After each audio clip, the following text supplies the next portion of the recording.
finally made the decision to pull out of the re-election race, but he will remain president until then.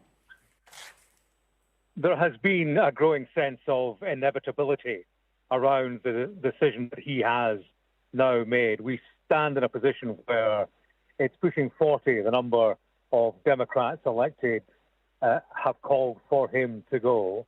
I spoke to one of those Democrats a couple of days ago who said, look, for the good of the party, he must step down. The view of that individual was, as they put it, the snowball had gone over the top of the hill. There had been a growing campaign to give Joe Biden the message that he should step down. And the view has been in the past 72 hours that that campaign has had its effect, not just because of the persuasion of senior figures in the party, but the key has been presenting Joe Biden with the polling data that put him in a position where across the Democratic movement, they felt he could not win the November election against Donald Trump. So that has been the key. From Joe Biden, the argument has been, I am the man to beat Donald Trump. The polls indicate that. He said that despite the fact that public polls had him well behind in a losing position. It appears that key figures, Chuck Schumer, Senate Majority Leader, Nancy Pelosi, former House Speaker, iconic figure within the Democratic movement, those two and others, when they presented the figures and the case of an increasingly concerned Democratic Party, that has convinced not just Joe Biden, but Joe Biden's inner circle, who for a period had insulated him from what the wider party said was an ugly reality. They'd insulated him from the belief that he was losing. He insisted he was in a winning position, was the only individual to beat Donald Trump, and clung on to that, evidently, as long as he feasibly could. But we reached the stage where the level of opposition within the Democratic movement was simply too big, and it was growing. Had Joe Biden not taken this decision now, the opposition to him within his own Democratic Party would have grown. It would have further damaged him and the party at large, and he would have been staring down the barrel of defeat in November and a legacy destroyed. The beauty for him, or the advantage in taking this decision now, is what we see fleshed out in his letter. Indeed, he can set out his record of achievement and present himself to the American public as somebody who is taking this decision of his own volition for the good of the party and for the good of the country. The counter to that would have been an individual who was always going to lose the election in November, lost the election in November, and was seen to do so in disgrace. Given the warnings and given the stakes that he has stressed about November, he and the Democrats say November is all about preserving American democracy, keeping Donald Trump out of office. Given those stakes that he has stressed repeatedly, for him to lose the election in spite of warnings from his own party, that would have been the ultimate betrayal of his party, its members, who have cautioned him against continuing in office. So in that kind of context, in that environment where he felt the very firm push from his party for all the right reasons as they saw it, and they were parroting his own reasons back to him, in that context, there has been an inevitability about today. The question, of course, now is what happens next. He's remaining as president. Who does he anoint? Will he anoint, or will he recommend, endorse to the party Kamala Harris, his vice president, as the person who should take over? He hasn't said that in his letter. He does praise her, speaks about Kamala Harris as an extraordinary partner in his work. So, that's the way he's alluding to Kamala Harris today.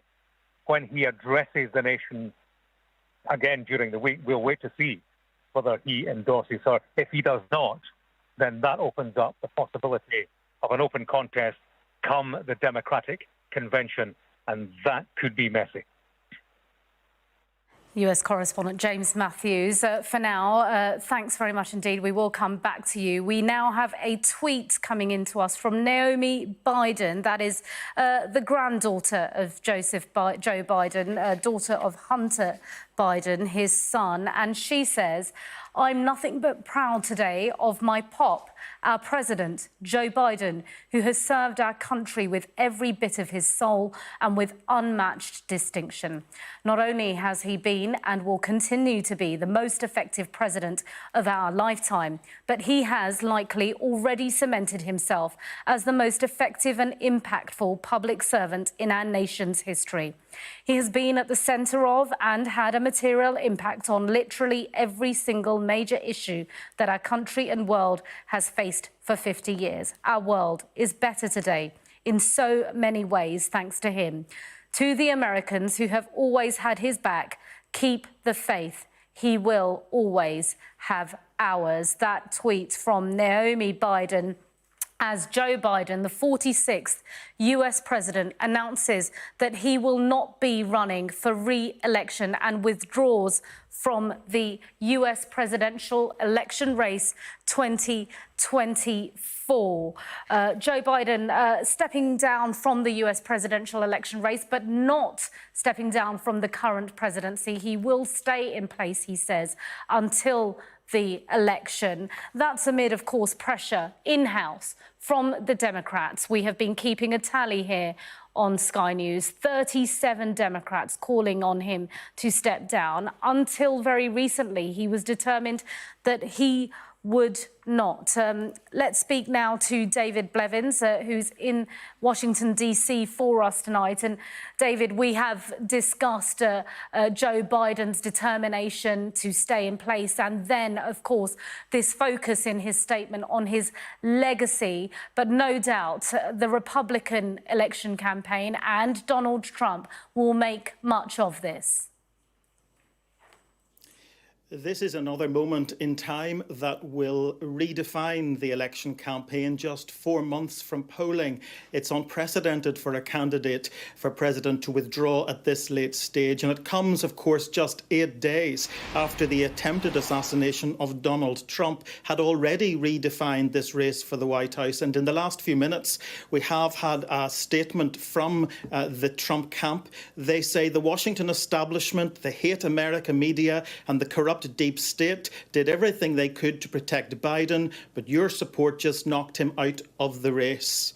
That's the message from Donald Trump to his supporters tonight, that they should absolutely get behind him now because Joe Biden is not going to be the other candidate. Just last night, when Donald Trump returned to the campaign trail with enhanced security for the first time since that attempted assassination, he mocked the disarray within the Democrats. He said they didn't know who their candidate was and we don't know who their candidate is, and joked, well, that's a problem. And actually, that's a problem that remains right now, because despite the fact that one question has been answered, is Joe Biden going to be the candidate? We know he isn't. There is another question remaining. Who will be on the ticket for the Democrats in November? The president stopped short of endorsing his vice president, Kamala Harris, to be the substitute, although support is coalescing around her. David, I'm going to interrupt you there. Stay with me, because we have now had another tweet from Joe Biden on that very matter.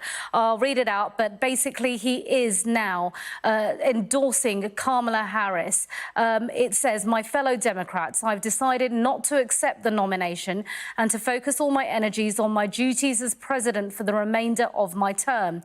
My very first decision as the party nominee in 2020 was to pick Kamala Harris as my vice president, and it's been the best decision I've made.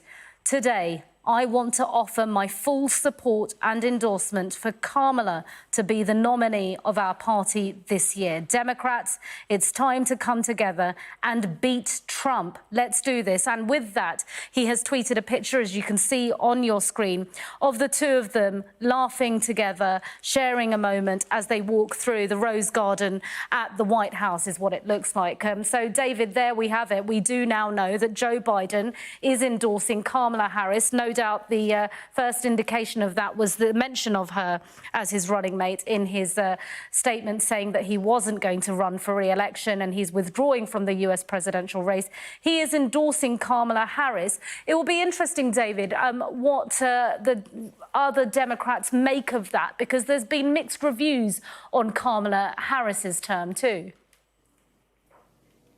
Yes, there has, although her support has been building in the polls also, and I think it will now build significantly given that the president has publicly endorsed her as the substitute to run instead against Donald Trump in November. This is a situation, obviously, that is evolving by the minute, and when he issued his statement confirming that he was stepping aside, he did not endorse Kamala Harris. We've had to wait for that tweet, but it does change things significantly. I think it does make her the likely candidate. There will be others in the Democratic Party who would feel there should be some sort of open contest, will not want a coronation, will believe there should be some kind of process at their national convention, perhaps in August. But given how ugly the last few days have been for the Democrats, with close to 40 members of Congress, House representatives and senators going public to call for Joe Biden to step aside. And given that some of them have spoken publicly for the very first time about recent engagement with the president and their concerns about his cognitive ability, it is a party in some disarray.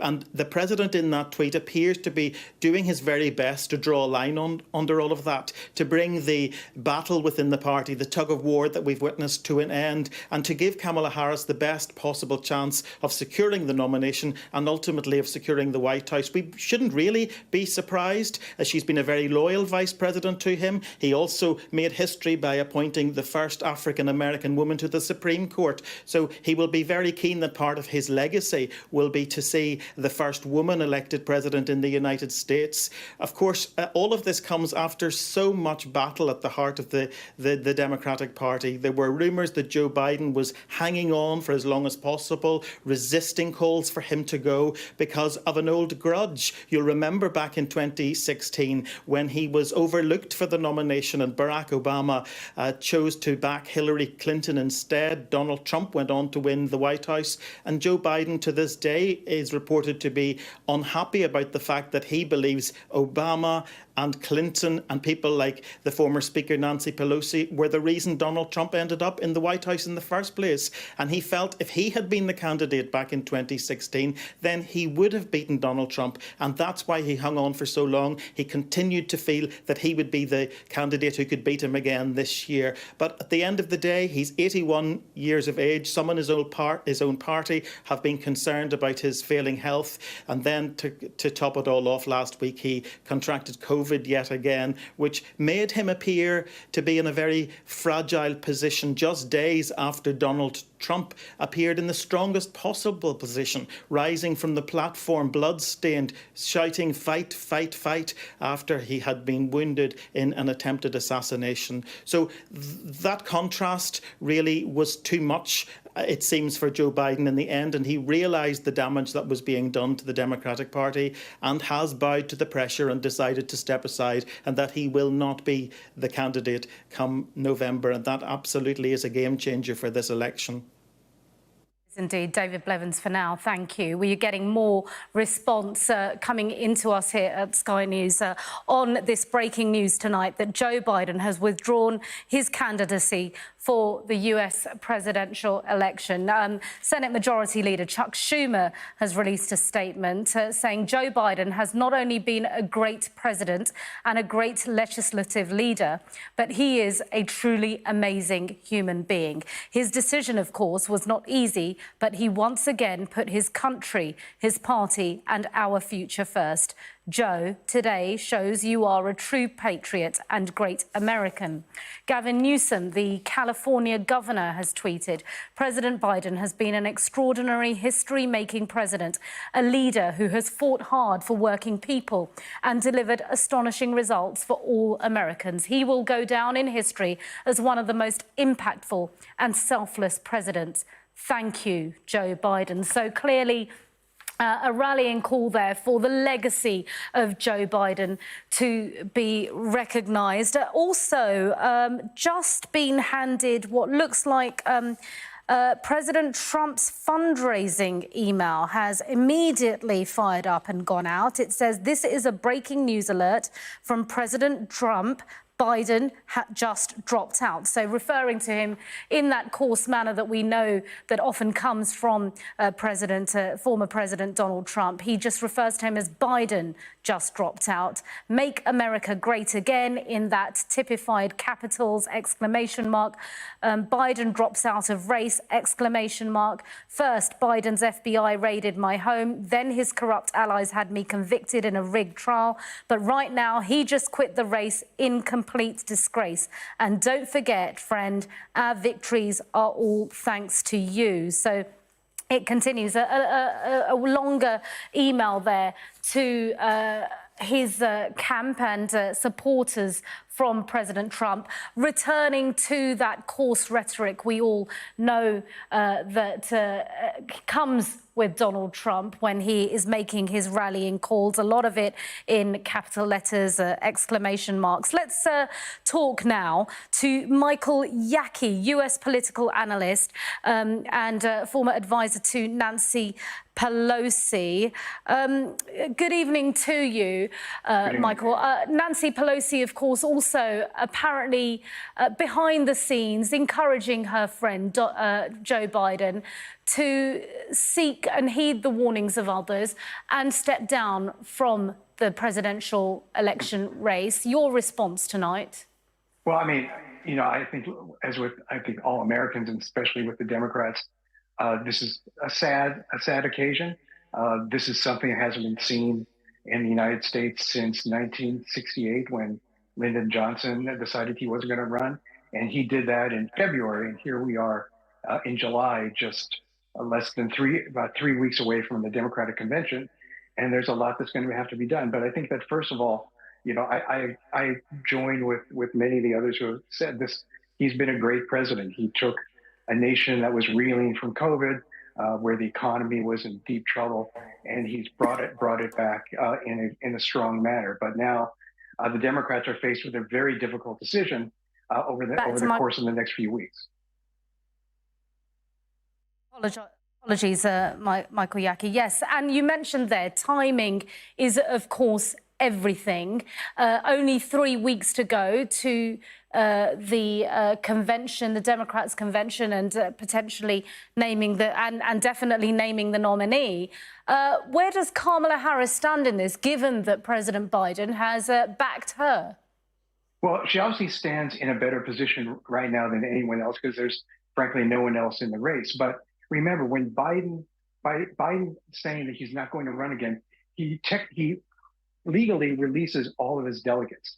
That means they are free to vote for whoever they choose. So no matter what anyone says, as of right now, all the delegates are free, and it won't be until the first ballot, I think on August 22nd, that you will see someone come about as possibly a nominee. So for right now, Kamala's certainly in a good position, but it'll be interesting to see who's out there in the next few days, because we do know that Democratic donors have been out there polling other members of the Senate, governors, et cetera, to see who tests best against Donald Trump, because there is some concern in the Democratic Party that as good a vice president as Kamala Harris has been, whether she can handle the campaign against Donald Trump and, more importantly, get the votes that she needs in the swing states that the Democrats need, the blue wall, basically ensure that the blue wall stays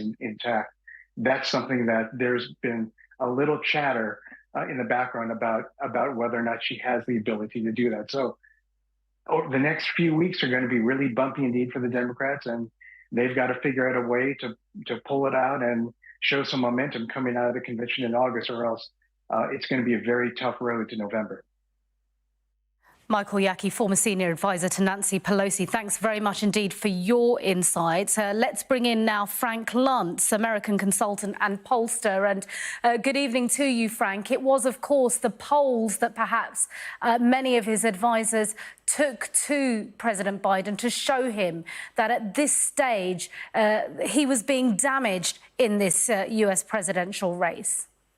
That's correct. And survey after survey had Biden already losing more than half of the key swing states and in danger of losing the ones that could have given him victory. But what scared them the most is the fact that it could have an impact on House races, Senate races, and down the ticket. The public took a look at him, and while they respect his presidency and they respect him as a human being, and he's still quite popular personally, that they had felt that he lost the ability to do the job and they wanted to be given another choice. Now, I'm going to be coming up with focus group footage that we shot Friday night. I'm just trying to put it together right now of these swing voters and what they think of Vice President Harris, because it's not particularly positive, and it's going to go a long way in deciding whether Democrats should simply grant her the nomination because she's the heir apparent, or whether they should open up the process. I want to emphasize, Vice President Harris's numbers are not particularly favorable. They're in the same ballpark as Joe Biden's were, and the Trump campaign is probably excited about the opportunity to run against her.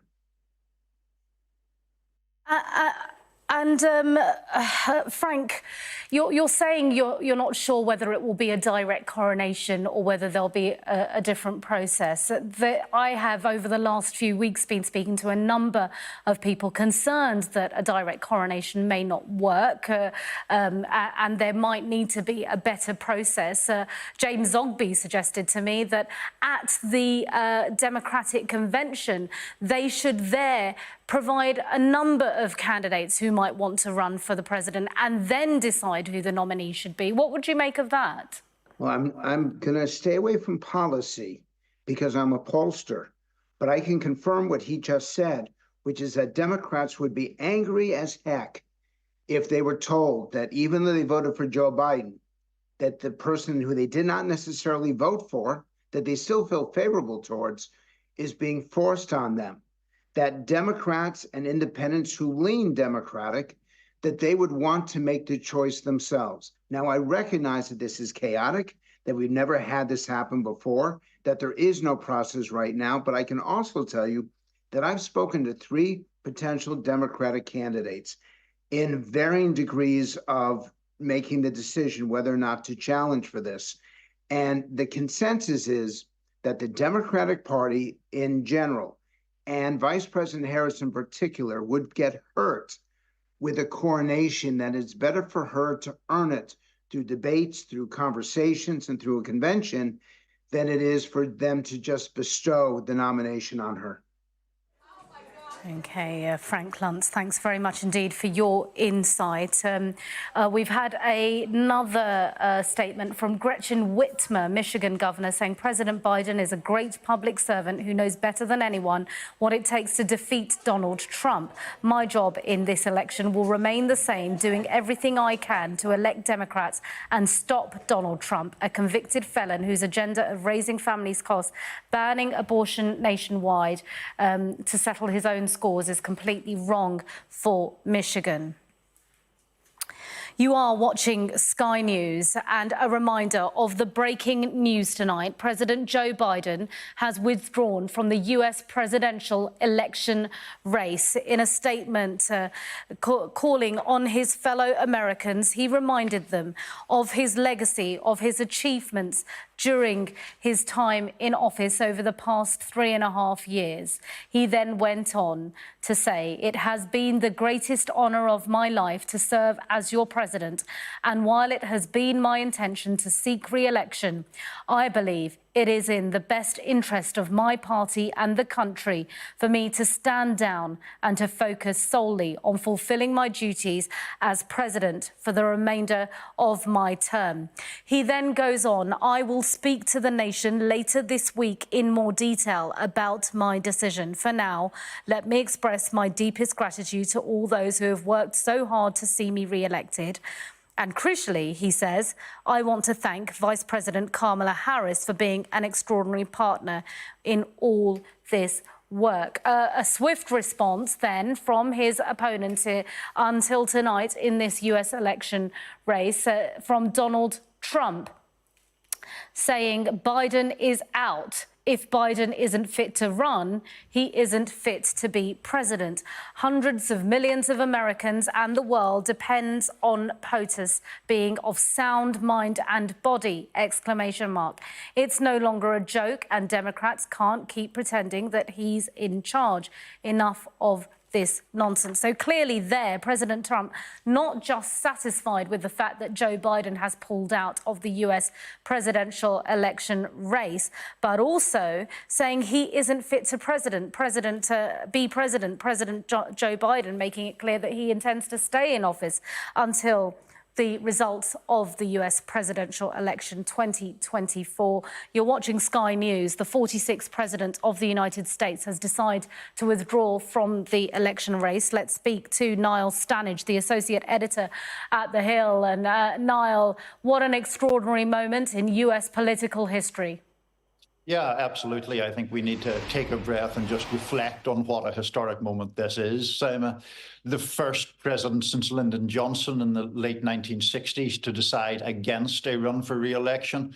More dramatic, if anything, in President Biden's case, deciding to step aside, I think an effort to perhaps protect his legacy, but also a recognition that following that catastrophic debate performance on June 27th, he was almost inevitably going to lose to Donald Trump if he pressed ahead. And even I think his staunchest allies would have thought that would be a very sad way to go out for a man who has been in public service, after all, for half a century. And Niall, the fact that he says that he will remain in office until the US results of the US presidential election, it's not far off. But Donald Trump is making more of that. He doesn't seem to be satisfied with him pulling out of the election race. He's saying that he shouldn't be president at all, given his cognitive abilities, and question marks over that. That's right. And we're seeing a lot of other elected Republicans taking a cue from Mr. Trump there and making the same argument. In fairness, you know, the president is now in a tricky situation, to say the very least, because although he doesn't really go into the details of why he's not running, everyone saw the worrying signs as far as his acuity was concerned in that debate performance I just mentioned. So, in effect, he is saying really that he accepts the criticism that he wouldn't be capable of serving a second term, or at least he accepts that perception. And I think it is legitimate then to question whether it is prudent for him to remain in the Oval Office until January of next year, when the next president will be inaugurated. Now, I do think it's important to disentangle that from the fact that Trump is saying it and Republicans are saying it in order to get some political advantage as well, and to try to stick the Democrats generally with the charge of irresponsibility. And interesting how Kamala Harris might then be brought in. We're going to just keep you with us, Niall, for the moment. Thanks very much indeed for your analysis so far. We're going to just bring in David Blevins, who's in Washington, D.C. for us tonight. And David, Donald Trump has been speaking to our sister station at NBC News. Yes, in a telephone call reacting to President Biden dropping out of the race, Donald Trump said Joe Biden is the worst president in the history of the United States by far.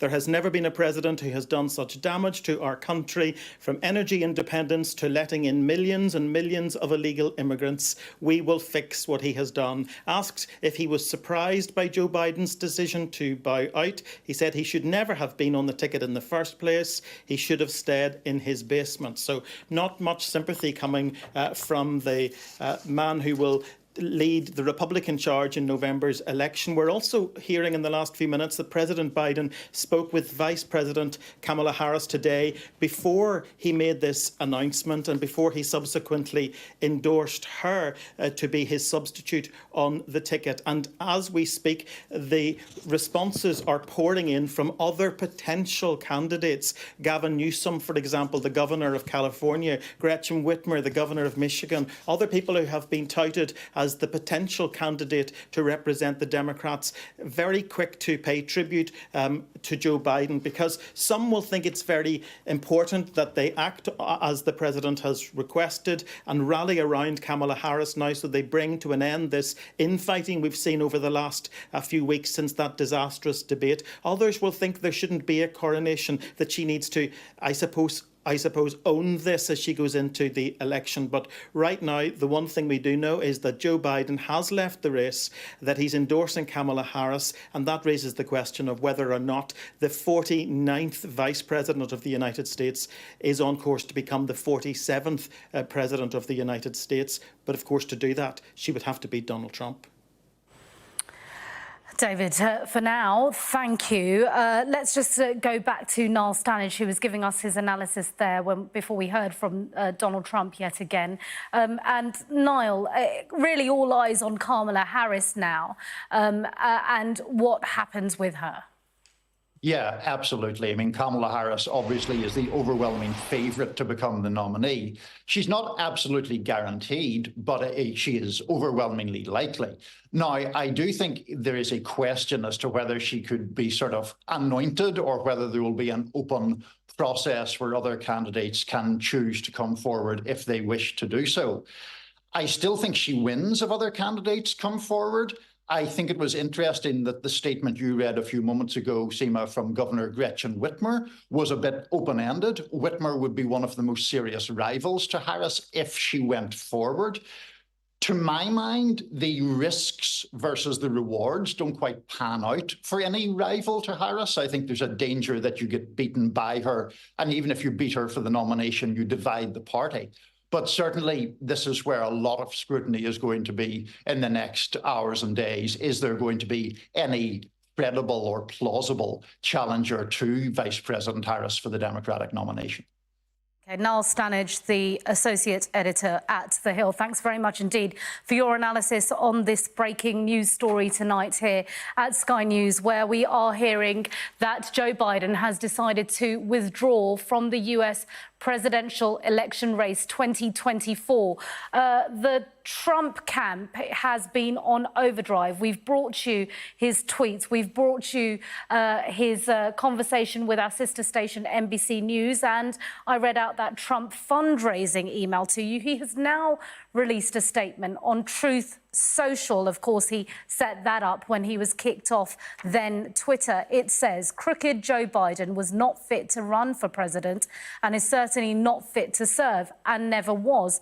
He only attained the position of president by lies, fake news and not leaving his basement. It goes on. So we've had this before as well, of course. Make America Great Again. Clearly, President Trump and the Republican campaign making the most of this moment, an extraordinary moment in US presidential history. We've also heard from Pete Buttigieg, the transport secretary. It says Joe Biden has earned his place among the best and most consequential presidents in American history. I am so proud to serve under his leadership and thankful for his unwavering focus on what is best for our country. More accolades, more kind words coming from the Democrat camp. That's, of course, following 37 Democrats who called on him to step down over concerns over his cognitive abilities. Let's now bring in Calvin Dark, political analyst and commentator in Washington, D.C. tonight. Good evening to you, Calvin. Thanks very much indeed for joining us on what is an extraordinary night in Washington, D.C. as Joe Biden decides to finally take this decision. The pressure was mounting. It didn't look like he was yet ready to go, but he says he will now not run for re-election. Yes, that's true. Although the way it happened wasn't really that much of a surprise to me, because what we've known since the beginning of this process, a little over 3 weeks ago, is that he was going to be 100% in until he was 100% out. There's never going to be a period where he was admitting that he was considering it. So from that standpoint, politically, it doesn't surprise me that it seems so abrupt. It's interesting you're saying 100% in or 100% out, because what the Trump campaign seems to be focusing on right now is that he may have pulled out of the US presidential election race, but he is staying in the White House as US president until the results of that election are announced. And of course, that then after that, we don't have the ceremony until January in the United States. So clearly the Trump campaign is going to make much of that. Well, if they do, I think a lot of Democrats would like that, because if Donald Trump would like to focus on criticizing a man who's not going to run for president again, and I guess his ultimate goal is that Kamala Harris would become president. I'm not exactly sure, but practically it doesn't really matter, because unless Donald Trump can get Kamala Harris, and I think it's a majority of the cabinet, and then there's a vote in Congress to remove him, this is just political talk. And I think a lot of Republicans would probably want him to focus on his new opponent.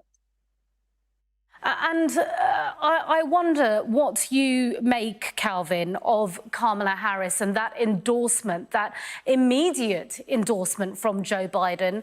Of course, he didn't want to skip a beat. He didn't want to perhaps leave some kind of political or leadership vacuum or any kind of speculation. He wanted to make sure that the person he backs and endorses is there, and also so that there is someone from the Democratic camp against the Republican campaign in place. However, just how much do you think the US public will balk at that handing over so swiftly, seemingly, to Kamala Harris, without giving perhaps the Democrats a chance to decide who else they might want to run? I actually don't think that's a really important question, simply because who among the Democrats wants to be the person to come out and say, I want to be the candidate for president, and take out the first African-American woman vice president, who the president who just said he was not going to be in the race endorsed. Now, I don't think there's anything legally that can stop them, but what Democrat would want to say now, I want to challenge Kamala Harris? I think a bigger question would be, who's going to be her VP?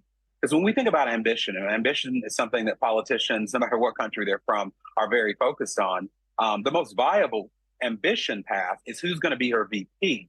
And I think that any realistic challengers will focus on that slot, not on being the person that says, let's not have the black woman.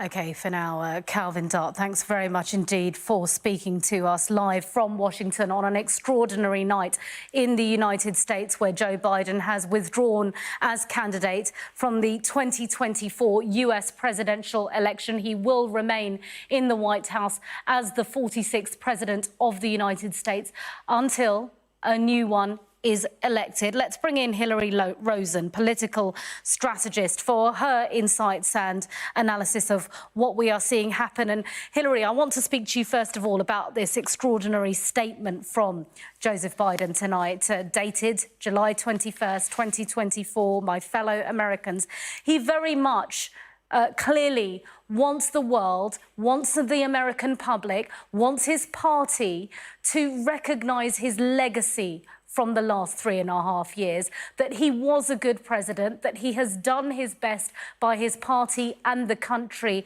with his policies. He doesn't want them to focus on what has really muddied the waters over the last few weeks of his cognitive abilities.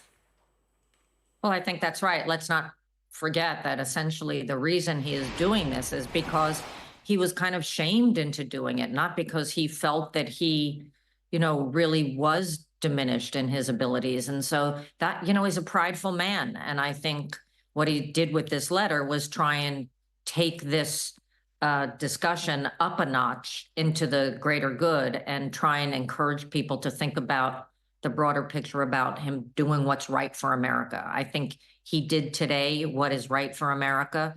Many people will be writing over the next couple of days about how much better off the Democrats would have been if he'd made this decision a few months ago and gave people a little more time to prepare this campaign. But we are where we are, and I think enthusiastically so. And Hillary, as a political strategist, what might you advise the Biden camp right now, or the Democratic camp? They have been swift, of course, to endorse Kamala Harris, a successor. She has been the VP. He mentioned her in his standing down statement from the US election campaign. He mentioned her almost immediately on a tweet for that endorsement. Is that the right thing to do you think? Well, it is the right thing to do because Kamala Harris as vice president is part of his legacy as president. You know, they have always said that one of the most important decisions a president will ever make is who they choose to be their vice president. And so that's part of his legacy, and endorsing her is absolutely the right thing. I think we will see over the next couple of days how easily that transfers to broad support. I think that the party will come together for her. I think it will take a couple of days. There are some DNC rules to get, Democratic National Committee rules to get through, but I do believe that people will coalesce around her as a viable candidate, and I don't think she's going to be seriously challenged.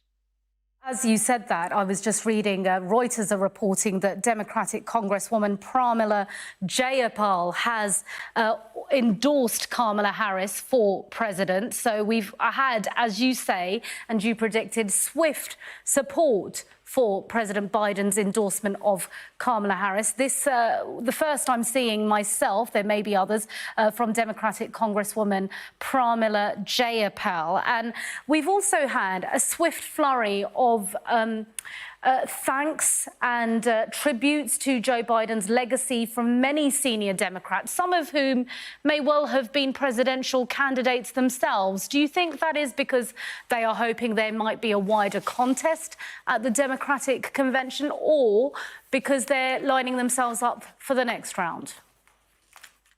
Well, I think we've seen by how swiftly some of these complex statements were distributed that they were written before today in anticipation of this moment. That's the irony of it all. So I think people expected this move.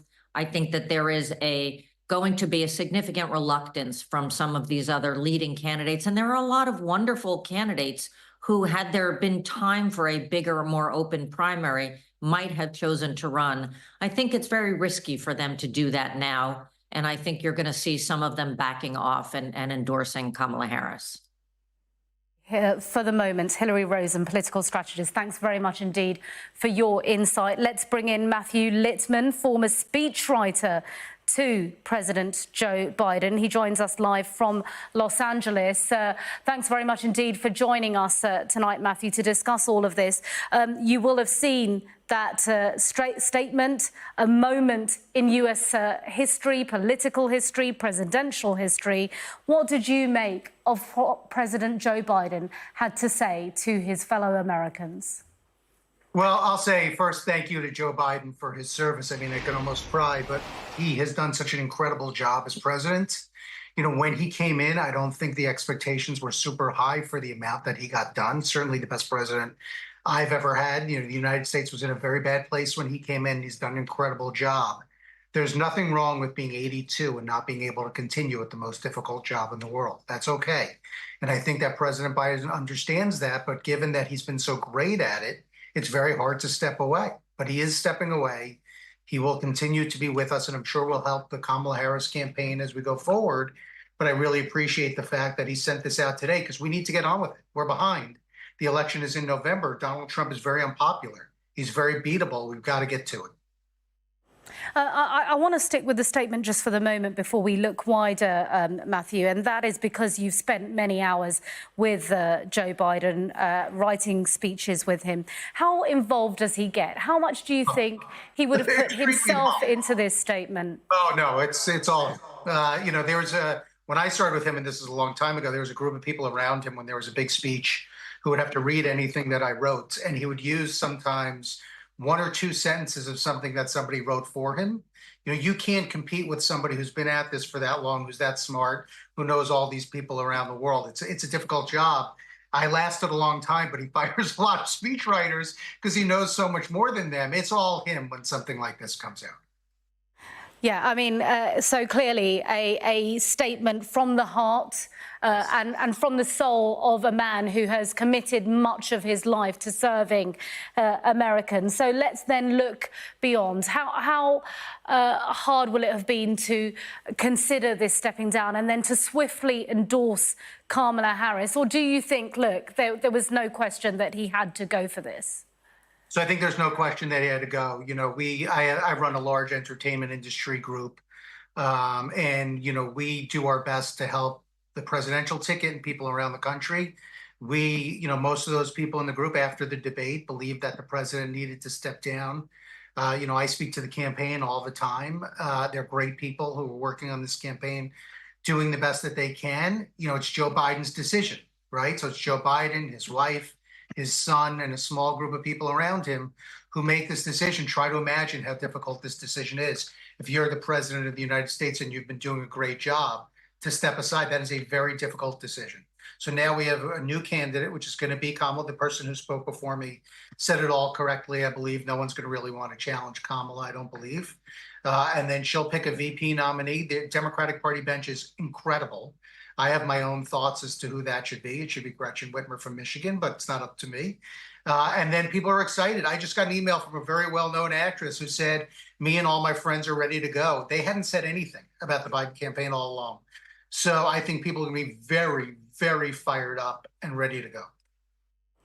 Interesting. So people clearly already immediately excited, energized, and perhaps he has decided to withdraw just in the nick of time, 3 weeks before the Democratic convention, of course. And you mentioned Gretchen Whitmer there. I actually read out a statement from her just a short time ago. She is, of course, the governor of Michigan. I'm going to remind our viewers, seeing as you've mentioned her, Matthew, that she wrote, President Biden is a great public servant who knows better than anyone what it takes to defeat Donald Trump. His remarkable work to lower prescription drug costs, fix the damn roads, bring supply chains home, address climate change, and ensure America's global leadership over decades will go down in history. My job in this election will remain the same, doing everything I can to elect Democrats and stop Donald Trump, a convicted felon whose agenda of raising families' costs, banning abortion nationwide, and abusing the power of the White House to settle his own scores is completely wrong for Michigan. Now that you have said that you think she should be the vice presidential candidate and his running, Kamala Harris's running mate, this statement takes a very different tone because of the detail she goes in and her determination to stop Donald Trump. So what if that was to be Kamala Harris's running mate, if indeed Kamala Harris was the nominee, what kind of team would they make? I know we're jumping way ahead here, but because you've said it, I want to pick your brains while we have you. Yeah, I'm happy to. So first of all, Gretchen was already vetted in 2020. Right. So some of the other people that Kamala will consider have not yet been vetted, and there's not a lot of time. There are a lot of great people. Josh Shapiro in Pennsylvania, Roy Cooper in North Carolina. There are lots of people that this could be. A lot of people will say to me, and often do, you can't have two women running in the United States. I don't believe that for a second. Gretchen has won a swing state twice. Literally nobody else can say that. Michigan borders on Wisconsin, another swing state. She's a fantastic campaigner. Abortion rights is just about the biggest issue aside from democracy in this campaign. I'm going to surprise you by telling you one thing, which is that in 2020 in the primaries, I campaigned for Kamala before I campaigned for Biden when he was becoming the nominee, because I believed so much that Kamala would be a great presidential candidate, and I still believe that. So I think that the idea for me would be not to do what Hillary Clinton did in 2016 and pick a bland white person as your running mate. I'd go all in, two women. People would go through the roof with excitement. That's what I would do. That's what I hope they do. I have no idea what they're going to do. Well, our viewers heard it here first. Let's see if it comes to fruition. Matthew Lippman, thanks very much indeed for your unique insights, both into President Joe Biden and the woman he has endorsed to be the next President of the United States and the next nominee for the Democrats, Kamala Harris.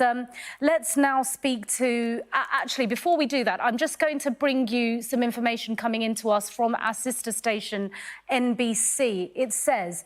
President Biden told his senior team he had changed his mind about staying in the race at 1:45 p.m. today. According to a source with direct knowledge, the message last night had been full speed ahead. And of course, that is what we've been saying all evening, that this announcement, although perhaps not unanticipated, we knew perhaps it was coming. The pressure was mounting. We have been keeping a tally here on Sky News. Tonight, 37 Democrats calling on him to step down. But this decision seems very sudden, and we are now learning that he only made that decision this afternoon, 1:45 p.m. US time. Let's bring in Charles Kupchan, former special assistant to President Obama and senior director for the European Affairs on the National Security Council in the Obama White House. Good evening to you, Charles Kupchan. Your analysis of what happened, because we understand that perhaps President Obama was also secretly concerned about President Joe Biden going ahead. Yeah, I mean, let me just say that off the top, I have conflicting emotions. I'm saddened because I worked closely with Biden. He's a great guy, and it's surely a difficult decision for him. But I also feel enormous relief because the Biden campaign was up against a tidal wave of voices, prominent Democrats, prominent donors saying it's time to step aside. And now we can hit the ground running and run a serious campaign against Trump. You know, did Obama matter? Sure, but he was one of many, many voices that were speaking up. And so I think what we're seeing here is a tide that turned irreversibly after that debate. Biden has been listening carefully to his advisors. He's been looking at poll numbers that are getting worse and worse. I don't think he really had a choice. He may not have had a choice, but do you think he did it at the right time, leaving it only to 3 weeks before the convention and a nominee being named? You know, I think he did do it at the right time in the sense that it took him some time to arrive at this decision. He had, I'm sure, lots of tough discussions with Jill, his wife, and his family and his close advisors. But we now have a decent interval before the convention. I think it's very important that he came out and endorsed Kamala Harris. Why? Because the Democratic Party is not unified. There's a strong progressive wing. There's a strong centrist wing. If he had just said, okay, have at it, it could have become a free-for-all. I think what'll happen now is that people will start rallying around Kamala Harris. There could well be a straw poll that's called by the Democratic National Committee to make her the presumptive nominee before the convention in mid-August. You then have her ability to choose a running mate. They head into the convention with the presidential candidate, with the vice presidential candidate, and they're ready to go. And one other comment here. I think that J.D. Vance was an understandable fit pick for Trump, but it has left the center open.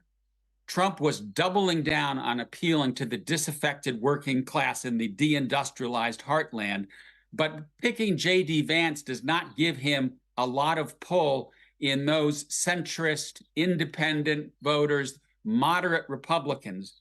I think this window of opportunity is one that we're going to see the Democrats capitalize on. And a final word from you on your reflections, if you will, in about 30 seconds, please, on Joe Biden's legacy. You know, he took over a country that was deeply divided, and he got through enormously important legislation to get working Americans back up on their feet. Ukraine is still standing, a remarkable feat given Russian superiority. He repaired alliances around the world with Europe and Asia. I think he accomplished an enormous amount. He made a courageous yet difficult decision to pass the baton a few hours ago. Charles Kupchan, former special assistant to President Obama. Thanks very much indeed for joining us on Sky News. It is 3 o'clock here in Washington, 8 o'clock in the United Kingdom, and it is a momentous day in American politics. Within the last hour, Joe Biden has announced that he will not be contesting the next election. He was the overwhelming favorite of Democrat delegates. More than 90% of Democrat delegates had chosen him to lead the Democrats into that election. But following that debate, all sorts of questions over Joe Biden, over his mental capacity, over his fitness for another 4 years. And in the last hour, as I say, he has announced that he will end his candidacy for re-election, saying in a letter to fellow Americans, he said, "It is in the best interest of my party and the country." He said, "While it has been my intention to seek re-election, I believe it is in the best interest of my party and country for me to stand down and to focus solely on fulfilling the duties as president for the remainder of my term." And he says he will make a fuller statement in the coming days. David Blevins is here with me, and, well, frankly, an historic moment. Yes, and when you have a moment without precedence in politics, people are very keen to hear what was going on behind the scenes, what led up to this. What we do know is that Joe Biden informed his senior team, we would assume that is the chief of staff and the campaign manager, at 1:45 Eastern Time, 6:45 in the UK, that he had decided to leave the race. He has been isolated with his close advisors, with the First Lady, his wife Jill, in Delaware, of course, since he contracted COVID-19. But of course, this didn't come from nowhere. There has been quite the build-up to this since that disastrous election debate, which really started the ball rolling, and it culminated earlier today with nearly 40 Democrats on Capitol Hill, senators, congressmen, congresswomen, calling on him to stand aside because they believe he was no longer capable of beating Donald Trump in the election. Right, but it was the Nancy Pelosi's of this world, the Chuck Schumers of this world, the very senior Democrat figures. It was the absence of any ringing endorsement for Joe Biden from Barack Obama. It was these things that, in the end, made it impossible for him to carry on, would you say? Yes, and we've had lots of responses so far from people perhaps who still have aspirations of becoming the Democratic candidate in this election. We've not heard so far, to the best of my knowledge, from the former President Barack Obama, from the former Speaker of the House, Nancy Pelosi. And despite the heave that was going on against Joe Biden, it did appear for a while that he was going to bunker down, he was going to stay in the race. And sources close to him were suggesting that was about a very old grudge, because you and I remember very well, back in 2016, he was overlooked for the nomination. Barack Obama instead backed Hillary Clinton. What happened?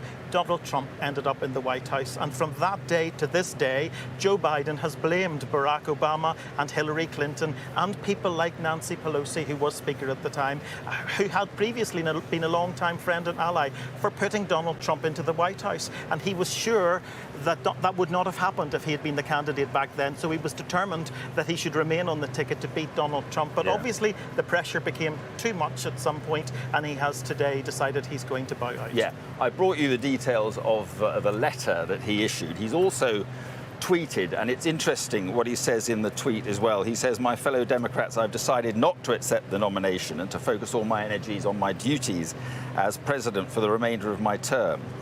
My very first decision as the party nominee in 2020 was to pick Kamala Harris as my vice president, and it's been the best decision I've made." And then he goes on to say, "Today I want to offer my full support and endorsement to Kamala to be the nominee of our party this year.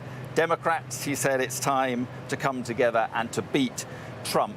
Let's do this." So following the letter, the tweet, some choreography clear here, and he is endorsing Kamala Harris, his vice president. Yes, and that is a clear attempt, I think, to bring to an end the infighting that has been laid bare within the Democratic Party over the last couple of weeks. Kamala Harris has had a remarkable journey. She is, of course, the first South Asian American woman and the first black American woman to hold the office of Vice President. She's now, it would appear, to be the case in the running to move from being the 40 49th vice president to being potentially the 47th president. That would be an historic development. And we shouldn't really be surprised by that. Joe Biden will want that to be part of his legacy, bearing in mind that he appointed the first African-American woman to the Supreme Court, and he has always championed the rights of the African-American community. But it does not mean that it will be a coronation, does it? Because there will be those in the party. There are already those in the party who are saying, we need a contest. Yes, and one of the reasons I think that he will be trying to shut down the debate within the party at this stage by rowing in behind Kamala Harris is because there is potential for a very ugly convention still for the Democrats in August if they decide that it shouldn't be a coronation, that Kamala Harris has to win it in her own right and has to own it in her own right. If that happens, then perhaps we're going to see a parade of potential candidates within the party lined up because now that Joe Biden has dropped out, those 90+ % of delegates who are legally obliged, pledged to support him in the convention, are released from that pledge. I mean, it's something like 3,900 delegates. Are they released from the pledge if Joe Biden says, I want to endorse Kamala Harris? Because that's effectively the same ticket, but Kamala Harris running things now. I think you're asking a question that they will be asking themselves tonight because we are in unchartered territory. The Democratic National Committee has been constantly revising its rules, has been thinking about how to proceed. Until today, they were saying it's business as usual, we're proceeding as usual. But you would expect them to say that because to do otherwise would weaken Joe Biden's position as president. And it is interesting that while he is stepping down as the candidate, he is absolutely remaining in the office of President of the United States. And we've already heard from J.D. Vance, of course, Donald Trump's running mate, that he felt if Joe Biden left the ticket, he needed to leave the White House. And the obvious question is, if he's not fit to stand as the candidate for another 4 years, is he fit to be the president of the country for another 4 months? David, stay where you are. We're joined now by Lindy Lee, who is a Democratic strategist and donor. And thank you very much for being with us, Lindy. And we spoke on the NewsHour just a couple of days ago about all this, and you said that you hoped that Joe Biden would find a way to stand aside and that you hoped that he would endorse Kamala Harris. Well, it seems you have got what you wanted. That's amazing. Yeah, actually, I endorsed Vice President Kamala Harris this morning on Fox for an exclusive one-on-one interview. And then an hour later, I find that the president has done the same.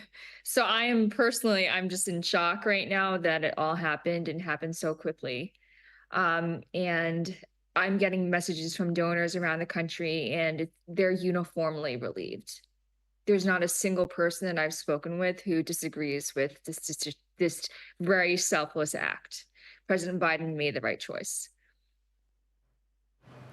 What do you think it was that finally tipped him into making this decision? I think it was a death by 1,000 cuts. This morning we just had Joe Manchin defecting. I think it was the drip, drip, drip was getting to be too much to bear. And I think the initial plan was to wait until Bibi Netanyahu left Washington after his Wednesday address, but the situation was just becoming untenable. And on the one hand, I'm extremely proud of him for making the right decision. On the other hand, my heart is bleeding for him. This is very hard for him to do. Do you think that it increases the chance of the Democrats winning this election because the matchup between Kamala Harris and Donald Trump is about the same as the matchup between Joe Biden and Donald Trump, and it doesn't look that good at the moment for the Democrats? Well, we've never invested in campaign with Kamala Harris at the top of the ticket. So I'm excited to see, and I know the money is going to be ramping up because I'm already hearing from donors who had been waiting on the sidelines, but they're ready to come back in. And I know that Kamala certainly had a few growing pains at the start of her term, but she's definitely blossomed in the role. She's become an effective communicator. She's a consummate prosecutor. She's out there every single day effectively litigating the case against convicted felon Trump. That's exactly what we need. We need someone who can make the case day in and day out against someone who faced 88 criminal charges, 4 indictments, 2 impeachments, and a guilty verdict. And an assassination attempt, as heinous as it was, does not change any of that. I suppose the advantage of a coronation is that it gives the impression of unity and it is fairly quick. And obviously time is not on the Democrat side. But is there another argument, Lindy, that a contest could, you know, vitalize the Democrat campaign? It could dominate the airwaves. It could energize things for the Democrats. Well, I think we have yet to find out who the vice presidential pick is. She's not going to be selected until she's selected. So who knows what will happen between now and then. It's not final until August 20th, it's not final until August 19th to the 22nd.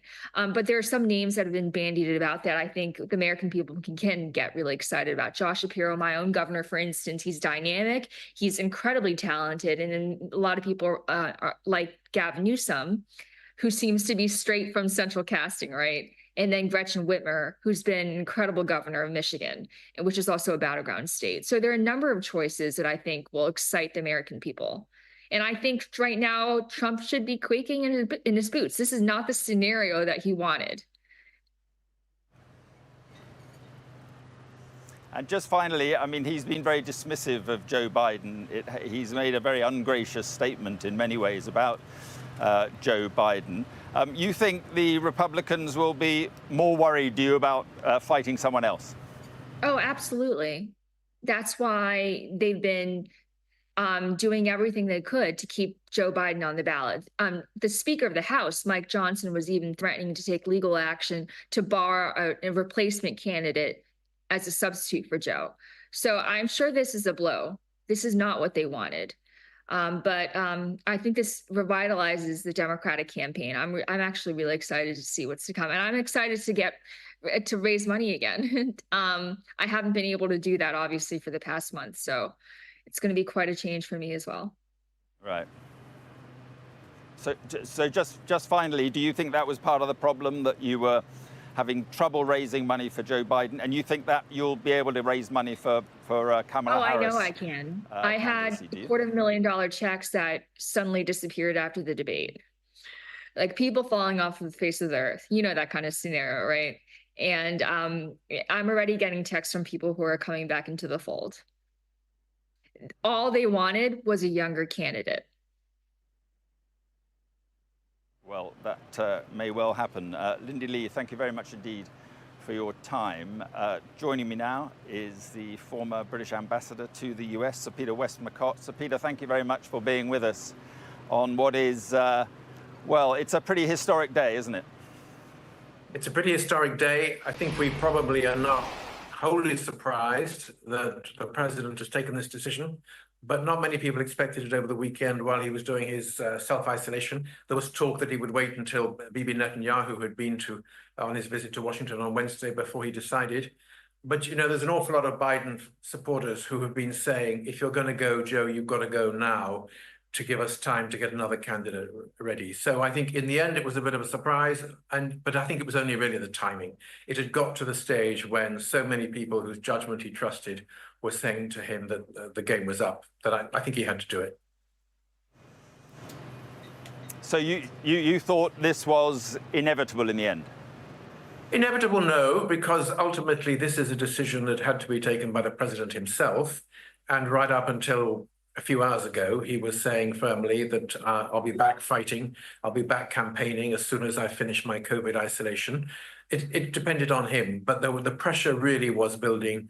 The money had dried up, Mark. It had become, I think, really very hard for Biden to stay in the race. And I think after the assassination attempt, after the debate, a lot of people were saying, you know what, Mr. President, you just can't beat this guy. So it is time to step down and accept the reality, which is that you're not really up for another 5 years of this, because it's not just a few more months, it's 5 more years. Yeah, and Peter, I mean, let's talk about what happens now. Do you think there will be a process, or do you think there will be, a bit like the Republicans, some sort of coronation? I think that there is very little time now for a process. Some of the influential pro-Biden commentators, people like Tom Friedman of the New York Times, were saying the day after the debate, which is now more than 3 weeks ago, Mr. President, you're wonderful, you've done a great job, but you've got to go now so that there's time to choose somebody to replace you. That's more than 3 weeks ago now. Time is very tight for a real contest. And I would have thought that the Democrats were in better shape if they were able to rally around a single candidate, because there's so little time for everyone else to put their hat in the ring and to have mini debates and mini plenaries and so on. The other issue, which I think is relevant, is that there will be quite a lot of Democrats who are looking at 2028 who will be saying that this is a really, really hard race to win. Bear in mind what Clinton used to say, which is that weak and right always loses out to strong and bad, or strong and wrong. And so I think many of them would be saying, do we really want to fight this race this time round, or would we better stand aside until 2028 and have a fresh crack at it then? So some of them, and I'm hearing the same rumors as you are, some of them are saying we will not contest it if Kamala is going to be a candidate, and that would lead to something resembling a coronation. It would create unity. It would save time. But let's also bear in mind that until very recently, an awful lot of Democrats, not just Republicans, but Democrats, were saying that Kamala Harris was a weak candidate. So they're going to have to change that tune, and they're going to have to give her a really strong platform and some good prepping and some good coaching if she's going to take on a man who last time around has shown that he can be misogynistic, and even when he was dealing with President Obama, somewhat racist in the way in which he ran his campaign. So it's a tough one for her, but I suspect that it would be a bit easier for the Democrats, but what do I know, if it was one person and they all rallied around her rather than a free-for-all. With what you just said in mind about Kamala Harris, do you think Trump will be slightly worried about debating Kamala Harris? She's a lawyer, obviously much younger. Joe Biden had a disastrous debate, but Kamala Harris may be a different proposition for Donald Trump. Well, the gossip is that the Trump camp would have much preferred Biden to stay in the race as a weak candidate of whom they had already got the measure and who Trump was quite enjoying attacking. So they've now got to change their aim, change the argument. They've got to deal with somebody else. They won't know for a little while, I don't know how long, but a little while, who it is. If it is Kamala Harris, yes, it's a very different contest. She is a lawyer. She can be nimble. She can be quick on her feet. She's a lot younger than he is. Suddenly he's the old guy who talks a lot of nonsense, It's not as if he can say, I'm the young man and Biden is old and past it. That argument has now gone out the window.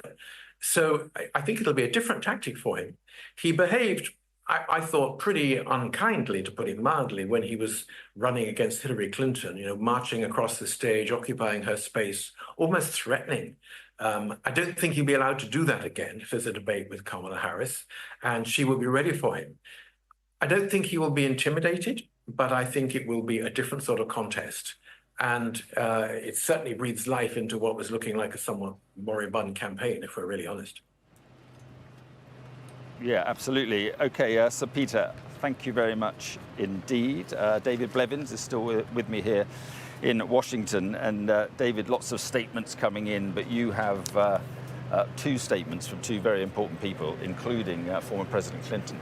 Yes, a very significant statement from President Clinton and former Secretary of State Hillary Clinton, acknowledging Joe Biden's service, but also notably rowing in behind him in endorsing Kamala Harris to be the Democratic candidate in the election. I'll take a moment to read the statement. President Biden has capped his extraordinary career of service with a presidency that has lifted America out of an unprecedented pandemic, created millions of new jobs, rebuilt a battered economy, strengthened our democracy and restored our standing in the world. By any measure, he has advanced our founders' charge to build a more perfect union and his own stated goal of restoring the soul of our nation. We join millions of Americans in thanking President Biden for all he has accomplished, standing up for America time and time again, with his North Star always being what is best for the country.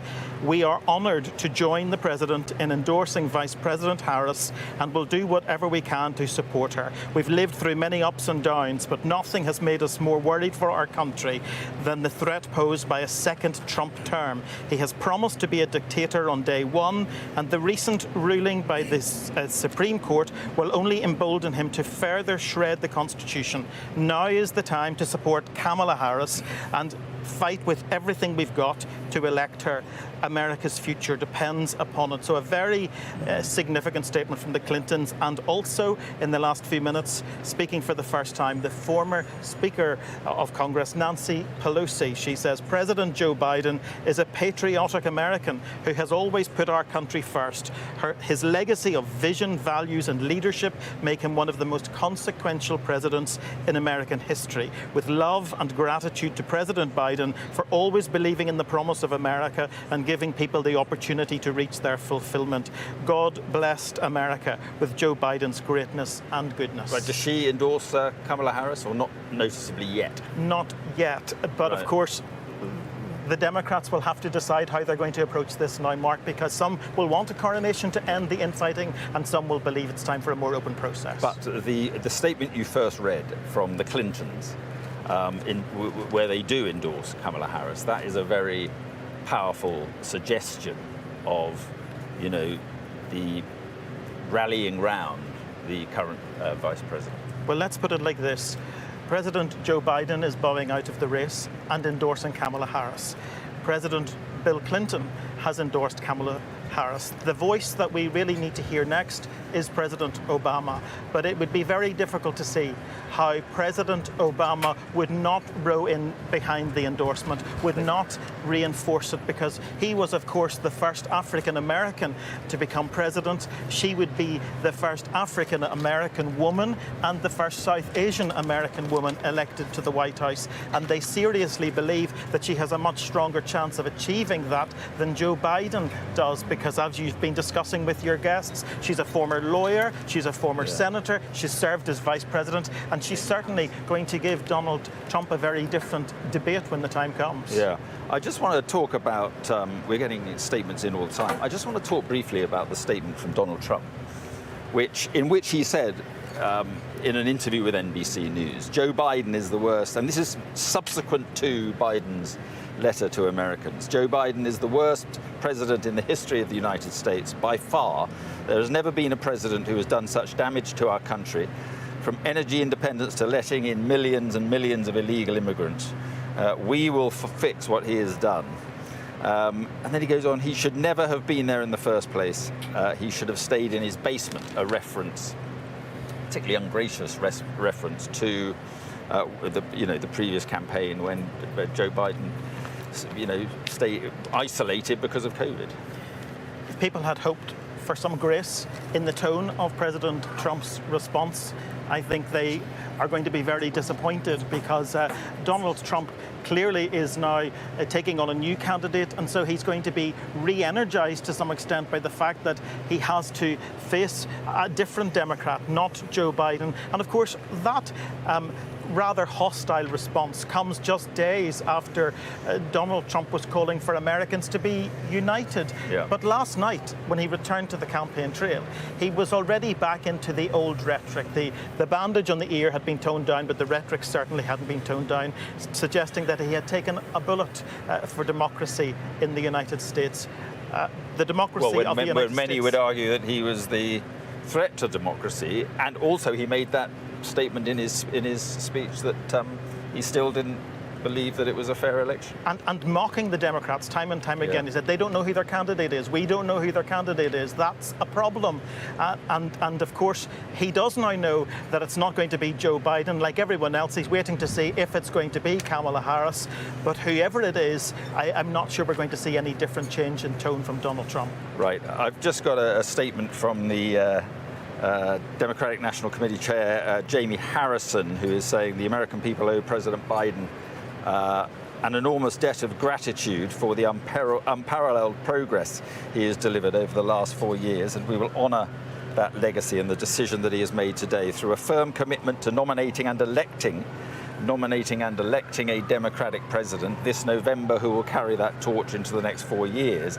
The work that we must do now, while unprecedented, is clear. In the coming days, the party will undertake a transparent and orderly process to move forward as a united Democratic Party with a candidate who can defeat Donald Trump. Not saying, well, he goes on to say, this process will be governed and established rules and procedures of the party. Our delegates are prepared to take seriously their responsibility in swiftly delivering a candidate to the American people. And he goes on, Democrats are prepared and united in our resolve to win in November as we move forward to formally select our party's nominee. Our values as Democrats remain the same: lowering costs, restoring, so forth, about democratic policies, but not really clear about what sort of process it's going to be. A transparent, accountable process governed by rules, but we don't actually know what that process is going to be, because 90+% of delegates to the National Convention in August are legally pledged to support Joe Biden. Now that Joe Biden has withdrawn, can they simply replace him with Kamala Harris because the president is endorsing her, or does there have to be an open contest? Some in the party believe there should be an open contest so that she can own her victory, and it's interesting that they use the word elected in there. I'm not sure if that means there is going to be some kind of open process, but at least the one thing that they're going to avoid at their convention is a very ugly situation where they are attempting for the first time in history to forcibly remove their candidate from the ticket. Mark, as we speak, we've been talking about Donald Trump and his tone in responding to the decision of Joe Biden. He has again taken to his Truth social media platform. He says, Crooked Joe just got knocked out, so we'll do it for a fourth time. And then he says, Crooked Joe Biden is the worst president by far in the history of our nation. He has done everything possible to destroy our country, from our southern border to energy dominance, national security, international standing, and so much more. He was annihilated in an earth-shattering debate, and now the corrupt and radical Democrats are throwing him overboard.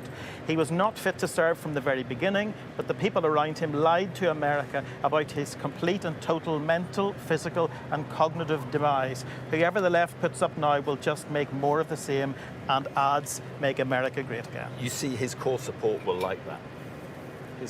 Trump's core support will go along with that. One wonders, though, what other voters will make of that kind of language in a situation like this. And that core support, of course, is already energised by the fact that he survived an attempted assassination 8 years ago. Because of the heady mix of politics and religion. 8 days ago. 8 days ago. Yeah. Because of the heavy... Yes. It's a long time in politics. Because of the heavy mix of politics and religion in the United States, many people will regard that as some kind of act of God, his survival, and it will boost his polling, even among some of those who were undecided. And now, the other thing that will energise the campaign is the fact that they're taking on a new candidate in potentially Kamala Harris or someone else. David, stay with us for the moment. Let's speak now to Susan Platt, who is former Chief of Staff to President Biden when President Biden was Senator Biden. Susan Platt, thank you very much indeed for being with us. And first of all, we'll talk about the future in a moment. Let's just talk about the present. What do you make of what Joe Biden has decided to do? Well, it certainly is a sad day for those of us, particularly who've worked for him, but also for the country. But I'm also, it's a proud day. Joe Biden has always done what's best for the country. You know, Donald Trump will talk about those folks that raided the Capitol as patriots, or those who want to deny women bodily autonomy or rights of other minority groups. But you know who the real patriot today is? It's Joe Biden. And he has always shown that. And you know, his legacy will loom large over anyone else should come in the office. But our standing in the world has improved dramatically. He pulled us through a pandemic, has helped stabilize our economy, and helped strengthen our democracy. And that's what I know Democrats will do when they meet in August. They will support Kamala Harris, and we will move forward with whoever we choose as our vice presidential candidate, and we're going to win in November. Right, we'll just talk about that in just a moment, Susan. Just first of all, it was pretty clear that President Biden didn't want to to pull out. The bald truth in all this is he was forced out. Well, nobody wants to give up power, but we've been through a tremendous couple weeks of upheaval. I believe he could have gone forward and he could have won, but some of the hand-wringing and the whining in the Democratic Party made it impossible for that to happen. And ultimately, he made the choice which he believes is best for the country, best for our democracy, and best for Democrats. Would you rather he had carried on? That was his choice. Those of us who've worked for him know what kind of man he is. We're proud of him. We respect him. We're proud to call him our president. And whatever he was going to choose to do, we were going to be there with him. But he's chosen this path. I think it's probably at this point the right path. And I'm so excited to be able to vote for and elect the first woman and the first woman of color as our next president. Right. And on that issue, you seem to be saying that you think there should be, a ringing endorsement of Kamala Harris and no process. Am I reading you right there? Or do you still think she should stand in some sort of competitive process, whether it's sort of mini primaries or whatever? Well, Joe Biden is currently the leader of our party, and he has chosen Kamala Harris, and I would say for good reason. She has been by his side, pulling this country through the worst pandemic in over 100 years, pulling our country back from those who want to tear us apart, saving our economic futures, and basically, and helping to protect us around the world and those of us around the world that are in danger. So I do believe that those delegates of the convention who voted for Joe Biden will vote en masse for Kamala Harris and whoever that we happen to choose as our vice presidential nominee. I think it will be a party where everybody is united and revved up and ready to go out there and win in November. Right. Okay. Susan Platt, thank you very much for coming on the programme. And just to repeat the news, US President Joe Biden has announced that he will end his candidacy for re-election for 2024. With me now is Niall Stanage from The Hill newspaper here in Washington, who knows a thing or two about what goes on around here. First of all, Niall, just put this in some sort of historical perspective for us. Yeah, I mean, this is an absolutely enormous historical moment. The first president since 1968, Lyndon Johnson, in the midst of the Vietnam War, deciding not to run for re-election. Enormous moment, obviously a bowing to the inevitable on one level, and really the perception that President Biden was almost certain to lose to President Trump if he went ahead. Yeah, well, it's interesting you mentioned Johnson in, what was it, 68? Right. They went on to lose that election, didn't they? So, I mean, do you think the Democrats have time to sort of gather their forces and back someone new, and that for that person to make a real impression on voters? I think they do, but I think it almost has to be Kamala Harris. Not because I think Kamala Harris is necessarily the most talented Democratic politician in America by any stretch, but if it were someone else, the Democrats would then be jumping over her to get to that other person. The likelihood is that that would divide the party. There would be bitterness about that. I think it's much more likely now that it will be her, and that Democrats trying to recover from the trauma of all this will actually coalesce behind her pretty fast. Because some Democrats are making the point that the way to recover from the trauma of what's happened to their party is to hold a series of, mini primaries, a contest, and, have debates on the airwaves and sort of re-energize and dominate and take all the attention away, or try to take all the attention away from Donald Trump. Is that a rational argument? I think what is a rational argument is to say we can't just say and dictate that it's Kamala Harris. You have to go through the motions of leaving it open to other candidates. But I think that if you have an open field, I don't know how many credible challengers to Kamala Harris would actually go forward. The risks and rewards seem to heavily militate against challenging her. If you're a Gretchen Whitmer, if you're a Gavin Newsom, I think it is more likely to be her, but clearly the spotlight's going to be very much on Democrats. And Susan Platt making the point there that she will be privileged to vote for the first female black president of the United States. Now, how big an issue is that, do you think? It's a very big issue for a couple of reasons. One is that I think there is still a fear of resistance to electing a black woman. There's a fear that there is racism and sexism still percolating beneath the surface. So I think that's one part. But on the other hand, you do have this barrier-breaking capacity, that it would be a historic candidacy, that it would certainly be something that the Democratic base would be excited about, and that therefore you would have this real push to make history against a candidate on the Republican side who most Democrats think would be an absolutely cataclysmic choice. Right, and are we getting ahead of ourselves to start talking about who she would choose as a vice presidential name on the ticket? Because that is also pretty tricky but pretty important. Yeah, it is. And of course, that's another of the questions that has just suddenly blossomed with this shock announcement from President Biden. I think the consensus here in DC is that she would look for a reassuring choice, particularly to slightly conservative-minded voters. The same way, in fact, then candidate Obama chose Joe Biden as his running mate, the reassuring older white man. I think you could have someone like Governor Andy Beshear of Kentucky as a possible running mate for Kamala Harris. Right, and just a point on Joe Biden and his letter, my fellow Americans and so forth. I mean, how difficult for him would that have been? And, I mean, he didn't want to go. I mean, the truth is, he's been forced out. He has. He has been ousted, essentially. I think there was ultimately a need from people close to him to argue that he had to protect his legacy. We all know, there's nothing sadder than watching a boxer who fights on too long, a formerly great singer whose voice has gone. That's the kind of status that Joe Biden was having. His defeat looked almost inevitable in November, and so that would have been a miserable way for a man who has spent a half century in public service to go out. Yeah, okay. Now, for the moment, thanks very much indeed. David, what is it now? It's 8:30 in the UK, 3:30 here.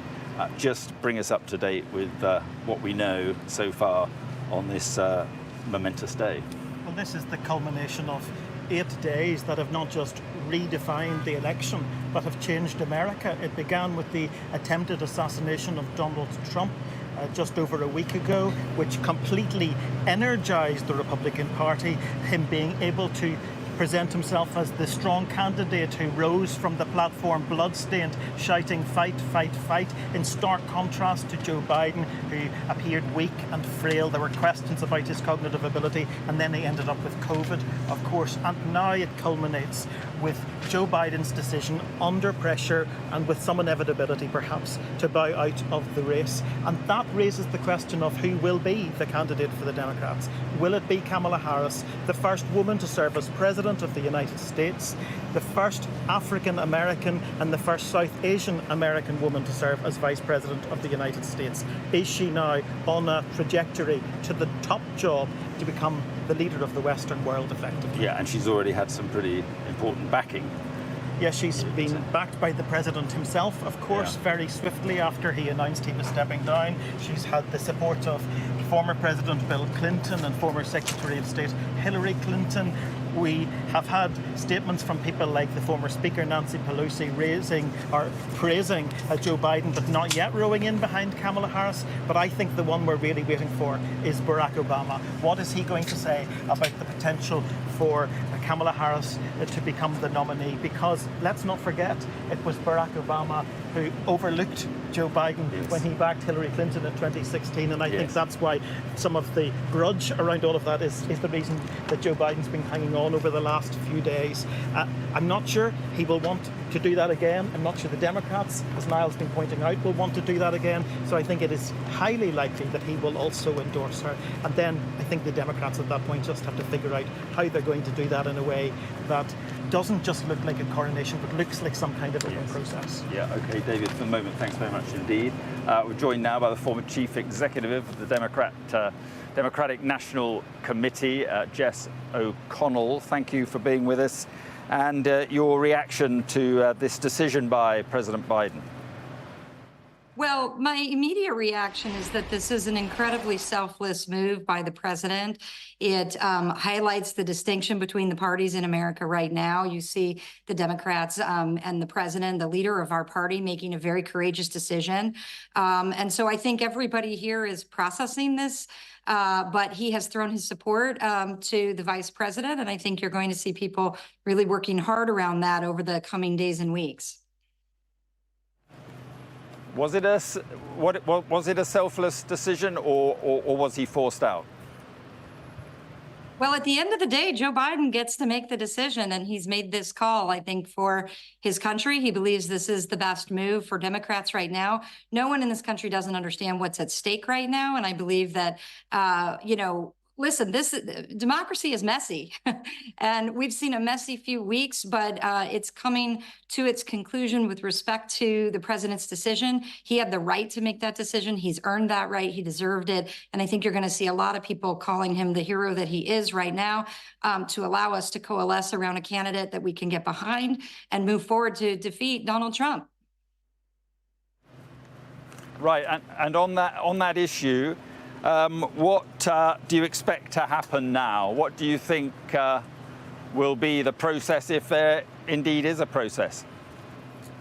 Well, look, we have our convention in Chicago in, I don't know, about 30 days or so, something like that. So it's coming up very quickly. The president's delegates, he has the majority of the delegates of this convention are with President Biden. So they will be listening to him. I suspect he and his team will be talking to some of those delegates. I'm sure if you are a delegate to the Democratic Convention, your phone is lighting up all afternoon here in the United States. You'll be hearing from people over the next few days.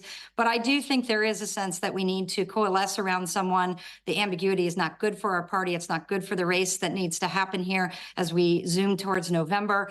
And I think, it's hard to say. I don't think we can predict exactly what will happen, but I will say that President Biden has a majority of these delegates who will be listening to him as their leader and taking stock of what needs to happen. Running a presidential campaign in this country is a lot of logistics. There are a lot of details that need to go into this, and we need to ensure that we put someone forward who has the best possibility to win. And I do think a lot of people will likely come to the conclusion that that might be Kamala Harris. At the same time, there's not a lot of time to introduce a lot of other candidates, so we're going to have to see what happens. Would Kamala Harris not earn or gain some sort of legitimacy by a process where it was seen to have been, to some extent, competitive? I think everybody wants the process to be democratic and wants her to go through a process that anyone would go through and to be chosen. I think that would strengthen our party in this moment. It would show the country that we're unified. It would show the world that we're unified in this fight ahead. We've just seen the Republicans end their convention. Well, they've told us very clearly who they are and what they're about right now with their Project 2025 and what's at stake. I think Democrats deeply understand that. I also think, by the way, non-Democrats understand that. I think independents, people who, may go back and forth and switch from party to party, people are watching this closely. And so the thing that I think the vice president has going for her right now is that she's been vetted. The president chose her on the ticket. She has spent the last 3.5 years fighting for Americans, pushing forward the president's policies. And I think that, that trust right now and the vetting is going to be really important. And just finally, how do you think, if it is Kamala Harris, how do you think Kamala Harris will match up against Donald Trump? I look forward to watching that. We just saw this week that their vice VP nominee, J.D. Vance, was refusing to debate Kamala Harris. I think that tells us all we need to know. They're afraid, and they should be afraid of her. She's going to be a great debater. Jess O'Connell, I appreciate your time. Thank you. Thank you. I just want to bring Niall Standage back in just a moment. David Blevins, first of all, and reaction from British politicians.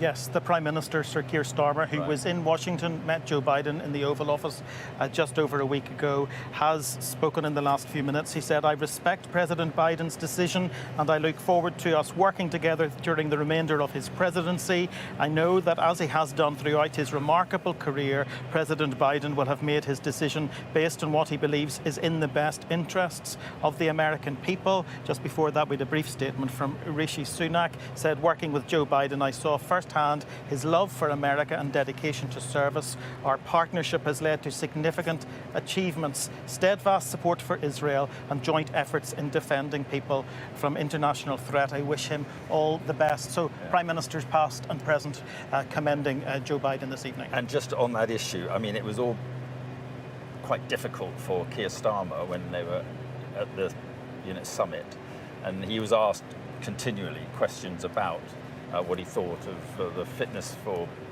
running of Joe Biden. Questions which began with that disastrous election debate at the end of June, where Joe Biden appeared to freeze at times, lose his train of thought.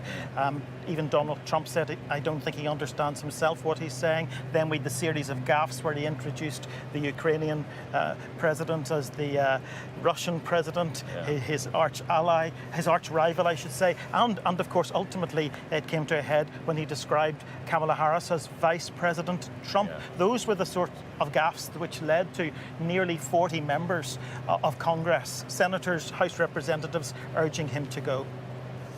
And Niall Stanage, it's interesting listening. The Democrats coming on this programme are lining up to say it is Kamala Harris. Yeah, absolutely. I mean, I think they have had enough drama for several lifetimes, probably in the past few weeks, and they don't want to kick off more of that by having an open convention, which is a scenario that excites political journalists but absolutely horrifies Democrats because of the amount of disunity that would be on display.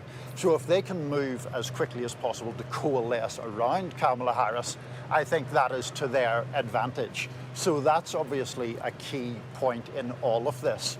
Beyond that, I mean, there are other potential candidates, but I think your previous guest made an important point, Mark, when she was talking about the fact that they fancy Kamala Harris's chances against Donald Trump. In the middle of all this, it's important to remember that former President Trump's approval ratings are themselves pretty mediocre. There's a very solid number of Americans who dislike him. And so if this election twists around to being a referendum on Trump again, Democrats fancy that matchup. Right, and it was Joe Biden who was always saying, "I'm in this race because I am the best man to beat Donald Trump." It became less obvious that that was the case in the more recent polls when the Kamala Harris was 2 points behind Trump, I think, in a direct head-to-head matchup. Biden was the same. Exactly. So that was a diminishing argument for Joe Biden. Exactly, and that was the central and perhaps sole argument for Joe Biden. I mean, Joe Biden has always had difficulties, inspiring the Democratic base. He's not an Obama-type figure. But the argument was, well, he can beat Trump because he has done it before. That debate that David referenced really undercut that argument in a fundamental way. Democrats ceased to believe that Joe Biden was the best person to beat Donald Trump, and that was the end of that. No, just hold on a second, because I think now we have a statement from, this is the one you've been waiting for, David. And have you got it there? It certainly is interesting. It'll take a moment, but I'll read it. A statement from the office of Barack and Michelle Obama. Joe Biden has been one of America's most consequential presidents, as well as a dear friend and partner to me. Today, we've also been reminded again that he's a patriot of the highest order. 16 years ago, when I began my search for a vice president, I knew about Joe's remarkable career in public service, but what I came to admire even more was his character, his deep empathy and hard-earned resilience, his fundamental decency and belief that everyone counts. Since taking office, President Biden has displayed that character again and again. He helped end the pandemic, created millions of jobs, lowered the cost of prescription drugs, passed the first major piece of gun safety legislation in 30 years, made the biggest investment to address climate change in history, and fought to ensure the rights of working people to organise for fair wages and benefits. Internationally, he restored America's standing in the world, revitalised NATO, and mobilised the world to stand up against Russian aggression aggression in Ukraine. More than that, President Biden pointed us away from the 4 years of chaos, falsehood and division that had characterized Donald Trump's administration. Through his policies and his example, Joe has reminded us of who we are at best, a country committed at our best, a country committed to old-fashioned values like trust and honesty, kindness and hard work, a country that believes in democracy, rule of law and accountability, a country that insists that everyone, no matter who they are, has a voice and deserves a chance at a better life. This outstanding track record gave President Biden every right to run for re-election and finish the job he started. Joe understands better than anyone the stakes in this election, how everything he's fought for and throughout his life and everything that the Democratic Party stands for will be at risk if we allow Donald Trump back into the White House and give Republicans control of Congress. I also know Joe has never backed down from a fight. For him to look at the potential, the political landscape and decide that he should pass the torch to a new nominee is surely one of the toughest in his life. But I know he wouldn't make this decision unless he believed it was right for America. So a lot on his legacy, but I think this is the key part of the statement. We will be navigating uncharted waters in the days ahead, but I have extraordinary confidence that the leaders of our party will be able to create a process from which an outstanding nominee emerges. I believe that Joe Biden's vision of a generous, prosperous and united America that provides opportunity for everyone will be on full display at the Democratic Convention in August, and I expect that every single one of us are prepared to carry that message of hope and progress forward into November. For now, Michelle and I just want to express our love and gratitude to Joe and Jill for leading us so ably and courageously during these perilous times and for their commitment to the ideals of America. Right. A very generous statement about Joe Biden, but at the end of the day, Barack Obama did not back Joe Biden to run for the presidency in 2016. Not yet. We all had a similar statement. No, but he didn't. President Obama didn't back Biden, did he? I see what you mean, yes. Going back is what I'm saying. In 2016, he overlooked Joe Biden, who'd been his vice president, and gave his support to Hillary Clinton instead. And we know the outcome of that. Donald Trump ended up in the White House, and people close to Joe Biden would tell you that he has borne a grudge about that ever since, that he believed he should have been the candidate because Donald Trump could have been beaten, in his opinion then. That's why he was so determined to run again. But he has endorsed Kamala Harris. President Obama at this stage has not. Former Speaker Nancy Pelosi at this stage has not. So I think there's going to be a lot of question going forward about, is this going to be a coronation or are they going to have some kind of open process? Right, David, thanks very much indeed. Niall Stanage also with me. We'll talk again in just a moment. I want to talk to Jenna Arnold, who is a Democratic strategist, joins us now. Thank you very much indeed for being with us. And your thoughts on this historic day. Thank you so much for having me. And I'm overwhelmed with not just thought, but emotion.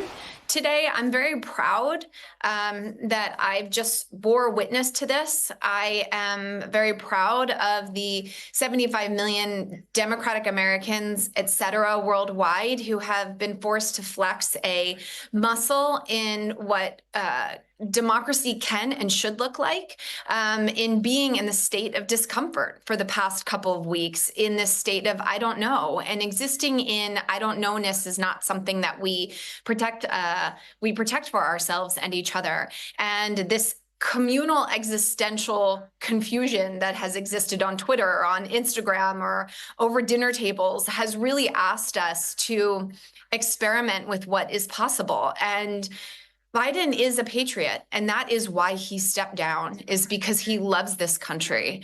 And that is the kind of leadership that we need to continue to see. It's the kind of humility that we all need to have, not just in elected positions, but also in so many different facets of our lives. And so what he's done today is role model the kind of people and the kind of idea we want to be. So I'm relieved, I'm excited, I'm grateful to him, and I am so pumped about who I believe should be at the top of this ticket. Right, and you talked about democracy and the democratic nature of the party. Does that extend now then to a competitive process to see who should come next?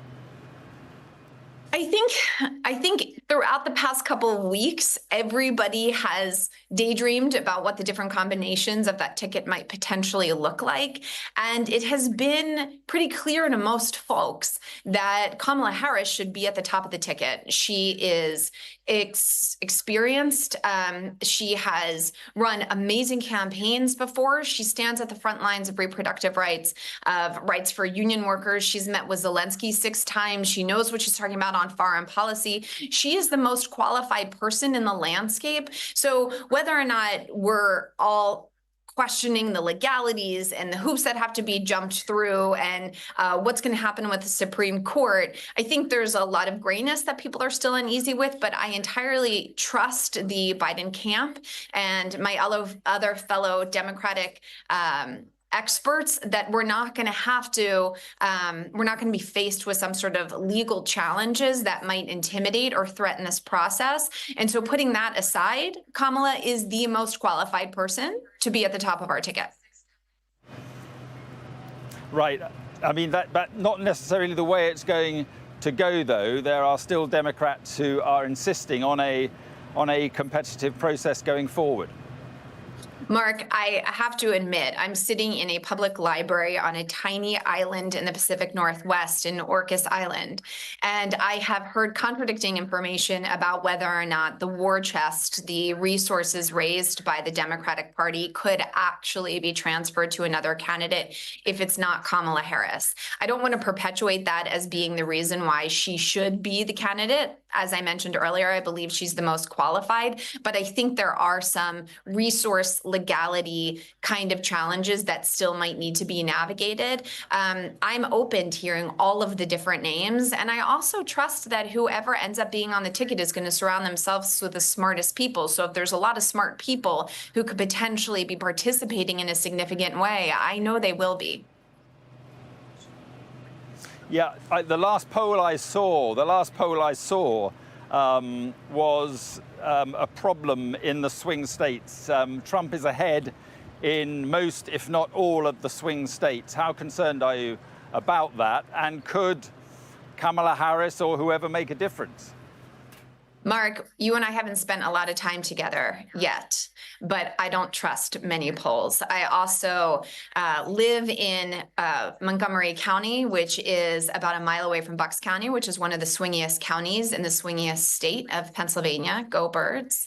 And I can tell you with confidence that the subjects that have won that state over the past couple of years have been related to reproductive freedoms, housing, jobs, and all of those subjects, the Democrats have been swinging for the fences on. So whether it's Kamala Harris or any other potential candidate, we have done exceptionally well in those swing states. So 1, I don't believe polls. 2, I am on the streets every single day in Pennsylvania, and we protected abortion in the state of Pennsylvania by 56 votes in this particular area called Upper Dublin, right outside of Philadelphia.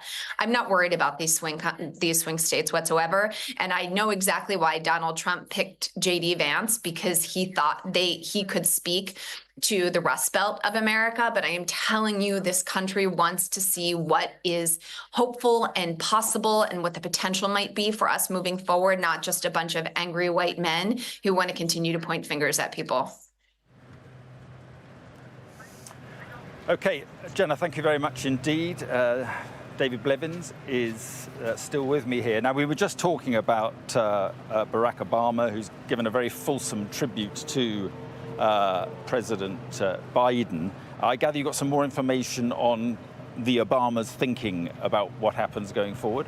Yes, our colleagues at NBC are reporting that sources close to President Obama are explaining why he has not at this stage endorsed Kamala Harris. They said, just like he did in 2020, once Joe Biden earned the nomination, President Obama believes he will be uniquely positioned to help unite the party once we have a nominee, lift up that candidate and do everything he can to get that candidate elected in November. So he's buying time at this stage. And I suppose it's important to reflect on the context back in 2016, where he didn't endorse Joe Biden, his then vice president, but endorsed Hillary Clinton instead. She ended up in the White House, and he has been very unhappy about that ever since. Believed there was the potential for it to happen again if he didn't remain as the candidate. So just to put all of that into some sort of a summary, not only has Joe Biden stepped aside, he has endorsed his Vice President Kamala Harris, as have other senior Democrats, including former President Bill Clinton, former Secretary of State Hillary Clinton. But notably, while they praise Joe Biden and his legacy, Michelle and Barack Obama and the former Speaker, Nancy Pelosi, have not at this stage endorsed Kamala Harris. Yeah, just a minute or so left. I mean, do you think what has happened today had become inevitable? I think it had become inevitable. I think it's momentous, but I also think it is a comma rather than a full stop, because we still don't know what's going to happen. The last 8 days redefined American politics, redefined this nation in many ways, since the attempted assassination of Donald Trump to now the exit of Joe Biden from the race. Unprecedented, just 4 months from the election. And we still don't know how the Democrats are going to decide who replaces him as the candidate. Yeah, and we need to know pretty soon, don't we? Because, you know, it's 4 months to the election. They're talking about a process. What does that process look like? Yeah, OK. David, thank you very much indeed. Stay with us, because this is clearly a major story in Washington, and we will be continuing with this story going forward. So it is 9 o'clock in the UK, 4 o'clock here in Washington on a momentous day in American politics. Joe Biden, serving president, has effectively been forced out from fighting the next election. He has issued a letter today, 2 or 3 hours ago, saying that he would not be standing. It comes after enormous pressure from within his own party. After the debate, the performance that he gave in June, when there were lapses, he was forgetful, and it didn't go well. And there's been various lapses since then, and more Democrats have come out against Joe Biden, and certainly some key figures have been behind the scenes pressuring him to go. That letter you see there says this: "My fellow Americans, over the past 3.5 years, we've made great progress as a nation. Today, America has the strongest economy in the world. We've made historic investments in rebuilding our nation, in lowering prescription drug costs for seniors, and in expanding affordable health care to a record number of Americans. We've provided critically needed care to 1 million veterans exposed to toxic substances, passed the first gun safety law in 30 years, appointed the first African-American woman to the Supreme Court, and passed the most significant climate legislation in the history of the world. America has never been better positioned to lead than we are today." And then I move on to the crucial bit. "It has been the greatest honor of my life to serve as your president, and while it has been my intention to seek re-election, I believe it is in the best interests of my party and the country for me to stand down and to focus solely on fulfilling my duties as president for the remainder of my term." He goes on to say he will speak to the nation later this week in more detail about that decision. And in a tweet separate from that letter, he goes on to say that he endorses Vice President Kamala Harris to stand as the candidate for president on behalf of the Democratic Party. So a day in which all the pressure that has built up in the last few days, and that is congressmen and women coming out publicly and saying that Joe Biden should stand down. And then behind the scenes, as I say, figures like Nancy Pelosi and Chuck Schumer and Adam Schiff, another very senior Democratic congressman, coming out. He came out publicly and said that Joe Biden should stand aside. And within the last couple of hours, Joe Biden has made that decision.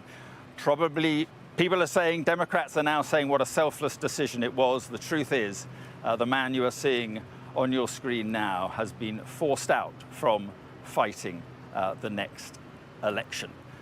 David Blevins is with me. Well, let's first of all reflect on, what I've just been talking about. It is pretty historic. A momentous day. Never before has a candidate for the office of president left the race just 4 months short of the election. But there has been a sense of inevitability around all of this, a feeling that Joe Biden is reaching the end of the road. And today we are witnessing, arguably, the beginning of the end of 5 decades in politics. He's given enormous service as vice president and ultimately as president. But in terms of what's been going on behind the scenes, and when you have a day without precedent, people like to know what's going on behind the scenes. We're told at 1:45 Eastern time, that's 6:45 in the UK. He was in Delaware, locked away, self-isolating from COVID alongside the First Lady Jill Biden. He summoned his closest advisors. We are assuming that is the Chief of Staff and the campaign manager, informed them that he was leaving the campaign. He telephoned his Vice President, Kamala Harris, and also informed her of that decision and publicly endorsed her to run as candidate instead.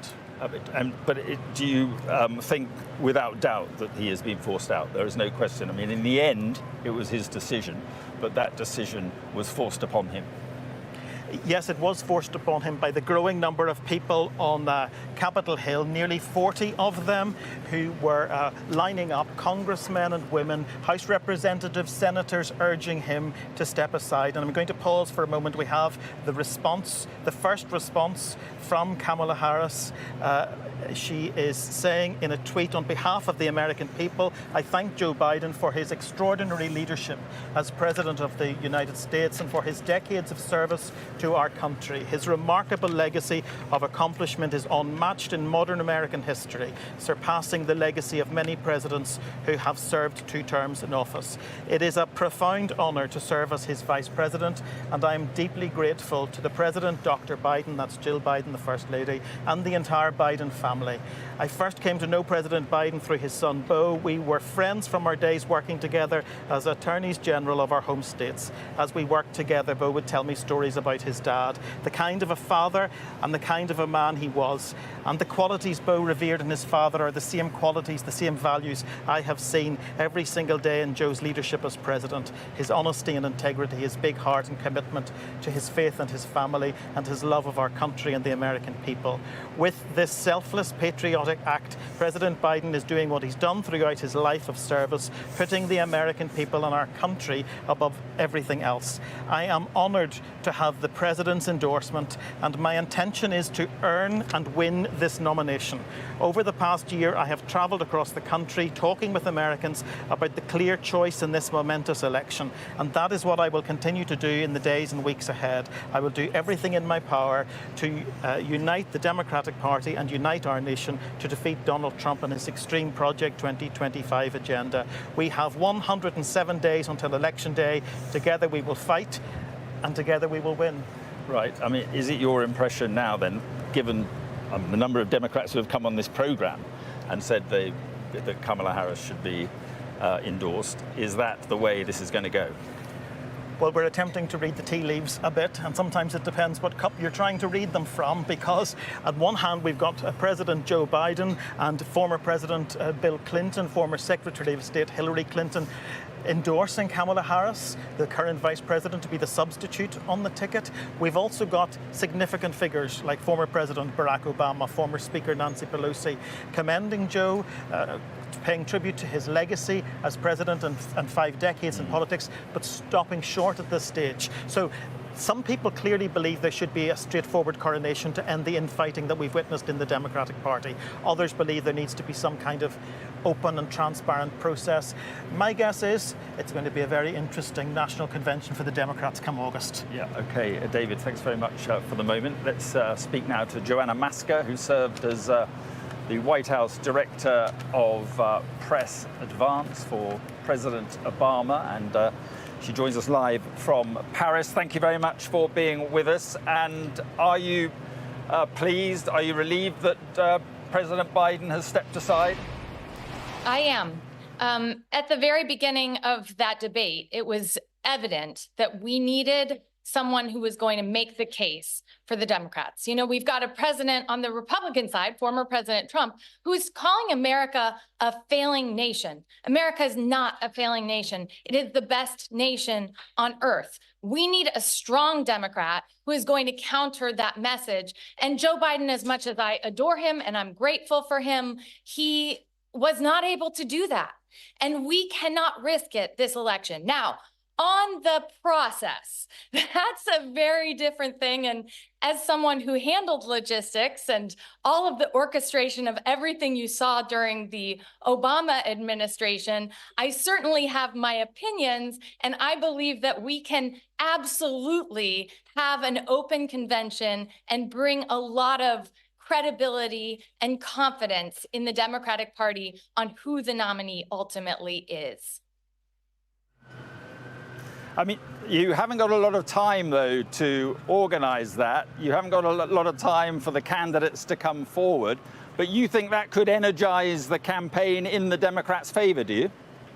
Well, you know, in the UK, they manage elections in way less time than we do. We've got more than 100 days left. We've got, obviously, the August convention date is upon us soon, but we've got excellent candidates who I would say have already been out there in the news, whether it's Mark Kelly, who's done a great job as a senator from Arizona, Wes Moore, who's a great governor of Maryland, who's really united the country, even in Maryland, but also he worked in the Bush administration as a White House fellow. We've got Josh Shapiro, who's a great governor of Pennsylvania. All of these candidates need to show themselves because they could also become the vice presidential candidate.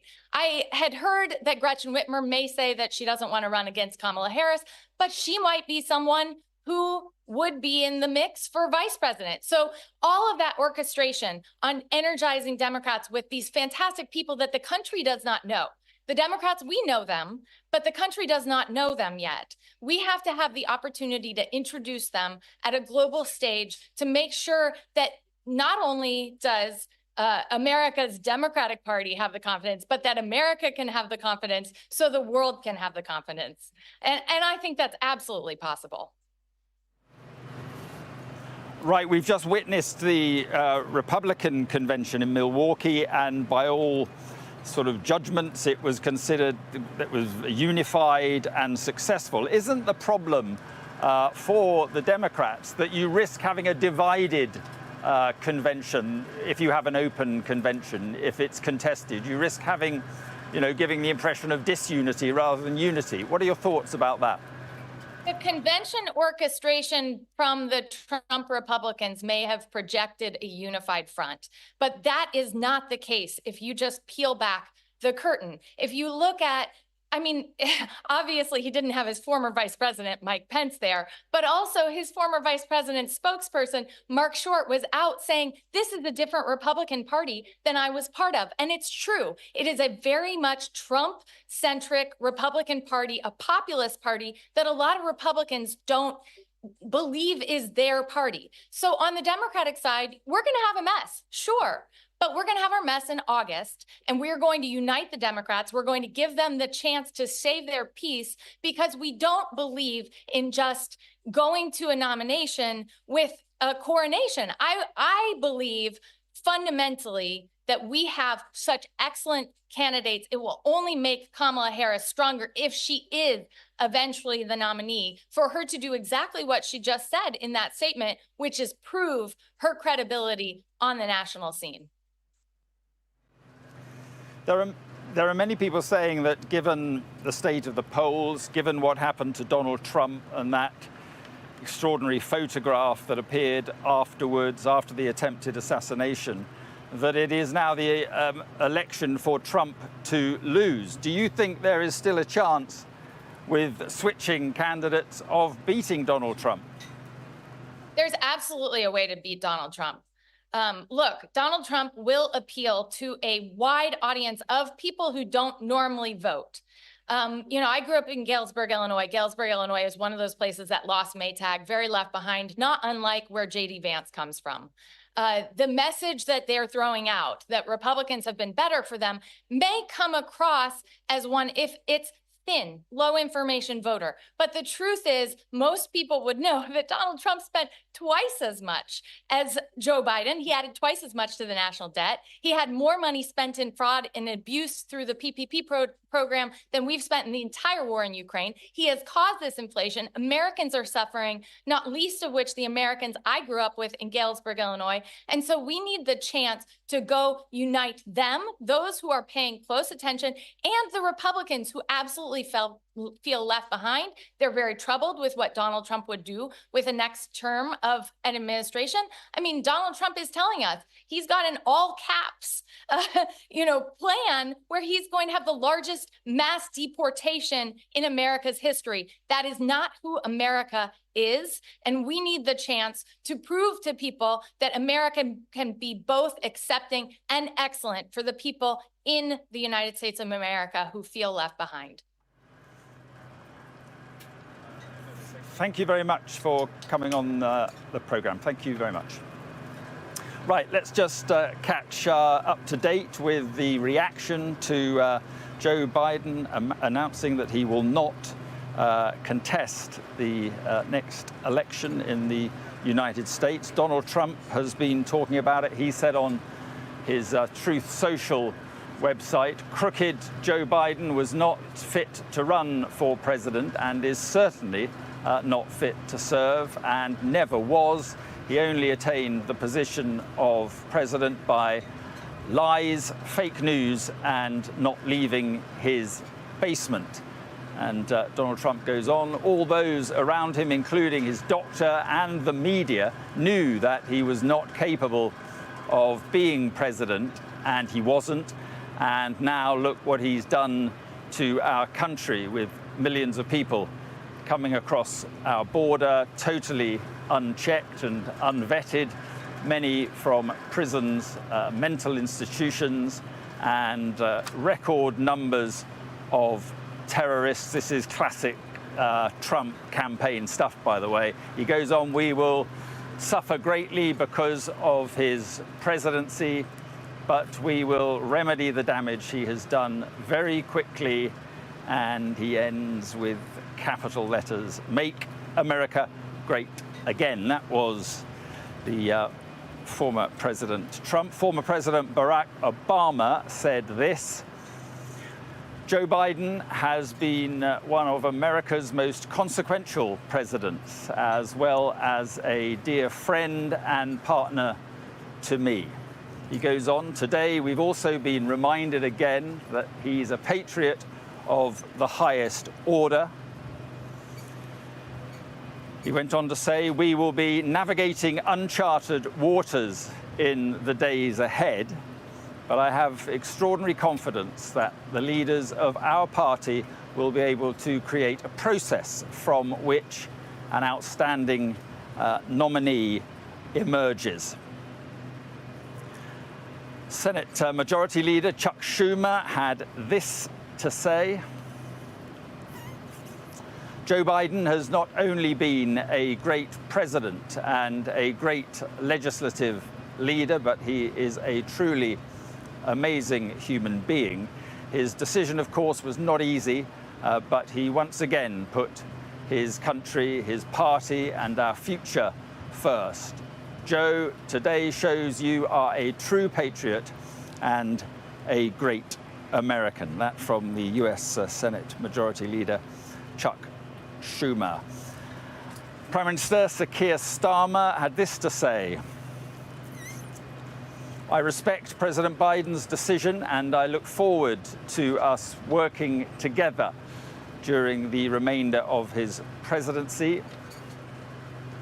I know that, as he has done throughout his remarkable career, President Biden will have made his decision based on what he believes is in the best interests of the American people.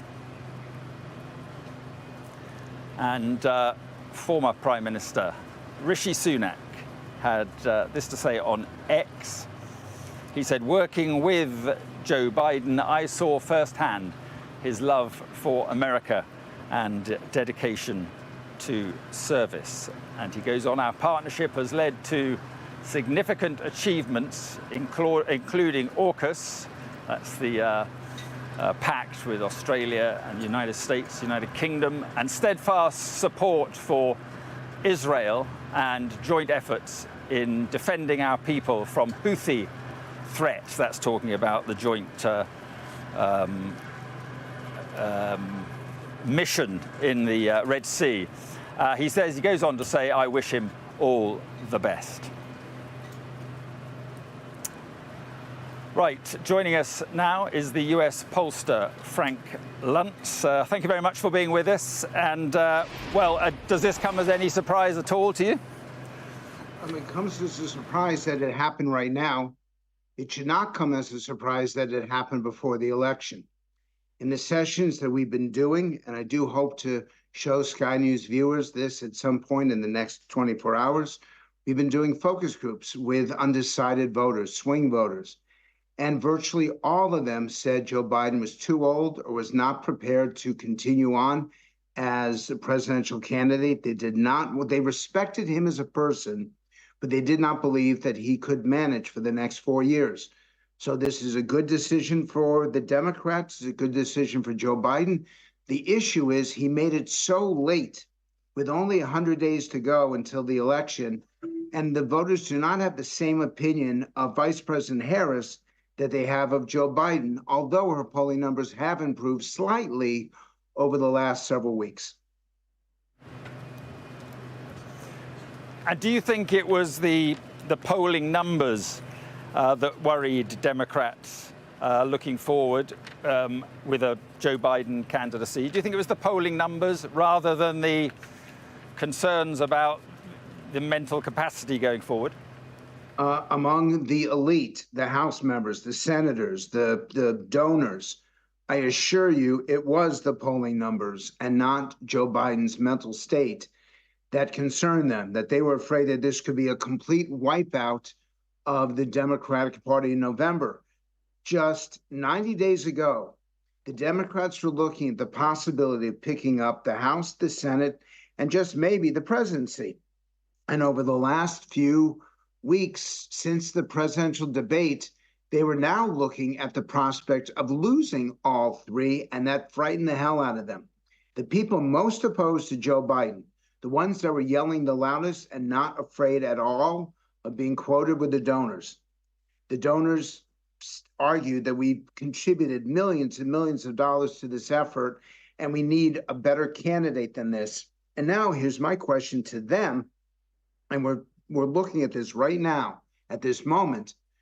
Is the right approach to give the nomination to the Vice President Harris, or to have a more open process where other candidates that I believe would be even more effective to give them a chance to be heard and potentially upend the Democratic Party? Here's the choice, and it's very clear.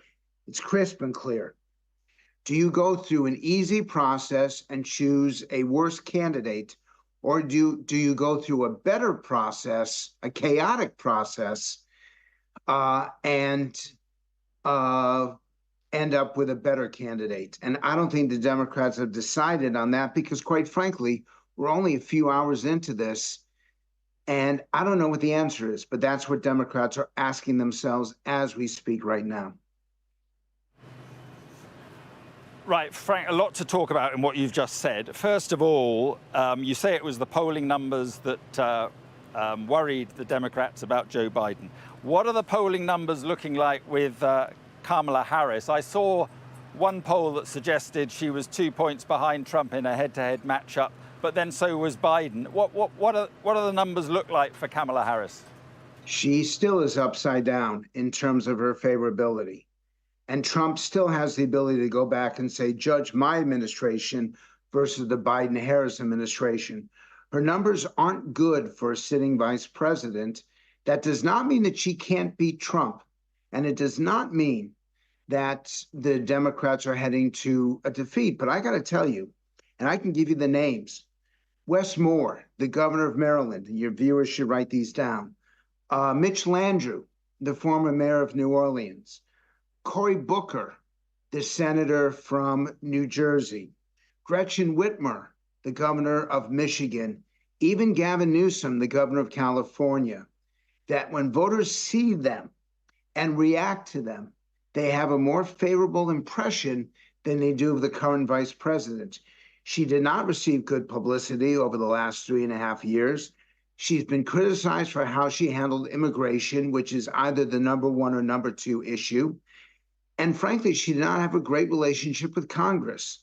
So she is the heir apparent, make no mistake about that. But there are a whole lot of Democrats that want to open it up because they're scared to death of the Democratic Party being perceived as in the hands of the elites, being in the hands of the power brokers, and not giving rank and file Democrats the chance to have their voices heard. Her numbers are not great. They're not even good. And this concern is one that I've been hearing over the last few hours.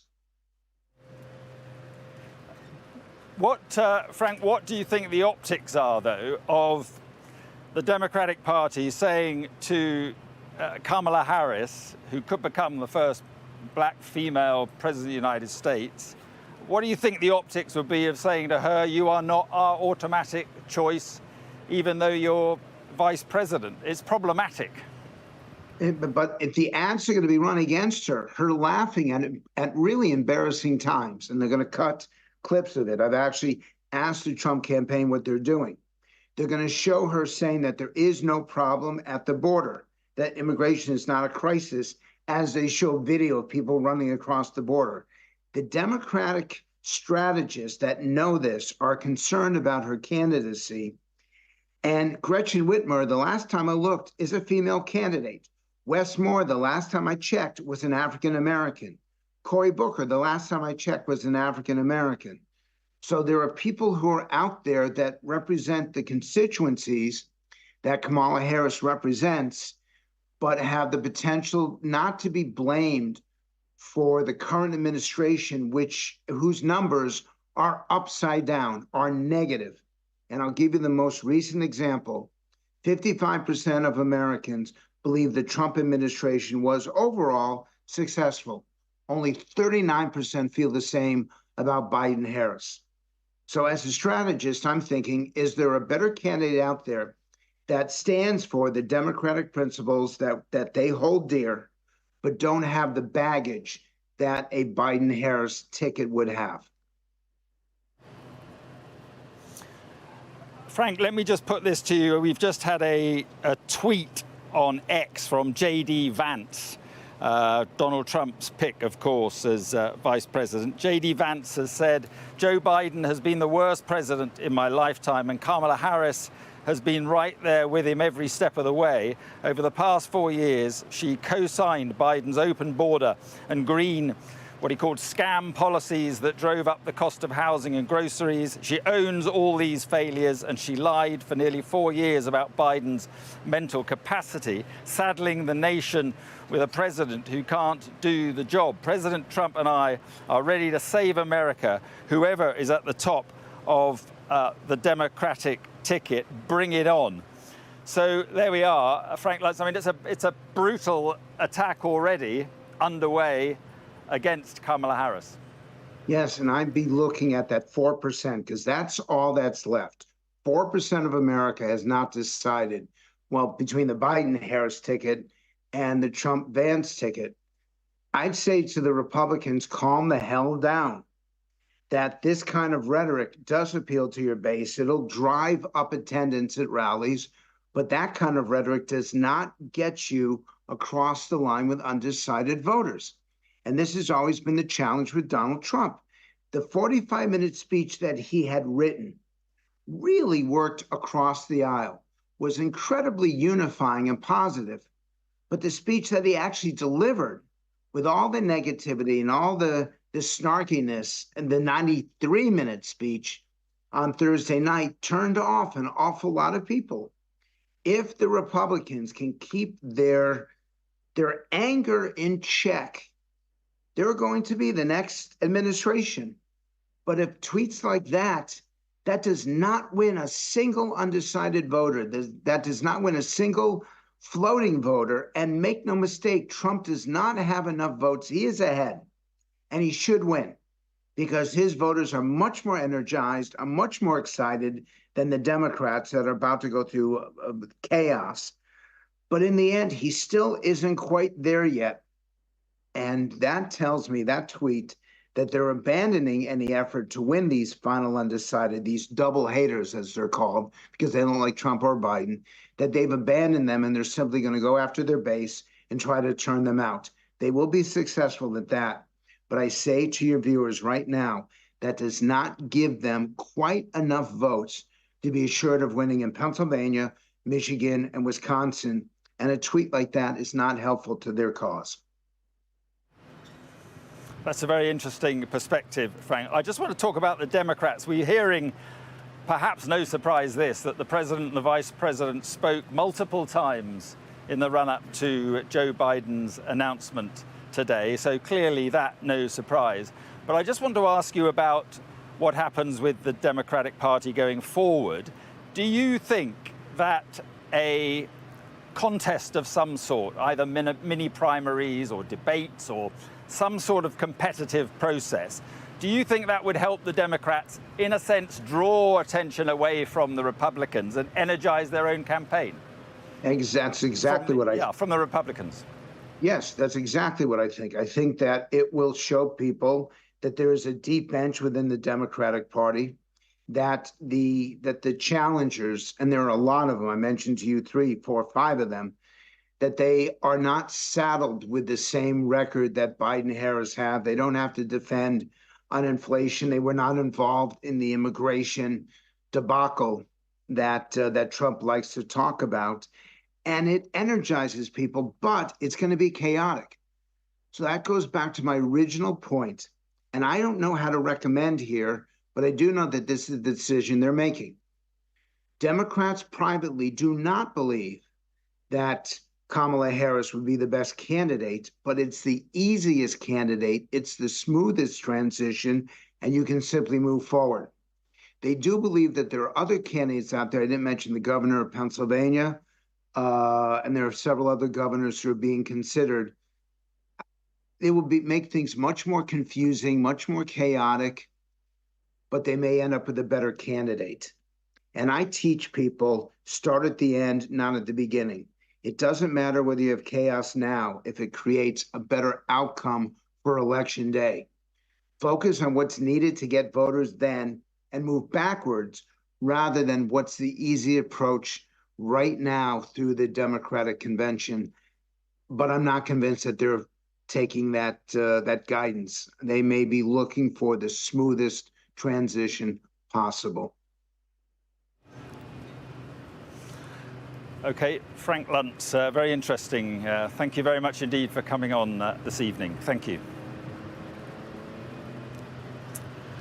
Right, let's speak then to Ryan Wiggins, Chief of Staff at the Lincoln Project, who joins us now from Florida. And Ryan, just to be clear, to explain to people, the Lincoln Project made up of people, former Republicans who now oppose Donald Trump. Have I got that right?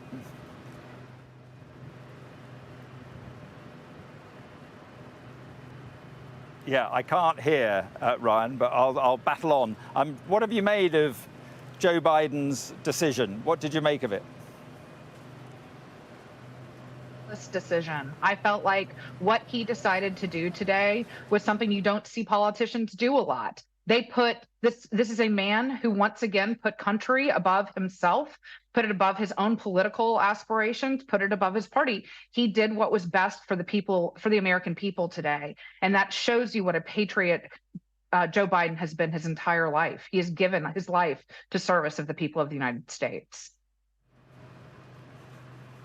Do you think it was, in the end, inevitable?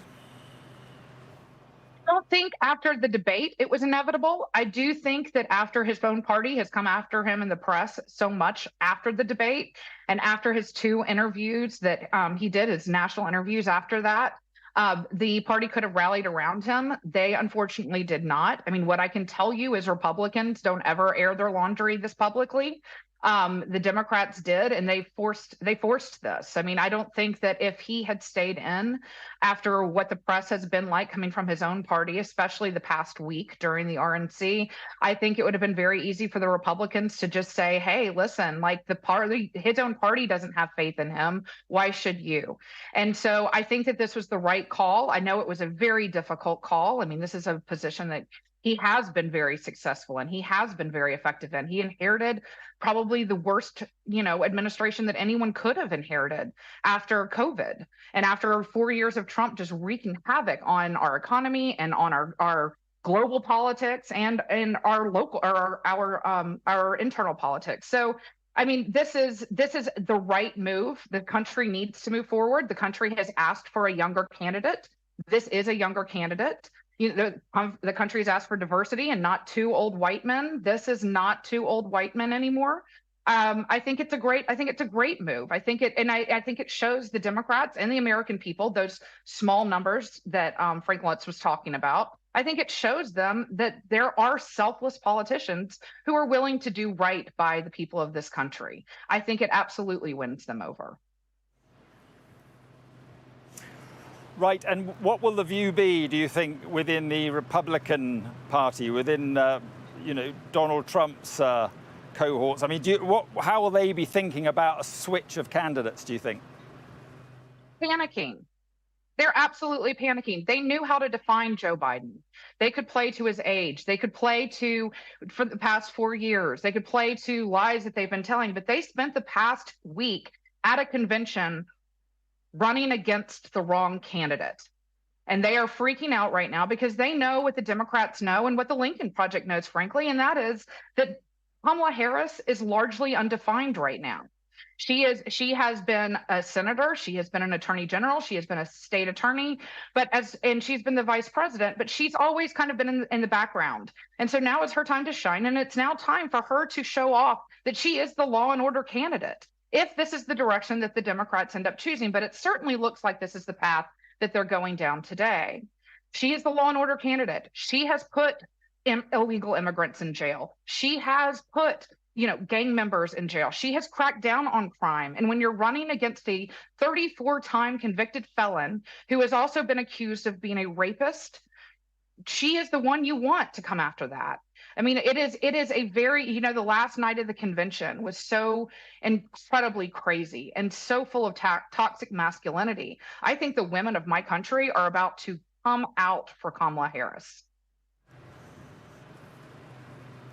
What do you make of what Donald Trump has said in response to this decision from President Biden? He says Joe Biden's the worst president in history of the United States by far, never been a president who's done so much damage to our country. And then he says he should never have been there in the first place. He should have stayed in his basement. What do you make of statements like that, which followed Joe Biden's decision and his letter explaining he was stepping aside? I think he was looking in the mirror when he made that statement. We have not ever had a president as divisive and as awful as Donald Trump is. He never ever should have another place in our politics. We shouldn't be talking about him right now. I think it shows a tremendous lack of class by someone who, like I said, is a convicted felon and a rapist, to talk about a man of dignity who has given his life to public service and to the betterment of this country. It is something that likely makes him feel pretty small, because he does not have the personality or the ego that would allow him to step back for the good of the country. Donald Trump only looks at things as it protects and defends and looks out for Donald Trump. He is completely unavailable to understand the sacrifice that the current president really just made for the country. I wonder what you thought of the Republican convention in Milwaukee. It is very clear from watching that it is now Donald Trump's party. He is in control of that party. What do you think about that?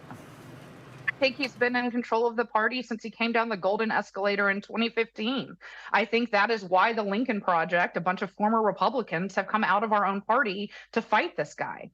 There's nothing American about Donald Trump. There's nothing that represents American values or the values of conservatism.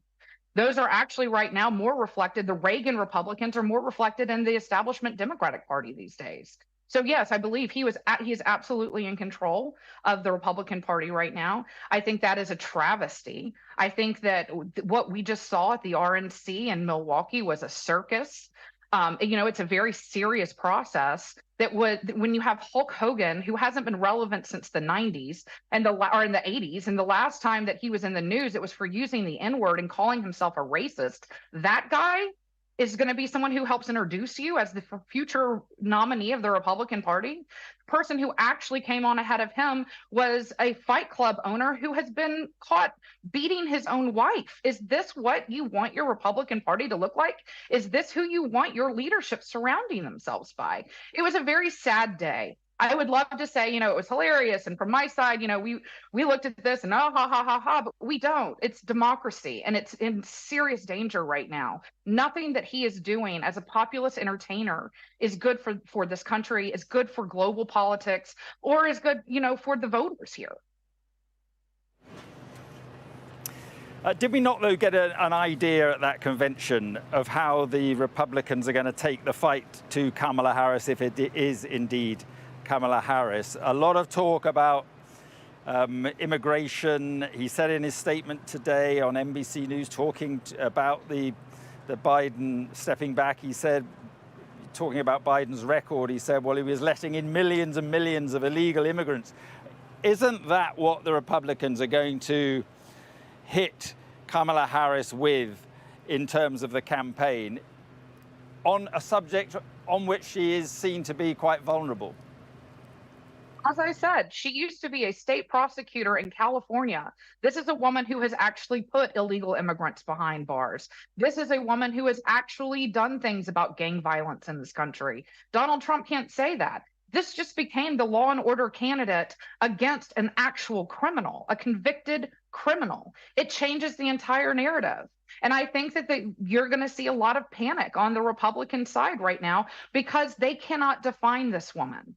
If they do, they fall into the same traps of being misogynistic, of being racist. And I think that doesn't play very well when this year we're calling it the year of the woman. Women are going to make a difference in this election cycle. And when you have a woman at the top of the ballot and a competent, qualified woman who is also given an incredible amount of time to public service, I think that women are going to rally around that. And they're going to have an easier time rallying around a Kamala Harris than a Donald Trump who has said horrible things about women and has been convicted of coming after women with sexual assault. So, I mean, like I said, I'm not worried about how the Republicans try to define Kamala. If I'm Trump, I'm looking very concerned about how she is going to point out all of his faults. Okay, Ryan, thank you very much indeed. Thank you. And let's speak now to Vanity Fair special correspondent and MSNBC contributor Molly Jong-Fast. Molly, thank you very much indeed for being with us. And I know you've interviewed Kamala Harris on a couple of occasions. I want to talk about that in just a moment. First of all, what are your thoughts about Joe Biden's decision? Yeah, I mean, I think it's heartbreaking, but I think I think he did this actually right. I mean, he had to see what the fallout was. He had to show himself that he couldn't carry the message. He couldn't prosecute the case against Donald Trump, right? He wasn't the right person at this moment. He has been an incredible president. I mean, possibly the best president in my mind of my life. He has passed infrastructure. Remember, Donald Trump had infrastructure week every week, and he never was able to pass it. And here, Joe Biden passed this enormous infrastructure.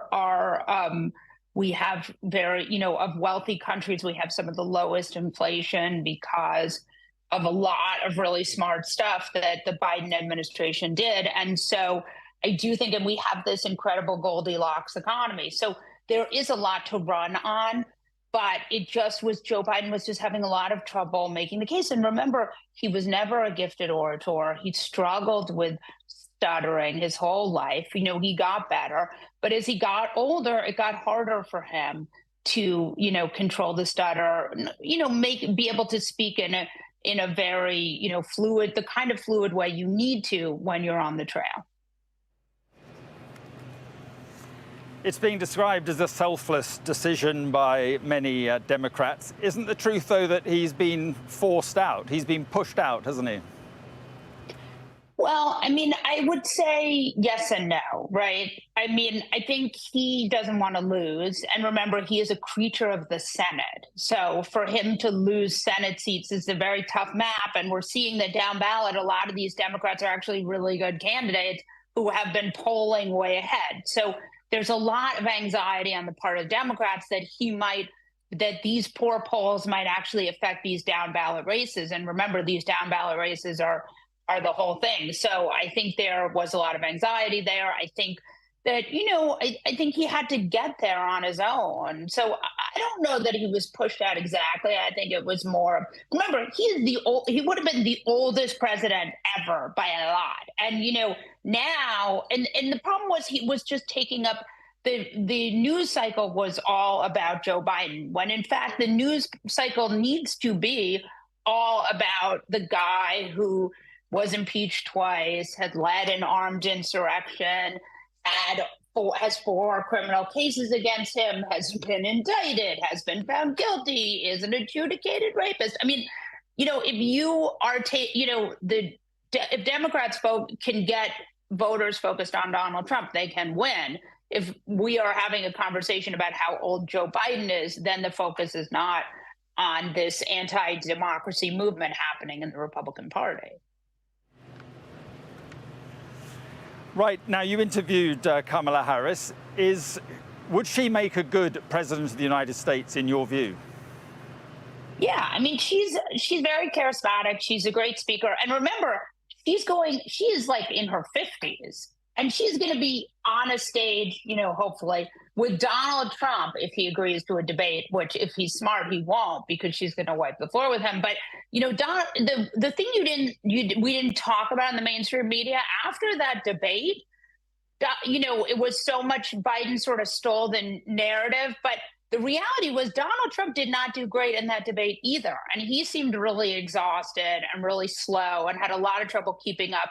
And so now he's going to be on the stage across from a woman who is 20 years younger than he is, who has been an AG and a DA and the second Black woman in the Senate ever, first female vice president, woman of color ever. I mean, this is just, she is, quite a good speaker, very smart. And also, remember, she has all these accomplishments. I mean, if you look at Donald Trump, he ran his father's real estate business, did okay with it, and then, ran for president on a racist lie that Mexicans were rapists.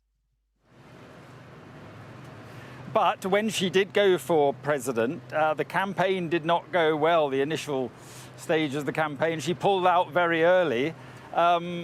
She was not that popular, let's face it. So I want to reframe that, because I've been thinking a lot about the Democratic primary and why she didn't do as well in the Democratic Party primary. And I have 2 thoughts. One is that, and I actually think this may benefit her in the general, she was not that lefty. She has all this law enforcement background. She was a DA, she was an AG, she was and she was a prosecutor for many years, and she prosecuted sex crimes. Ironically, she prosecuted sex crimes. So there's a certain sense in which a lot of Democrats wanted someone more lefty than her. They wanted someone who would, wasn't as involved in policing and that kind of thing. And so I actually think that may help her in the general, because even now the left has gotten on board because they realize that this is, could be our last election. But I also actually think that helps her. She's not a far lefty. She's actually pretty centrist. And one of the things that I noticed during that campaign was, she had trouble scaling up the infrastructure, but donors loved her, right? Donors really, really like her. And she's pretty centrist. So I actually think that may serve her in a general election campaign, especially when she's running against someone who has, signs in the convention that say mass deportation now. Molly, thank you very much for being with us. I appreciate your insights. Thank you very much. Thank you.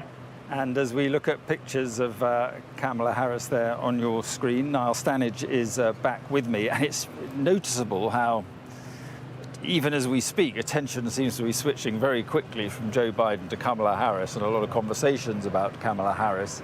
Do you think it's inevitable that she will be the next candidate? I'm reluctant to use the word inevitable in the middle of such unprecedented times, but I think she's the overwhelming favourite, Mark. There's a real challenge if anyone wants to oppose her. That's a difficult cliff to climb from the start. The incumbent vice president with the endorsement of the outgoing president and with significant institutional support behind her from the Democratic Party. As I was saying to you a short time ago, I think Kamala Harris has vulnerabilities, but she's clearly far and away the favourite to be the nominee. Because she didn't do well when she was going for president. Right. It was was she the first to pull out? I can't quite remember. But she certainly pulled out before the Iowa caucuses, which are the first contest. You know, it just didn't really happen for her. I remember at the outset of that campaign talking to someone in California Democratic politics, which is her home base, and this person said to me at the time, Kamala Harris is one of those people who looks so impressive on paper, and she always ends up a little bit underwhelming. That's what happened in that campaign. There were questions around her sort of authenticity. There was some discord within her campaign. Now, her allies would say she's sometimes held to a different standard because of her gender and race, but it wasn't a good campaign by any stretch. How much agreement do you think exists in the upper echelons of the Democratic Party about a way forward? I think a lot of agreement exists that it has to be Kamala Harris. I don't think people are necessarily thinking she's just this extraordinarily brilliant candidate. But again, the question is, who else would it be, and how do you jump over her to get to that other person?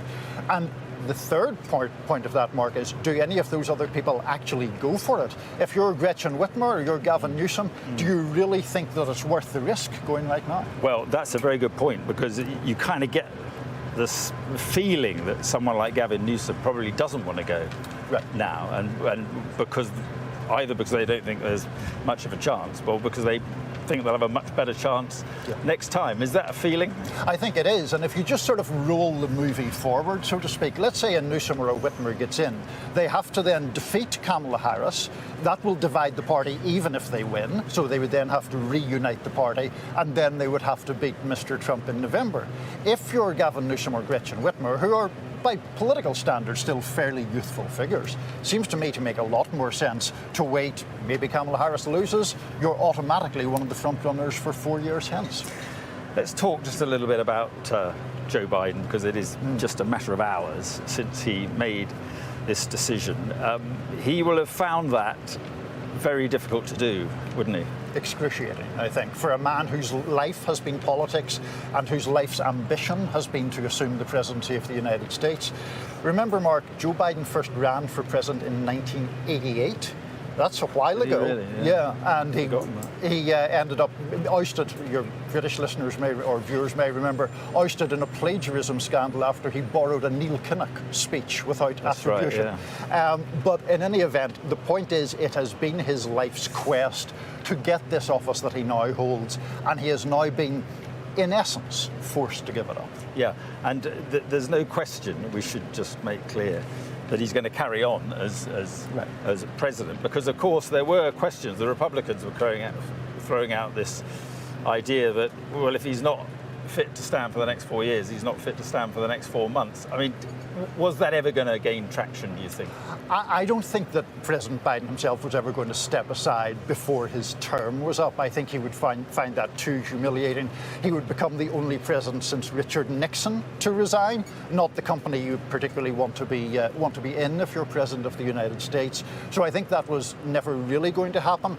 But I do think it's a potentially politically useful argument for Republicans to make, because of course then you tar Kamala Harris with the idea that she's propping up a president who isn't really capable of doing the job anymore. Okay, Niall, thank you very much indeed. Appreciate it. Thank you.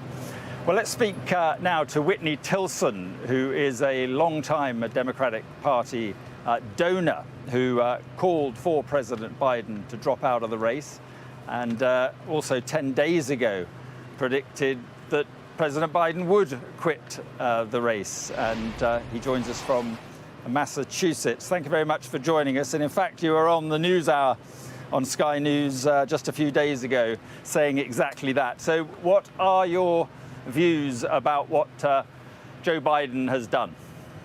Well, first, I'm grateful to him. He put his country and his party first, as he's always done. So hat tip to him. I wish he'd done it a week ago or 10 days ago when I said it was certain that he would have to do so. Would have given us a little more time before the convention. But it starts 4 weeks from tomorrow, so we still have time. You all in the UK and the French just showed you can do an election in a very short period of time. We're certainly capable of it here in the United States. And I think it's critical that we have a fair, open, and competitive process to find the very best person who can beat Donald Trump. That is the overriding goal. That may well be Kamala Harris, but it may not be. We need to figure out, and we need to listen to the American people and see what they say. What do you think that process looks like? Just give us your thoughts on how you see that process working. Yes, a lot of people have thrown out a concept of a mini primary. We've got 4 weeks. You can probably squeeze in 2, maybe even 3 debates. Of the 20 possible candidates whose names I've heard thrown around, you only need maybe 3 or ideally, I'd say 5 to join the race. So you have a half dozen people barnstorming the country, doing the talk news circuit, the Sunday morning talk shows, the late night comedians giving speeches, and we're looking for somebody to catch fire, to catch lightning in a bottle, the way Obama did back in 07 and 08. I hope it is Kamala Harris. She's obviously the inside track. That's the easiest course. But we cannot presume that. And we made a terrible mistake a year ago, the Democratic Party just all lining up behind Biden when the American people were saying he is too old to be an effective president. We should have listened to them then. We've got a chance to fix that mistake now. We'd better not make that mistake again by simply anointing Kamala Harris and assuming that the American people want her to be the person who's best suited to defeat Donald Trump. But don't you risk then division and disunity with a contest? And we know that voters don't tend to vote for divided parties. Yeah, well, look, it would be one thing if we were ahead in the game and we could try and run out the clock. But when you're behind, you actually want to overturn the chessboard. You want some chaos and uncertainty. But because also along with that comes excitement. And I can't think of anything more exciting than a genuine horse race for the next 4 weeks. It'll suck all the air out of the room for Trump and the Republicans. Everybody will be focused on the incredible bench of talented young people that the Democratic Party has. We just need to make sure a few of them throw their hats in the ring and that this doesn't just become a coronation. I think I personally would be strongly opposed to any attempt to just anoint Kamala Harris, assume she's the best candidate. I need to hear the American people. I want to see what the national polls show, for example, and in the swing states over the next week or two. Do you think she would have, this is what I guess you're suggesting, that she would have more legitimacy if she did win a contest? Yes, and to her credit, actually, just in the last hour, she said the right words, like she wants to go out and earn the nomination. That's what's important. She will have a better chance of beating Trump if she's the nominee, if she's genuinely perceived to have earned it rather than just having it handed to her without a competitive process. I actually think the lack of a competitive process and trying to force this upon all Democrats, that is actually what would be divisive. What would bring us all together is an exciting process where we have a lot of choices, and then we get to see what the polls say and who raises the most money and who's drawing the biggest crowds. I remember what it was like with Obama back in 2008. We need to find someone who can capture that kind of excitement. I'm very open to the idea that that's Kamala Harris, but it could well be one of the other candidates, and I hope some of them throw their hat in the ring so we can have a real horse race here. The truth is the polls don't look good for the Democrats at the moment, and I appreciate that that is one of the reasons why Joe Biden has been persuaded to stand back here, but the polls don't look good, particularly in some of those swing states where it looks as if Donald Trump has the momentum. Do you think a new candidate has a chance at all of pulling that back? Absolutely. In fact, Donald Trump, once Joe Biden steps aside, Donald Trump is one of the weakest, most beatable presidential candidates in history. His approval versus disapproval rating is negative 12%, one of the lowest of any presidential candidates. He's deeply unpopular. The only thing that was masking that, and nobody was paying attention to it, is Joe Biden was 18 points underwater. So I think right now the race is an absolute toss-up. You're going to see that in the polls. And the key, though, is we need to find a candidate who needs to be better than just better than Trump, who's got the vision and the ideas and who can catch fire and really get people excited to vote for that person. Because I don't just want to beat Trump. I want to thrash him. I want to keep the Senate. I want to win the House. And we have the potential to do that, but not if we just anoint somebody. We've got in a month to do something unprecedented, at least since 1970. By the way, it used to be every presidential election up till 1970, the parties didn't determine the nominee until the convention. So there's lots of precedent for this, actually, but certainly unprecedented in the last 50 years or so. I mean, it's very clear that Joe Biden has endorsed Kamala Harris. There's endorsements from elsewhere. Do you fear that it could be a coronation, that it could be, to use the phrase, a stitch-up? Yes, and I think that would be a terrible mistake. Not, again, because I have any negative views about Kamala Harris, but because we made that mistake a year ago. And I think certainly the donors that I know, but also the grassroots activists and all of us are, I'd say we break into thirds. A third of the people don't think Kamala Harris can win at all. A third of them, very open, want to see the polls, and a third of them strongly support her. But the reality is nobody knows right now, because any polls done about theoretical or potential candidates aren't worth anything. We actually now, it's the polls in the next couple of weeks that matter. Okay, Whitney, I appreciate your time. Thanks for coming on once again. Thank you. I've hurried through that because I just want to show you this live picture from outside the Vice President's official residence in Washington. And someone, well, there we are, another endorsement. Someone, we don't know who it is, but seems to have written a homemade sign saying Kamala 2024. That's outside Kamala Harris's official residence in Washington.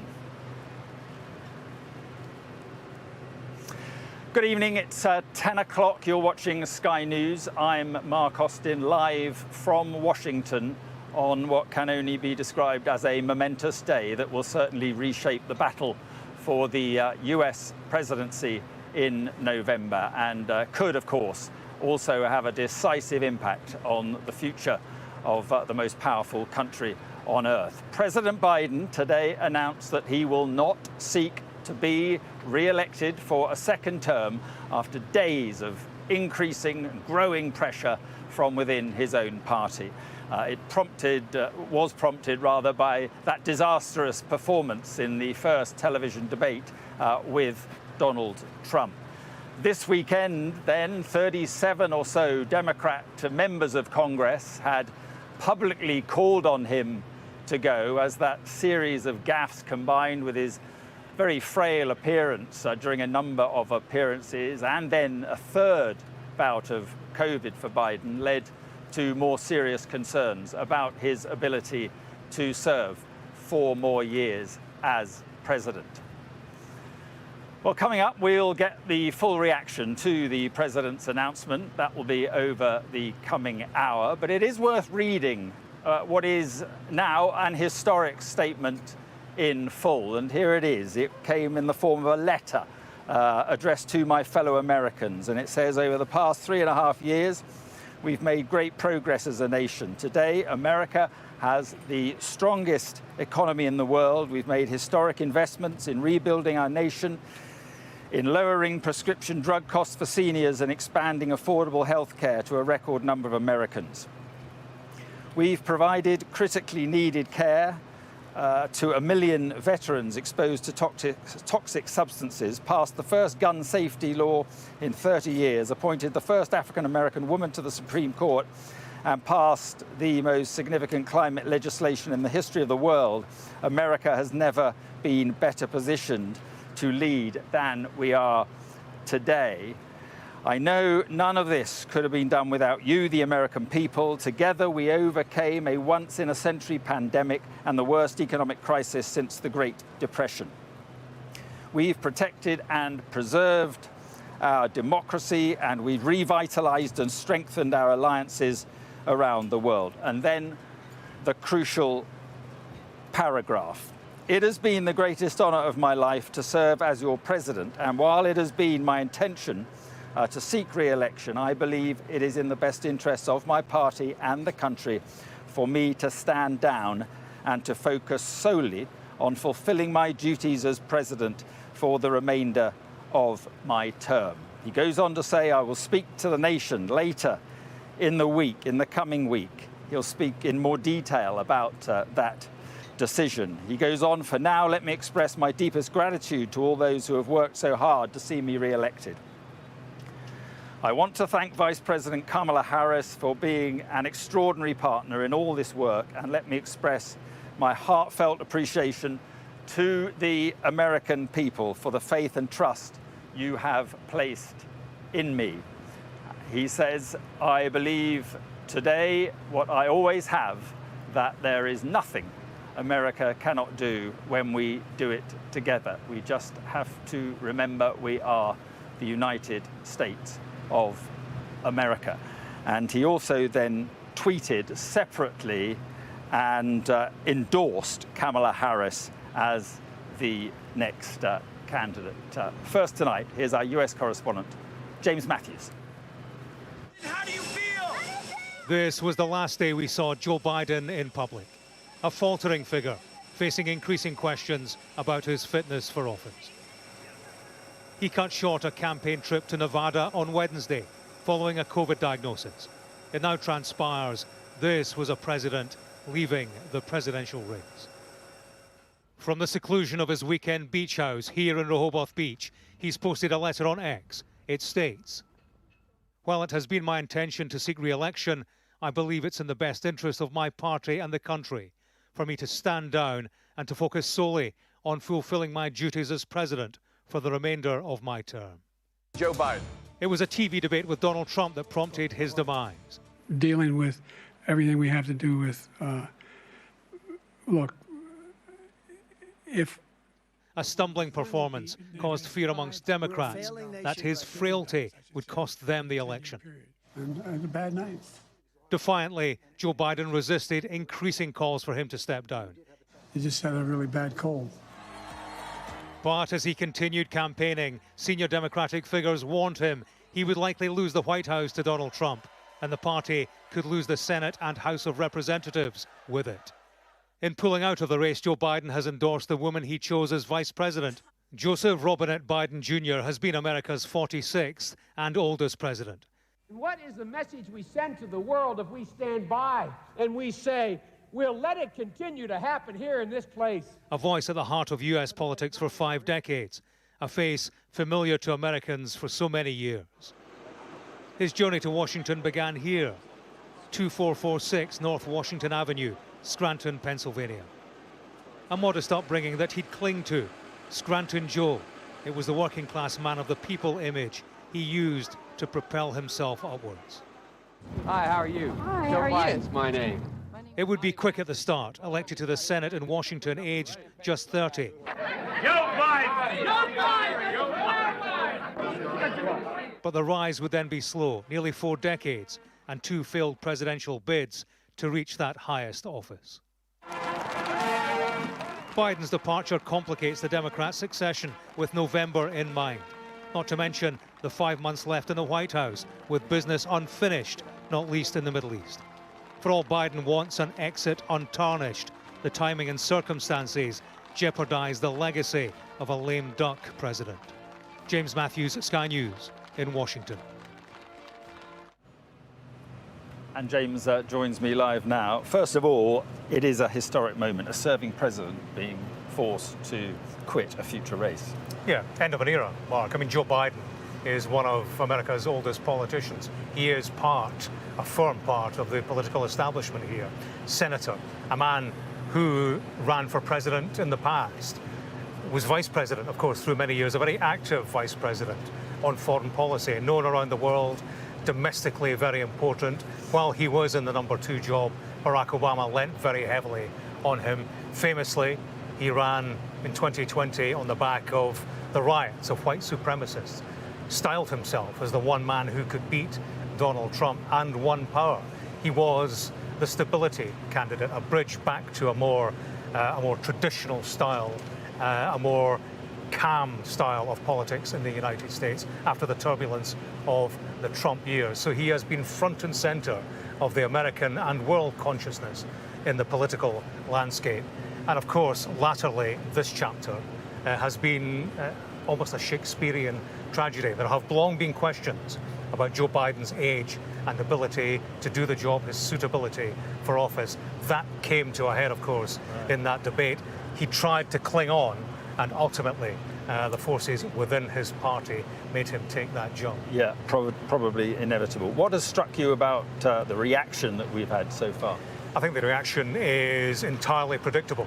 It will stick in Joe Biden's throat, because over the past couple of weeks, while he insists the polls were in his favor, he was the one man to beat Donald Trump, circling around him have been senior figures within the party, icons. Barack Obama staying silent but not putting a stop to those urging Biden to step down. We've had Nancy Pelosi, Chuck Schumer, Hakeem Jeffries, all the power brokers.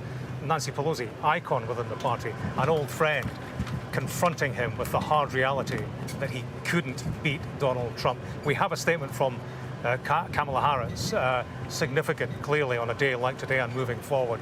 I'll read it to you, Mark. This is the woman who would be president, or who will take over as candidate if she has her way, and if Biden has her way. She says this: "I'm honored to have the president's endorsement, and my intention is to earn and win this nomination. Over the past year, I have traveled across the country talking with Americans about the clear choice in this momentous election.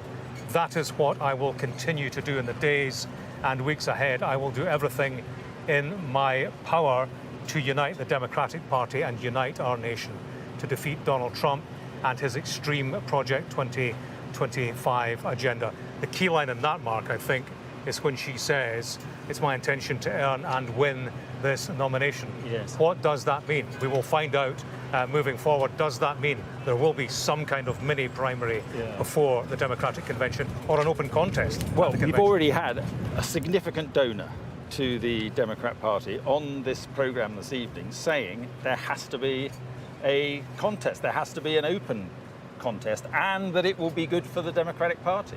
Yeah, because that's democracy within the party. And remember, this is a party fighting, as they would style it, to save the existential threat to democracy. So if there is no contest, if there is no argument, and a decision that is seen to be in the democratic interest of the party, then that puts them on the back foot come November and the arguments prior to the election. The counter-argument to that would be, and I've heard this from Democrats, even those who wanted Joe Biden out, some of them have said to me, look, we're quite happy with Kamala Harris, and this Democratic argument doesn't quite hold, because when we backed Biden through the primary process, we were backing Harris as well. So to that extent, she has that momentum moving forward. And an interesting point in all this is how the Republicans will feel about this and who they would prefer to be up against.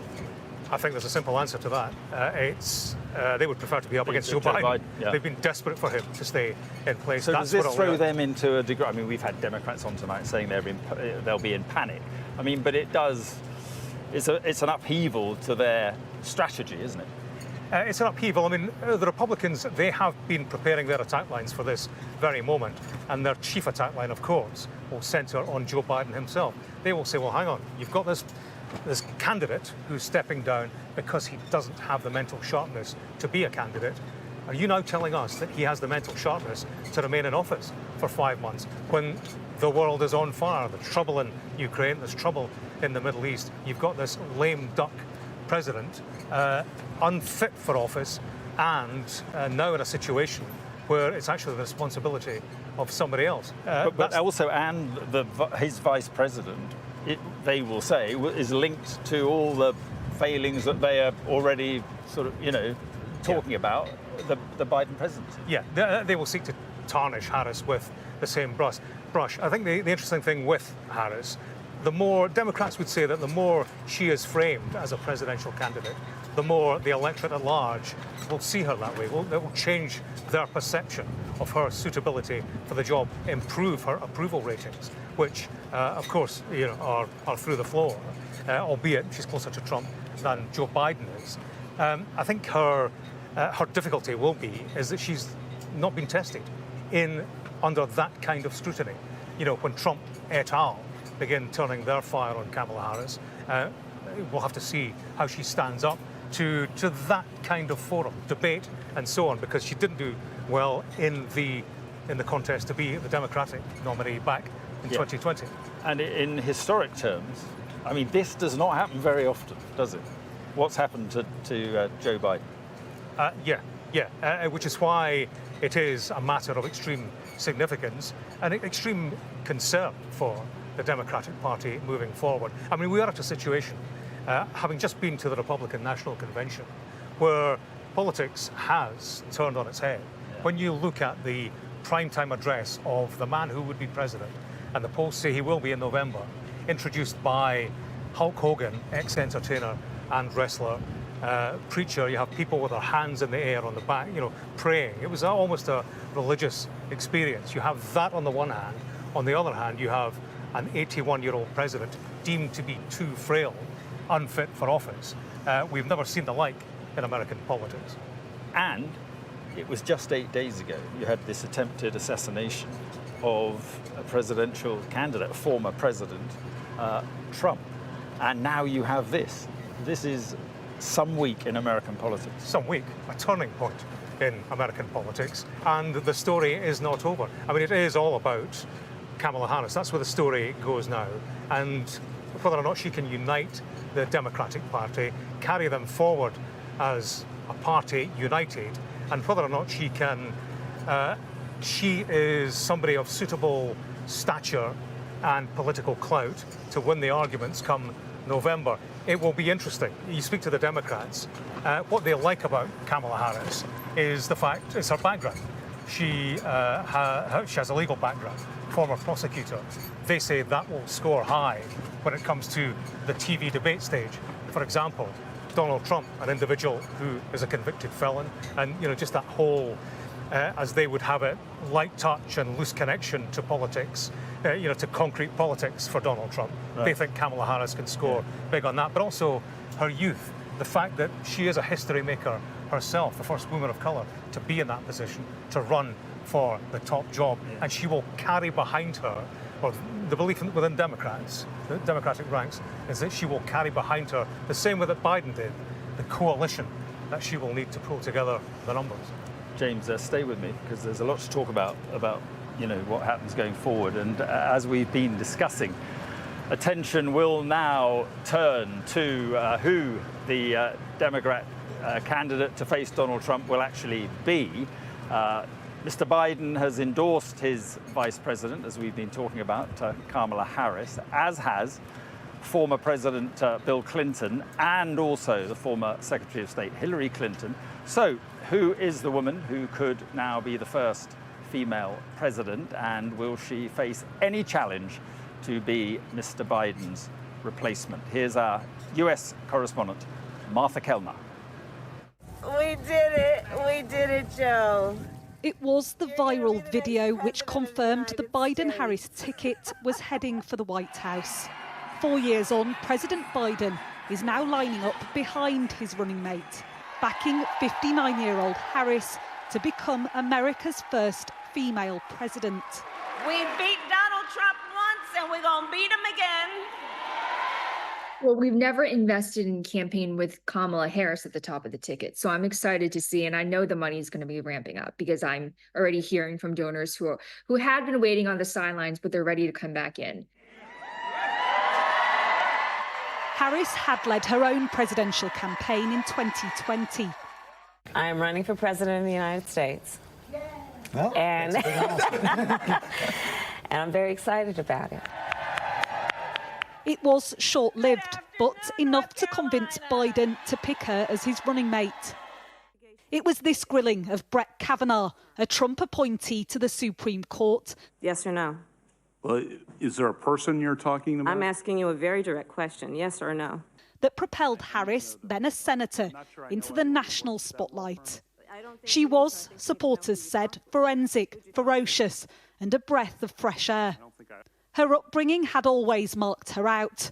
The daughter of an Indian mother and a Jamaican father, she was a long-standing glass ceiling smasher. In her home state of California, Harris became the first black person to serve as Attorney General. Then the big one, America's first female vice president.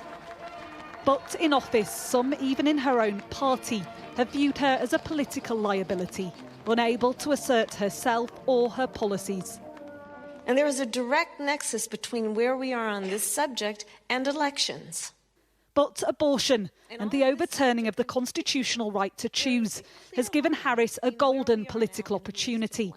If she becomes the presidential nominee, it could help her win votes in key constituencies.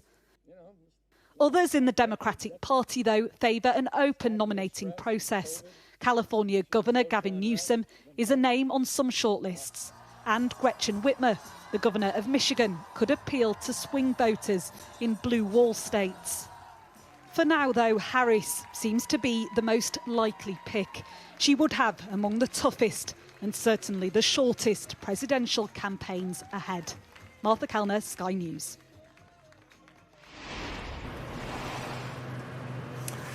Let's join our correspondent David Blevins, who is at the White House this evening. And David, first of all, this will have been a very difficult decision for Joe Biden to have taken.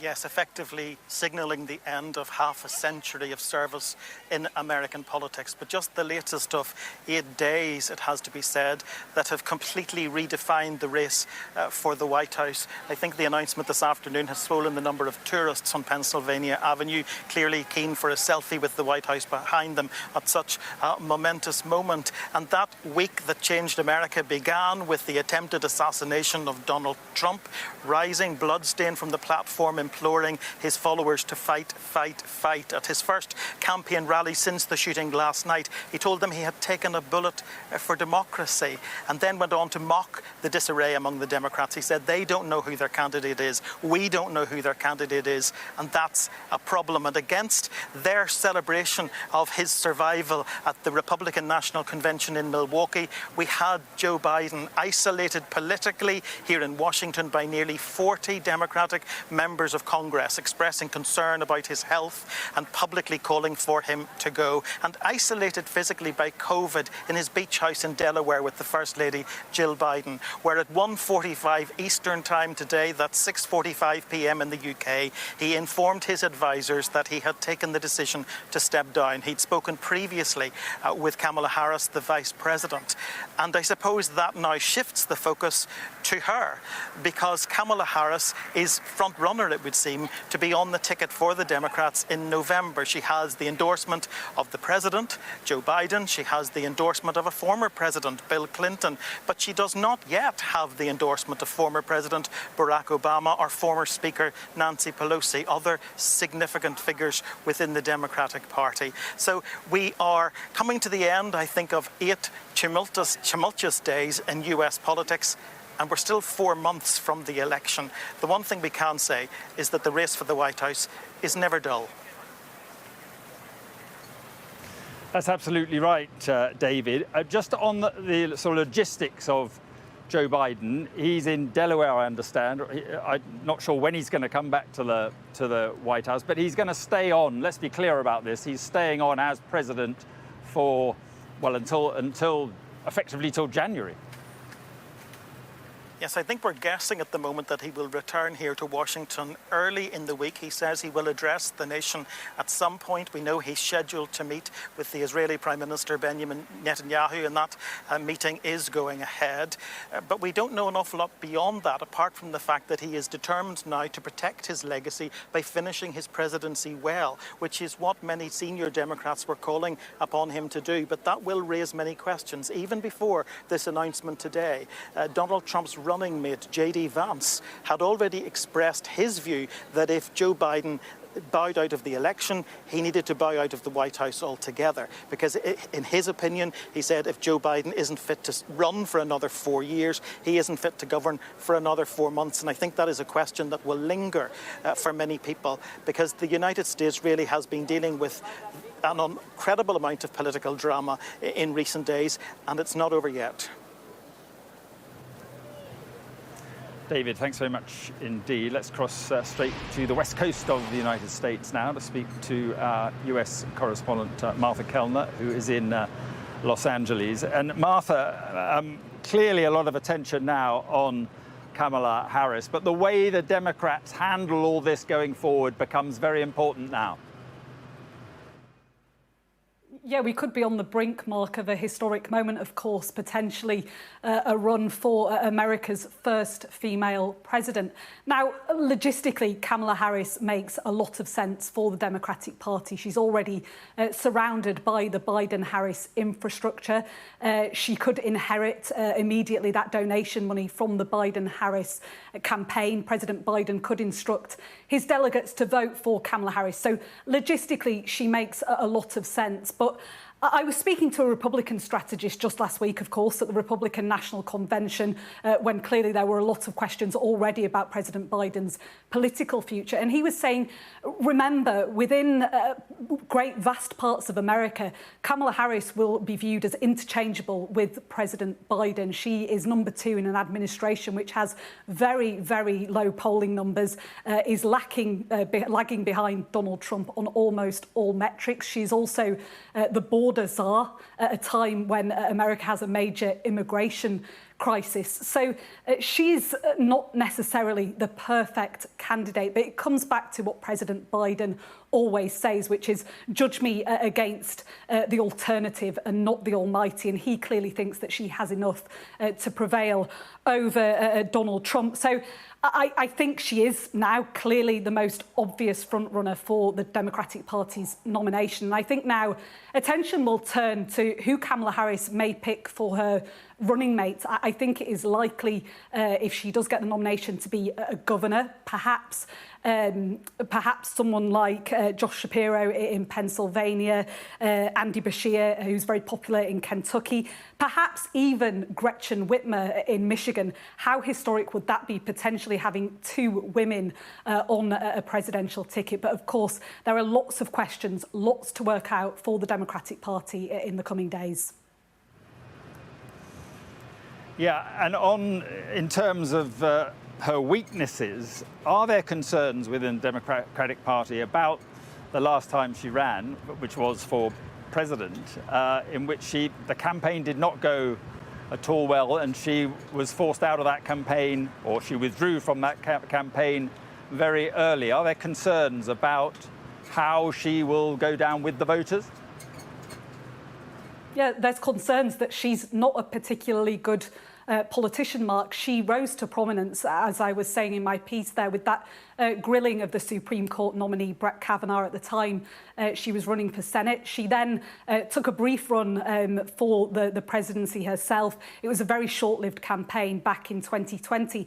And up until sort of 6 months ago, she was viewed, even by some within her own party, as being a major political liability. She's failed to assert herself, particularly on the immigration. Some people are saying that President Biden sold her down the river somewhat with some very tough political briefs, but she's not seen as having flown in this role as vice president. One brief bright spot for Kamala Harris has been the overturning of Roe versus Wade, the overturning of the constitutional right to choose. She's really seen abortion as something that she can campaign on. She's been doing this tour crisscrossing the United States, specifically appealing for people to vote on the issue of abortion. And that's being viewed as having been quite effective. Abortion was something that brought particularly women to the polls in vast numbers in the 2022 midterm election. So I think that's something, if she becomes the presidential nominee, that she will really focus on. That is an issue that she believes she can win votes in key swing states on. And just finally, Martha, in the key swing states that you've been talking about, or we've been talking about, Trump does seem to have momentum. We were in Pennsylvania just earlier last week for 2 or 3 days in a county called Bucks County, which the Democrats have been winning. But it is really 50-50. And the people we spoke to said the momentum seems to be with the Republicans, seems to be with Donald Trump. I just wonder how worried the Democrats are about finding any candidate who could close the gap on Donald Trump. Yeah, I think that is the problem, Mark. There is no obvious perfect candidate. In fact, there's no one really who you look at and think they could do vastly better than Kamala Harris in the current political landscape. You were mentioning the polling there in those swing states, and I think the problem was after that debate 3 weeks ago with President Biden, Americans couldn't unsee or unhear what they'd seen and heard from President Biden. And it means that we saw this sudden surge in momentum for Donald Trump and the Republican Party. Those latest polling numbers showing Donald Trump leading President Biden, as it was at the time, in 7 key swing states. So there is a huge political mountain to climb for Kamala Harris. But I think some within the Democratic Party are looking at her and thinking perhaps she offers opportunities, appealing to black voters, which is a key constituency, voters of colour, and appealing to women as well, as I was mentioning before, on abortion, that perhaps she does give them an edge over President Biden in some of those swing states on those issues. Martha, thank you very much indeed. Martha Kellner over there on the west coast of the United States on a momentous day in American politics. Let's just have a look at some of the reaction to this decision by Joe Biden to step down from the presidential race. And let's begin with Donald Trump, who has said on his Truth Social website, "Crooked Joe Biden was not fit to run for president and is certainly not fit to serve and never was. He only attained the position of president by lies, fake news, and not leaving his basement." He goes on, "All those around him, including his doctor and the media, knew that he wasn't capable of being president, and he wasn't. And now look what he's done to our country with millions of people coming across our border, totally unchecked and unvetted, many from prisons, mental institutions, and record numbers of terrorists." He goes on, "We will suffer greatly because of his presidency, but we will remedy the damage he has done very quickly." And he ends with capital letters, "Make America Great Again." Donald Trump's running mate, J.D. Vance, said on X, which used to be Twitter, "Joe Biden has been the worst president in my lifetime, and Kamala Harris has been right there with him every step of the way." Over the last 4 years, she co-signed Biden's open border and green scam policies that drove up the cost of housing and groceries. She owns all of these failures, and she lied for nearly 4 years about Biden's mental capacity, saddling the nation with a president who cannot do the job. He goes on, "President Trump and I are ready to save America. Whoever's at the top of the Democratic ticket, bring it on." In contrast, former President Barack Obama said this: "Joe Biden has been one of America's most consequential presidents, as well as a dear friend and partner to me. Today, we've also been reminded again that he's a patriot of the highest order. We will be navigating unchartered waters in the days ahead, but I have extraordinary confidence that the leaders of our party will be able to create a process from which an outstanding nominee emerges. Interestingly, not endorsing Kamala Harris at the moment. What about former US President Bill Clinton and his wife, former Secretary of State Hillary? We join millions of Americans in thanking President Biden for all he has accomplished, standing up for America time and again, with his North Star always being what's best for the country. We are honored to join the president in endorsing Vice President Harris, and will do whatever we can to support her. Now, a key figure in all this, former US House Speaker Nancy Pelosi, said this: President Joe Biden is a patriotic American who has always put our country first. His legacy of vision, values, and leadership make him one of the most consequential presidents in American history. With love and gratitude to President Biden for always believing in the promise of America and giving people the opportunity to reach their fulfillment. God bless America with Joe Biden's greatness and goodness. That is a key figure in urging President Biden to stand down there, Nancy Pelosi. What about Prime Minister Sir Keir Starmer said, I respect President Biden's decision and I look forward to us working together during the remainder of his presidency. I know that, as he has done throughout his remarkable career, President Biden will have made his decision based on what he believes is in the best interests of the American people. Former Prime Minister Rishi Sunak said on X, working with Joe Biden saw firsthand his love for America and dedication to service. Our partnership has led to significant achievements, including AUKUS, that's the pact between Australia, the US and the UK, steadfast support for Israel and joint efforts in defending our people from Houthi threats. And he went on to say, I wish him all the best. I just got a statement as well from Hunter Biden here, saying that for my entire life, I've looked at my dad in awe. How could he suffer so much heartache and yet give so much of whatever remained of his heart to others, not only in the policies he passed, but in the individual lives he's touched. Over a lifetime, I've witnessed him absorb the pain of countless everyday Americans who he's given his personal phone number to because he wanted them to call him when they were hurting, when their last hopes were slipping through their hands.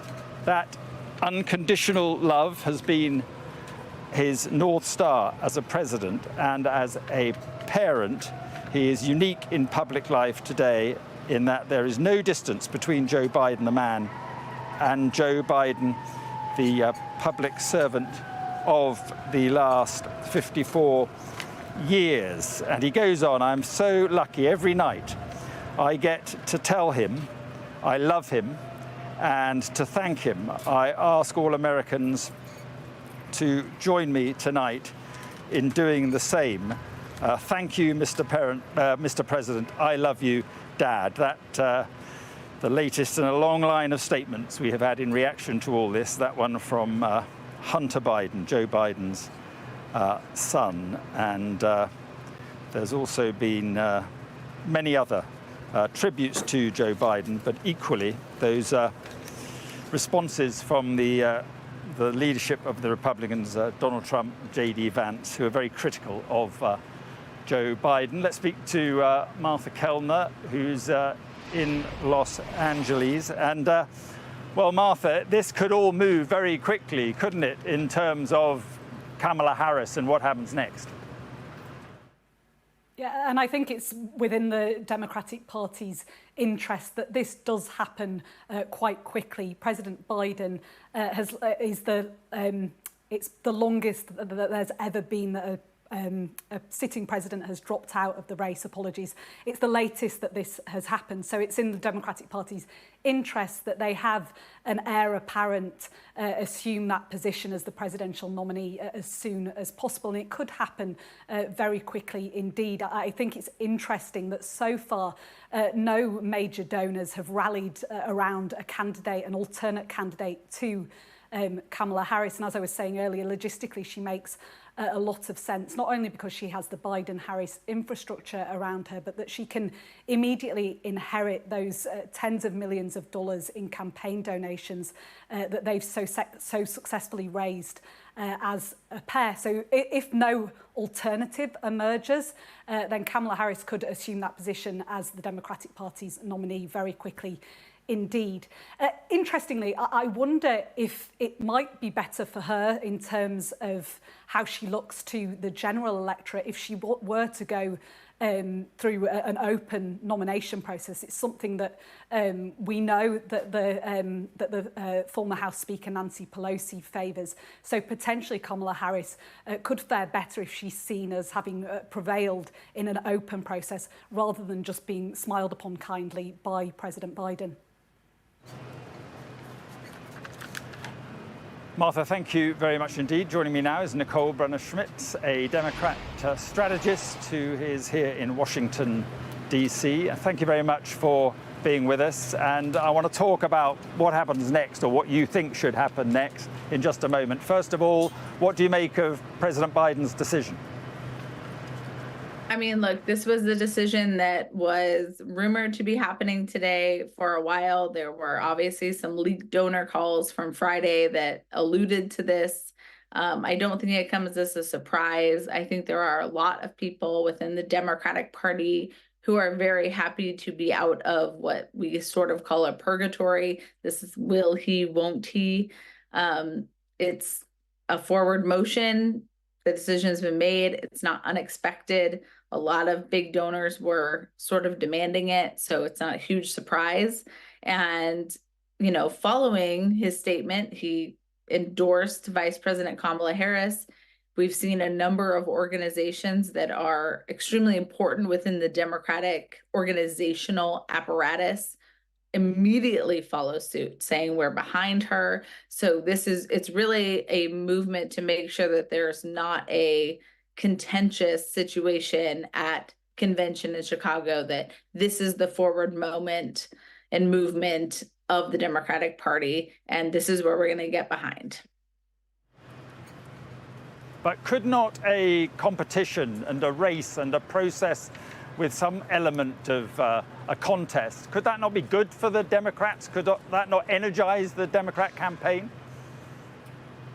I don't think it would be at this point. We are a month from convention. We are not long from the actual election. That is something that I believe is absolutely something that is positive for a party when it is earlier on in an election cycle. Had this been a decision that the president had made in January, 1000%. Should have been a situation where the voters could go to the polls in their primaries and have that vote.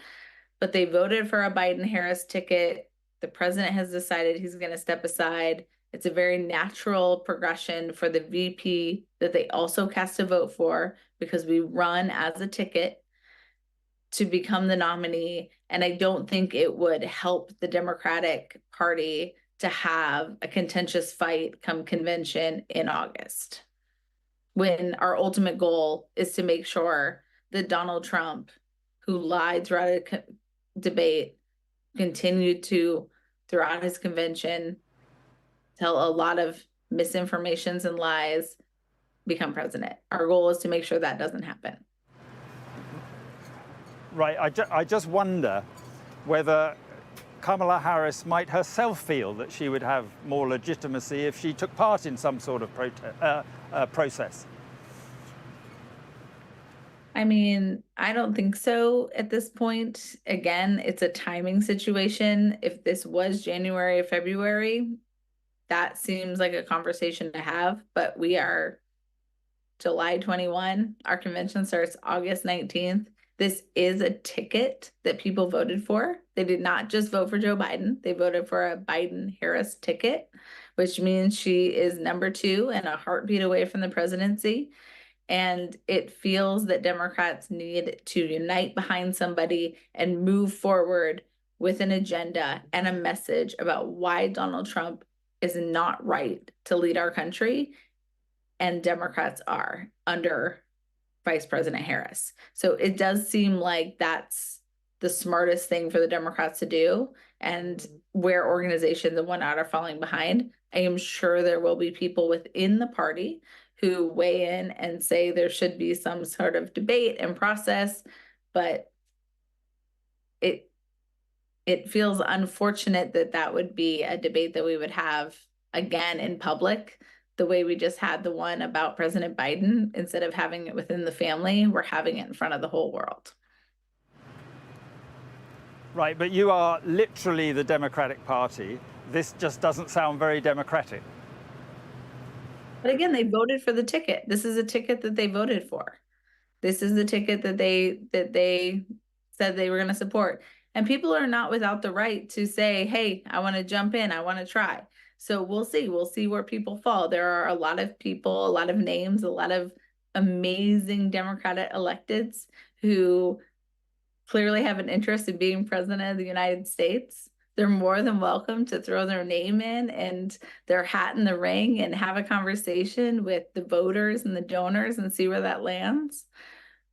But it probably ends up that it's better if we are united and a unity ticket, and we go ahead and make sure that the most important thing happens, which is that Donald Trump is not elected president again for 4 years in this country.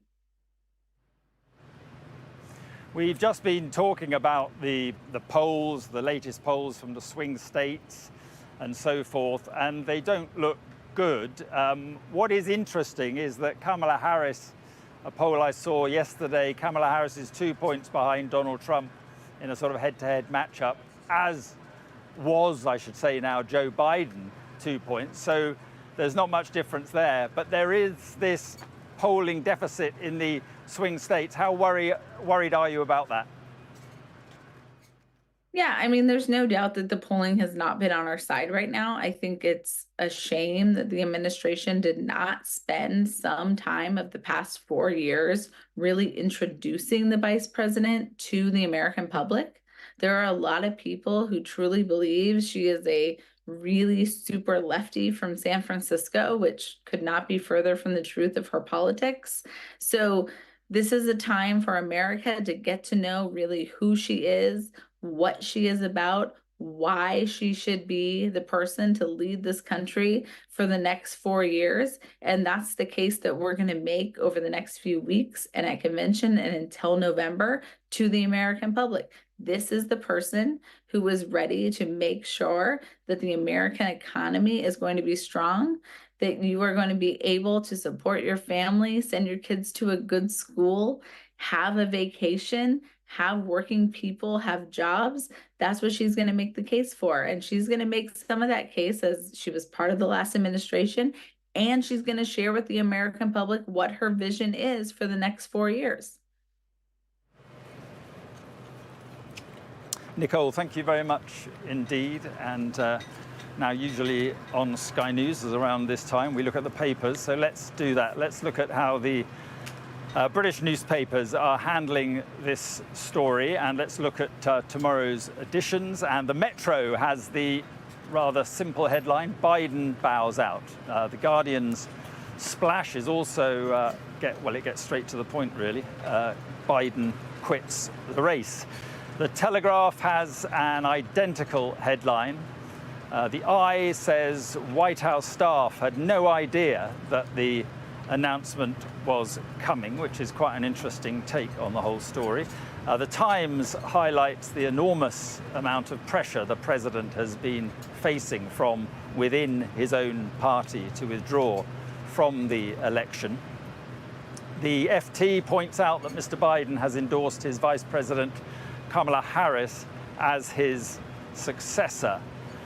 Look at the Mail. The Mail suggests that Kamala Harris's selection as the Democratic nominee may not be a foregone conclusion, as a number of Democrats even have been saying on this program. And the Express pictures Mr. Biden in what looks like, well, he's either asleep or in deep thought. And the Star adopts a predictably humorous tone. Their front page reads, "Sleepy Joe, it's time for a nap." Well, the president's resignation is, well, we've just done that, is dominating tomorrow's, we've just done that, haven't we? I don't know, I'm just reading something that we've already done. It's late there, even if it's not here. So, James, look, let's talk about this. It's, first of all, let's put it in perspective. I mean, this is a historic day and a significant day. Hugely significant, Mark, in terms of the political landscape, the political ecosystem here, and the political direction for the United States. I was in Milwaukee in the last few days at the Republican National Convention. On the one hand, you have Donald Trump, former real estate agent, the man who styles himself as King of Manhattan, showbiz figures, TV celebrity. On the closing day of that, you had him on stage, introduced by an entertainment wrestler, Hulk Hogan, no less. And there was almost a religious air around this man. Largely, of course, because he had been shot. That fed into the kind of atmosphere. But there was a real air of reverence and awe amongst that crowd. And it almost felt like St. Donald at times. So that's on the one hand. On the other, you have Joe Biden, one of the most established figures in US political history, not just having been president, who is closeted away, suffering from COVID, self-isolating in his beach house. We haven't seen him for several days, has been at the heart of this Shakespearean tragedy for several weeks, having been deemed unfit for office, having collapsed in debate, and simply viewed by his party and others as too old. The man who wouldn't budge, the King Canute of politics, who resisted all entreaties until the likes of George Clooney, Hakeem Jeffries, Chuck Schumer, and finally, Nancy Pelosi, icon of the Democratic Party. That was his A2 Nancy in this Shakespearean tragedy. Ultimately, with that kind of clout lined up against him, those kind of opinion formers, he had nowhere to go. And the way he's done it, I think, is entirely in keeping with how strange all of this is. You would have thought the 46th President of the United States might address the nation at a time like this, not through social media on a Sunday morning. It's a thrown together it does resignation. seem like that, doesn't it? Which raises the question about how this has all happened, about what's been going on in Delaware at his home, and this reporting that we're hearing in one of the British newspapers, certainly, that the White House staff had no idea that he was going to announce this. Now, I find that very difficult to believe on one hand, but then on the other, if the Bidens were as isolated, and it seemed to be, largely down to their family, the family, if they were as isolated as that, then perhaps not so surprising. Yeah, Joe Biden has been surrounded by this inner circle of close colleagues. We're led to believe that those close colleagues, around 3 or 4, his wife, Dr. Joe Biden, clearly key among them, they were together in Rehoboth. He's self-isolating. Yesterday morning, Saturday morning, was when it began to come together. But he has very much been isolated from the party at large, a growing number of them. I mean, nearly 40 who have gone public. There are dozens more who have been leaning on that door. And leaning on Nancy Pelosi, she's been key in all of this. Having spoken to Democrats who'd come out publicly, they said that she led the way in terms of confronting Biden with the reality, cutting through that inner circle to lay before him the polling, private polling that showed where he stood against Donald Trump, but also showed him where Kamala Harris sat against Donald Trump. That did it for him in the end, but also the donors. Through all the arguing about which poll mattered and which didn't, who was going to win and who wouldn't, the donors freezing their donations. That came down to hard dollars, nickels, and dimes. There was no argument about that. So you think the money dried up, or was threatening to dry up? The money was being frozen by many donors, and he was staring down the barrel of a campaign that was already failing, but one that was losing money, and there's no turning back from that in an American election. And just one last point: do you expect him then to return to the White House, speak from the White House, and how will this happen? What will the choreography of this be? Yeah, I think and he has said that he will address the nation at a later date. I think, he's suffering from COVID. I mean, who knows? He might be in his bedroom. Netanyahu's arriving, isn't he? Tonight or tomorrow? Well, he's due to meet Netanyahu on Tuesday. Right. Netanyahu addresses Congress on Wednesday. I have to say, my instinct would have been that he would leave the Netanyahu thing, carry on with that, and then make the announcement afterwards. He would not want to give Netanyahu friend turned foe. He wouldn't want to give Netanyahu the satisfaction of a defunct president. Yeah. So my guess is that he'll meet Netanyahu. That will carry on because he still needs to prove himself that he has the stature and wherewithal to continue on with president. Absolutely. The Middle East at the very top of his priority list. 6 months. I mean, January, effectively, isn't it? Yeah, and the Republicans will say, well, hang on a minute, why are you missing Netanyahu? You're not fit to be a candidate. Yeah. And yet you're steering the course of the Middle East conflict right down to a face-to-face meeting with Netanyahu. Okay. You'll hear that from the Republicans in grand style the next few days. OK.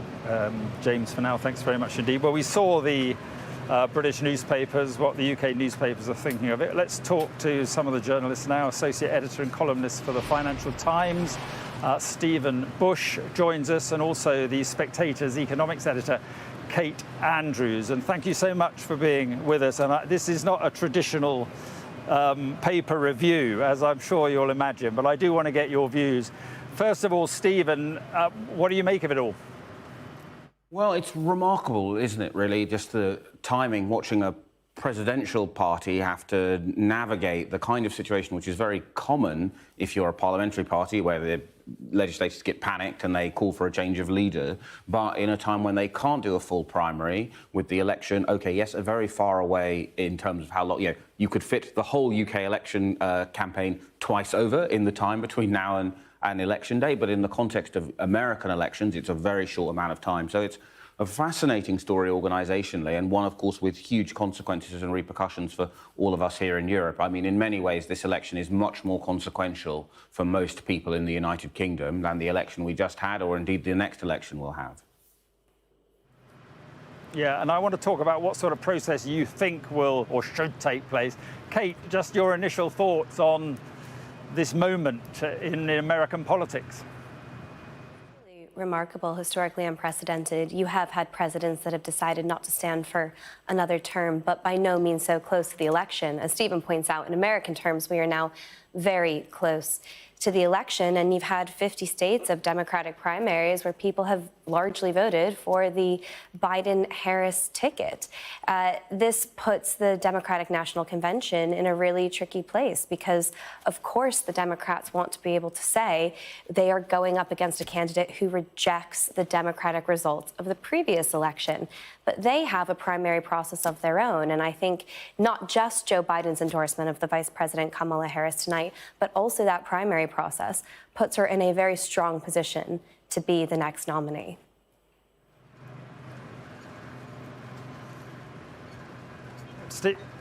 Stephen, do you think it is a necessity to have a competitive process? No, I mean, for two reasons. One, for all of the reasons that Kate just outlined. They do have a regular competitive process. It's called the primaries, in which the Biden-Harris ticket was picked by 14 million Democrats. But also, the Democratic Party, and indeed no political party in the United States, really has a mechanism to select a presidential candidate without a full primary process. That process takes many, many months. There is not enough time between now and when early voting starts in 58 days to have that process. So the only people who can pick a new candidate will be the 3,900 or so convention delegates who are pledged to Joe Biden. They are ultimately only ever going to pick Kamala Harris. So in some ways, it doesn't really matter what process the Democratic Party chooses. It's really hard to see, unless Kamala Harris tomorrow decides to eat a baby, how it won't be her. And so the question for them is, I think, just as simple as what is the least damaging way for Harris to become the presidential nominee? I think we'll see over the next couple of days various grandees coming out in favour of her. I know some of the papers are suggesting that Obama's withheld endorsement is a sign that he hopes for an open primary, but to be honest, I think it's much more likely than what we'll see as a drip, drip, drip of American grandees coming out and going, of course it should be Kamala, because they will want to avoid a process that will be very messy on TV, but one which, even if you're someone who doesn't think Harris is the best plausible available candidate, you know that there is no mechanism to get a candidate not called Kamala Harris as presidential candidate. Yeah, Stephen, Kate, if you could hold on for a second, because we've got to talk to Joe Walsh, who is a former Republican congressman and presidential candidate. Joe Walsh, thank you very much for being with us. So are you at all surprised in how this has turned out this weekend? No, not at all. We live in unprecedented times. The Republican nominee for president is somebody who tried to overthrow an American election 3.5 years ago. He's now the Republican nominee again. The Democratic nominee is old. And Joe Biden has had a very successful first term, but he couldn't make the case that he was able to do his job for another 4 years. And it's all about beating Donald Trump, putting up the strongest Democrat who can do that. How worried do you think Donald Trump will be by this turn of events? I think he's scared to death for a couple reasons. Trump is a bully. He's a coward, but he's always had trouble with strong women. He always struggled with Nancy Pelosi. I think that scares him. Look, the whole campaign has been banking on running against Joe Biden. They built their entire campaign to run against 81-year-old Joe Biden. They tried to keep Biden in the race. Kamala Harris is a wild card. So I think they're going to struggle immensely to run against her. Do you think he will worry about having to debate, if he agrees to a debate, against Kamala Harris? Yeah, I'd be really surprised if he did debate her. Again, so much of this is aesthetics and communications. Biden had a very successful first term. He's incapable of communicating that anymore, and we saw that at the debate. Kamala Harris is a strong debater. She's a prosecutor. I can't emphasize this enough. America did not want the Biden-Trump matchup. America really doesn't want these two guys. You throw any new candidate into that mix, like Kamala Harris, we're going to see huge enthusiasm, I think, in this country. In one sense, though, I suppose you could argue, the Republicans would argue, or some Republicans would argue, that after their convention in Milwaukee, that is a united party. And, I mean, Donald Trump runs that party. Completely. And my other point would be that they are leading in many of the swing states. Yes, completely. Donald Trump is winning right now. And my former party, the Republican Party, is completely unified right now. And the Democratic Party is divided. The hope is, right, that a new candidate will unite that party. The other thing we know in America is, as enthusiastic as Trump's supporters are, there are more people in this country who oppose Trump than support him. They just need a reason to be excited and enthused. Biden didn't give that to them. I think Kamala Harris will. Do you think there should be some sort of process, or do you think it's a question of it will be in the Democrats' best interest to kind of endorse Kamala Harris and get on with the campaign? What are your thoughts on that?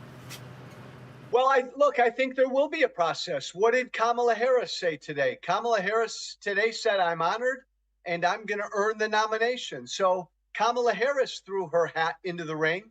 Any other Democrat is welcome to throw their hat into the ring. I don't think they will, though. The delegates at the convention will decide who the nominee is. Any other Democrat can get in. but I think there's going to be real unification behind Kamala Harris. Joe Walsh, appreciate your time. Thank you very much indeed.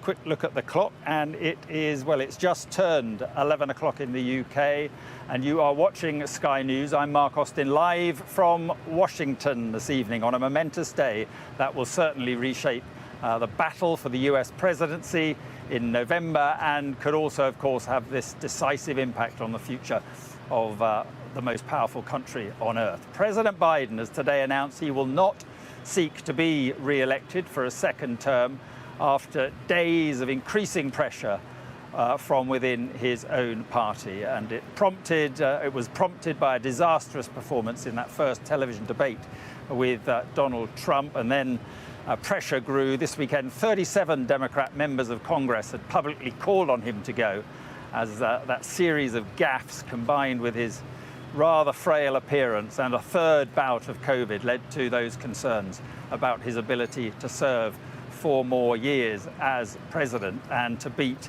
Donald Trump in November. Well, we'll get full reaction to the president's announcement over the next hour, but it's worth reading his historic statement in full. It says this: "My fellow Americans, over the past 3.5 years, we have made great progress as a nation. Today, America has the strongest economy in the world. We've made historic investments in rebuilding our nation, in lowering prescription drug costs for seniors, and in expanding affordable health care to a record number of Americans. We've provided critically needed care to 1 million veterans exposed to toxic substances, passed the first gun safety law in 30 years, appointed the first African-American woman to the Supreme Court, and passed the most significant climate legislation in the history of the world. America," the letter says, "has never been better positioned to lead than we are today." He goes on, "I know none of this could have been done without you, the American people. Together we overcame a once-in-a-century pandemic and the worst economic crisis since the Great Depression. We've protected and preserved our democracy, and we've revitalized and strengthened our alliances around the world." And then came this: "It has been the greatest honor of my life to serve as your president, and while it has been my intention to seek re-election, I believe it is in the best interest of my party and the country for me to stand down and to focus solely on fulfilling my duties as president for the remainder of my term." And then he goes on to say he'll speak to the nation later this week about his decision, possibly give more details about that. And he says, "For now, let me express my deepest gratitude to all those who have worked so hard to see me re-elected. I want to thank Vice President Kamala Harris for being an extraordinary partner in all this work, and let me express my heartfelt appreciation to the American people for the faith and the trust you have placed in me. I believe today, what I always have, that there is nothing America cannot do when we do it together. We just have to remember we are the United States of America." Here's our US correspondent, James Matthews. Mr. President, how do you feel? This was the last day we saw Joe Biden in public, a faltering figure, facing increasing questions about his fitness for office. He cut short a campaign trip to Nevada on Wednesday following a COVID diagnosis. It now transpires this was a president leaving the presidential race. From the seclusion of his weekend beach house here in Rehoboth Beach, he's posted a letter on X. It states, "While it has been my intention to seek re-election, I believe it's in the best interest of my party and the country for me to stand down and to focus solely on fulfilling my duties as president for the remainder of my term." Joe Biden. It was a TV debate with Donald Trump that prompted his demise. Dealing with everything we have to do with, look, if a stumbling performance caused fear amongst Democrats that his frailty would cost them the election. And a bad night. Defiantly, Joe Biden resisted increasing calls for him to step down. He just had a really bad cold. But as he continued campaigning, senior Democratic figures warned him he would likely lose the White House to Donald Trump, and the party could lose the Senate and House of Representatives with it. In pulling out of the race, Joe Biden has endorsed the woman he chose as vice president 4 years ago, giving his support to Kamala Harris. He has posted on X, Joseph Robinette Biden Jr. has been America's 46th and oldest president. What is the message we send to the world if we stand by and we say, we'll let it continue to happen here in this place? A voice at the heart of U.S. politics for 5 decades, a face familiar to Americans for so many years. His journey to Washington began here, 2446 North Washington Avenue, Scranton, Pennsylvania. A modest upbringing that he'd cling to, Scranton Joe. It was the working class man of the people image he used to propel himself upwards. Hi, how are you? Hi, Joe how are Biden's you? my name. It would be quick at the start, elected to the Senate in Washington, aged just 30. Joe Biden! Joe Biden! Joe Biden! But the rise would then be slow, nearly 4 decades, and 2 failed presidential bids to reach that highest office. Biden's departure complicates the Democrat succession with November in mind. Not to mention the 5 months left in the White House, with business unfinished, not least in the Middle East. For all Biden wants an exit untarnished, the timing and circumstances jeopardize the legacy of a lame duck president. James Matthews, Sky News in Washington. And James is with me now. This was to have been a contest between 2 elderly white men. How will Americans view what has happened today? I think in large part it will come as something of a relief, Mark. We have heard for so long that Americans don't want this contest, this Stadler-Waldorf contest between 2 old men. Americans look at a presidential candidate and they want to see themselves in the individual who will represent them and carry the country forward. Polls indicate time after time with Biden and with Trump that just doesn't add up for your average American. So I think the introduction of an alternative, Kamala Harris, well, it's not going to be anybody who's any younger. And we have J.D. Vance on the other side. I think that shakes up the contest. I mean, a contest that needed enlivened, not necessarily by one man getting shot on the one hand and the other on the other side, who could barely string a sentence together at some points. That wasn't necessarily what this contest and American politics at large needed, but it certainly has shaken it up in terms of the individuals, in terms of the spectacle of American politics, but also in terms of the hard politics on which decisions will be made. But you don't have to look very closely below the surface to know that this is Joe Biden being forced out. Without question. I mean, this is Joe Biden who has resisted for as long as he could. And, there were gentle entreaties to him. The debate about his age has been ongoing. During that debate with Donald Trump, the party says, wow, that's an individual who's going downhill very quickly. We will lose the election. The polls indicated that. Gently, they tried to encourage him to the exit door, talk to him about his legacy and how, his argument was, let's fight against democracy.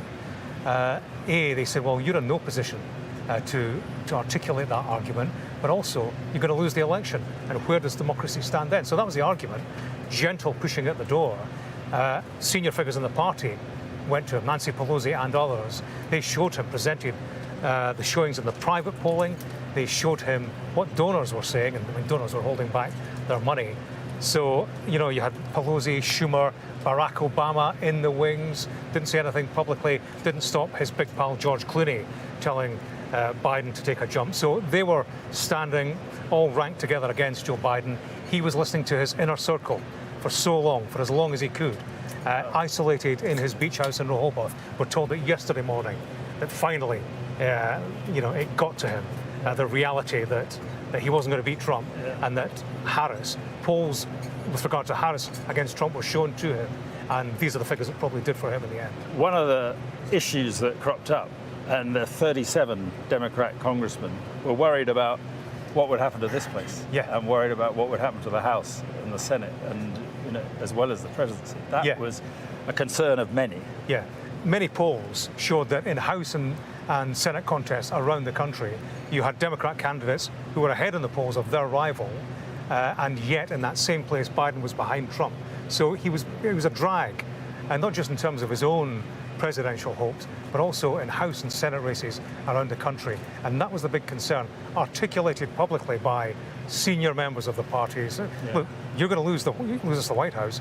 There's also a real danger that if you don't go now, we'll lose the Senate and the House. To lose the House, that would be to lose the check on Donald Trump, should he be elevated to power in November. Let's talk about Kamala Harris. She issued a statement and it says this: I am honored to have the president's endorsement, and my intention is to earn and win this nomination over the past year. I have traveled across the country, she says, talking with Americans about the clear choice in this momentous election. And that is what I will continue to do in the days and weeks ahead. I will do everything in my power to unite the Democratic Party and unite our nation to defeat Donald Trump and his extreme Project 2025 agenda. So promising there to unite the party. I guess one danger here is if there is a contest, it does the opposite and it divides the party. It does, and that's the key question: unity. You've got Biden backing Harris, interestingly, and other senior Democrats also throwing their weight behind her. Barack Obama, not yet. I would be amazed if in time he didn't come or he didn't back. But it's surprising he hasn't Harris straight away. I mean. Yeah, but a woman of colour, and that would be a key consideration for the party to go against Harris, and given everything that she brings in terms of key demographics, the female vote, the black vote, it would be a real danger, a risk for the party to sideline her. In terms of unity and the importance of that for Democrats, I'd be surprised if there was a serious open contest. Who amongst likely winners for that nomination? He would want to run, is that what you're Yeah, he's going to go and take on Kamala Harris, fly in the face of Biden's recommendation, the unity candidate, and to be seen forevermore as the individual who probably won't beat Harris at the convention, but would forever be seen as the candidate who undermined or threatened to undermine party unity when it needed it most. Yeah, they'd probably like to run in on the next one. Exactly, which is why they won't run this time, because they'd be in purgatory forever. Possible. Yeah, it's possible. James, for now, thanks very much indeed. Well, as we've been discussing, attention does now turn to who the Democrat candidate to face Donald Trump will be. Mr. Biden has endorsed his Vice President Kamala Harris, as has former President Bill Clinton and former Secretary of State Hillary Clinton. So who is the woman who could now be the first female president, and will she face any challenge to be Mr. Biden's replacement? Here's our US correspondent, Martha Kellner. We did it, Joe. It was the viral video which confirmed the Biden-Harris ticket was heading for the White House. 4 years on, President Biden is now lining up behind his running mate, backing 59-year-old Harris to become America's first female president. We beat Donald Trump once and we're going to beat him again.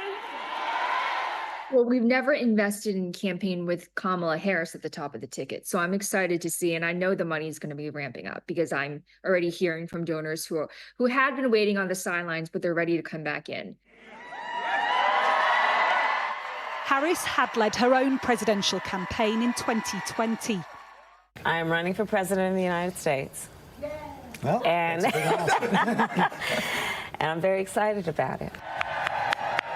It was short-lived, but enough to convince Biden to pick her as his running mate. It was this grilling of Brett Kavanaugh, a Trump appointee to the Supreme Court. Yes or no? Well, is there a person you're talking about? I'm asking you a very direct question, yes or no? That propelled Harris, then a senator, into the national spotlight. She was, supporters said, forensic, ferocious, and a breath of fresh air. Her upbringing had always marked her out. The daughter of an Indian mother and a Jamaican father, she was a long-standing glass ceiling smasher. In her home state of California, Harris became the first black person to serve as Attorney General. Then the big one, America's first female vice president. But in office, some, even in her own party, have viewed her as a political liability, unable to assert herself or her policies. And there is a direct nexus between where we are on this subject and elections. But abortion and the overturning of the constitutional right to choose has given Harris a golden political opportunity. If she becomes the presidential nominee, it could help her win votes in key constituencies. Others in the Democratic Party, though, favour an open nominating process. California Governor Gavin Newsom is a name on some shortlists. And Gretchen Whitmer, the Governor of Michigan, could appeal to swing voters in blue wall states. For now, though, Harris seems to be the most likely pick. She would have among the toughest and certainly the shortest presidential campaigns ahead. Martha Kellner, Sky News. And Martha joins me live now from Los Angeles. And Martha, is it your understanding that things could move pretty quickly? Well, we'll have to move pretty quickly now. Yeah, I think they do have to move very quickly. It's the latest in the year that a sitting president has removed himself from a presidential race. And so it's key for the Democratic Party that they find an heir apparent. And Kamala Harris appears to be the front runner, and logistically she makes a lot of sense. She already has the Biden-Harris infrastructure surrounding her. She could inherit those delegate votes from President Biden, and also she could inherit almost immediately, although that is pending any legal challenges from the Republican Party, she could inherit the $96 million war chest that the Biden-Harris campaign has already built up in donation money. And that is key because you can't run these campaigns clearly without money. So logistically, she makes a lot of sense. But there are still questions over her as a politician. I was speaking to a Republican strategist last week at the Republican National Convention. Hard to believe that was just last week, given this seismic news cycle. But he was saying that many people in vast parts of America will view Kamala Harris as being interchangeable with President Biden. They will look at her as being simply the number two in an administration which has incredibly low polling figures, that is lagging behind Donald Trump on almost all metrics. They will look at her as being the border czar at a time of this great American immigration crisis. So she is not, by a long stretch, the perfect candidate. But I think in many minds it comes down to what President Biden has always said, and that is view me against the alternative rather than viewing me against the almighty. And he clearly thinks that Kamala Harris is the potential candidate who has the best ability to defeat Donald Trump. I think now, if Kamala Harris, as does seem incredibly likely, does become the Democratic Party's nominee, attention will turn to who she will pick as her running mate. And I think it is likely to be a governor. There are a number of different names in the frame. The Pennsylvania Governor Josh Shapiro, the very popular Governor of Kentucky, Andy Beshear, possibly J.B. Pritzker of Illinois, and maybe even Gretchen Whitmer. I mentioned Gretchen Whitmer there in my piece. Some people wondering whether she could potentially be the Democratic Party's nominee. She is currently the governor of Michigan. Well, she seems to be ruling herself out of the race just in the past half an hour or so, but she could emerge as a potential running mate to Kamala Harris. And how historic would that be, Mark, to have two women on a presidential ticket? Yeah, absolutely, Martha. Thanks very much indeed. Well, one of those possible candidates for vice president, if it is a Kamala Harris coronation, is Josh Shapiro. It's interesting, isn't it? In Pennsylvania, swing state, he's been reacting. What has he had to say? Well, he's heartily endorsed Kamala Harris as the unity candidate, and we see that pattern developing amongst Democrats, senior and not so senior, coalescing around Harris, and that's what she will be looking for, and that arguably is what the party needs moving forward. Questions, of course, about the openness of how they proceed towards their convention and towards the November election. You know, is it undemocratic to have Harris anointed? I think the counter-argument would be to that is that the Democrats voted more than 90% for the Biden-Harris ticket when it came to nominating Biden himself. Therefore, by default, Kamala Harris earns that size of backing. There's also the technical issue of hard cash, Mark, because having the backing for the Biden-Harris ticket means that she inherits the war chest moving forward. So Josh Shapiro, Governor of California, Adam Schiff, senior figure in the Democratic Party, we've had their endorsement in the past hour. Shapiro is interesting. He's been touted as a potential vice presidential candidate. Myself, I don't really see that. I think she will go for somebody else, somebody a bit older and grayer perhaps, more centrist, because Kamala Harris's issue is going to be how she is viewed by centrists. Actually, she needs to convince the centrist and the progressive wing of the party that she can cater to all their interests. I mean, in the past, there has been uncertainty in both camps about her politics, about her past as an attorney in California. Kamala, the cop Kamala, her opponents have called her. So, she needs to satisfy different wings of the party. Interesting, I think, Mark, will be swing voters. We speak a lot about battleground states. 7 key battleground states. In all of them, according to recent polls, Trump is ahead. I was in Milwaukee a few days ago speaking to voters there, and it's interesting how the polls say that views have not shaken in recent years. And I found that, speaking to people, they were definitely for one or for the other. And bearing in mind, you had Biden versus Trump, both of whom have been in office, so both road tested as president. People were in a position to see which individual suited them best. So to have a new face, to have fresh politics into the presidential race, that creates, that upsets an established, baked-in pattern, perhaps, that we have seen in swing states. Democrats will hope so. Yeah, I guess what we can say is it injects some real energy in this campaign, doesn't it? Yeah, energy. And that's what the presidential race at large has demanded. It's what Americans have demanded. Polls have repeatedly shown us the unpopularity of Biden and of Trump. It's the contest they didn't want. I have to say, they didn't necessarily want the circus show that we appear to have at the moment, where circus meets Shakespeare. On the one hand, you have Donald Trump, and at the RNC, that day when he delivered his closing address, I mean, that was showbiz, pure showbiz, complete with wrestler Hulk Hogan and all the rest of it. On the other hand, you've got Joe Biden shuffling around in self-isolation, having caught COVID, barely able to string a sentence together. It has been something of a political freak show, and Americans will welcome the opportunity, I think, to start talking hard politics with fresh faces.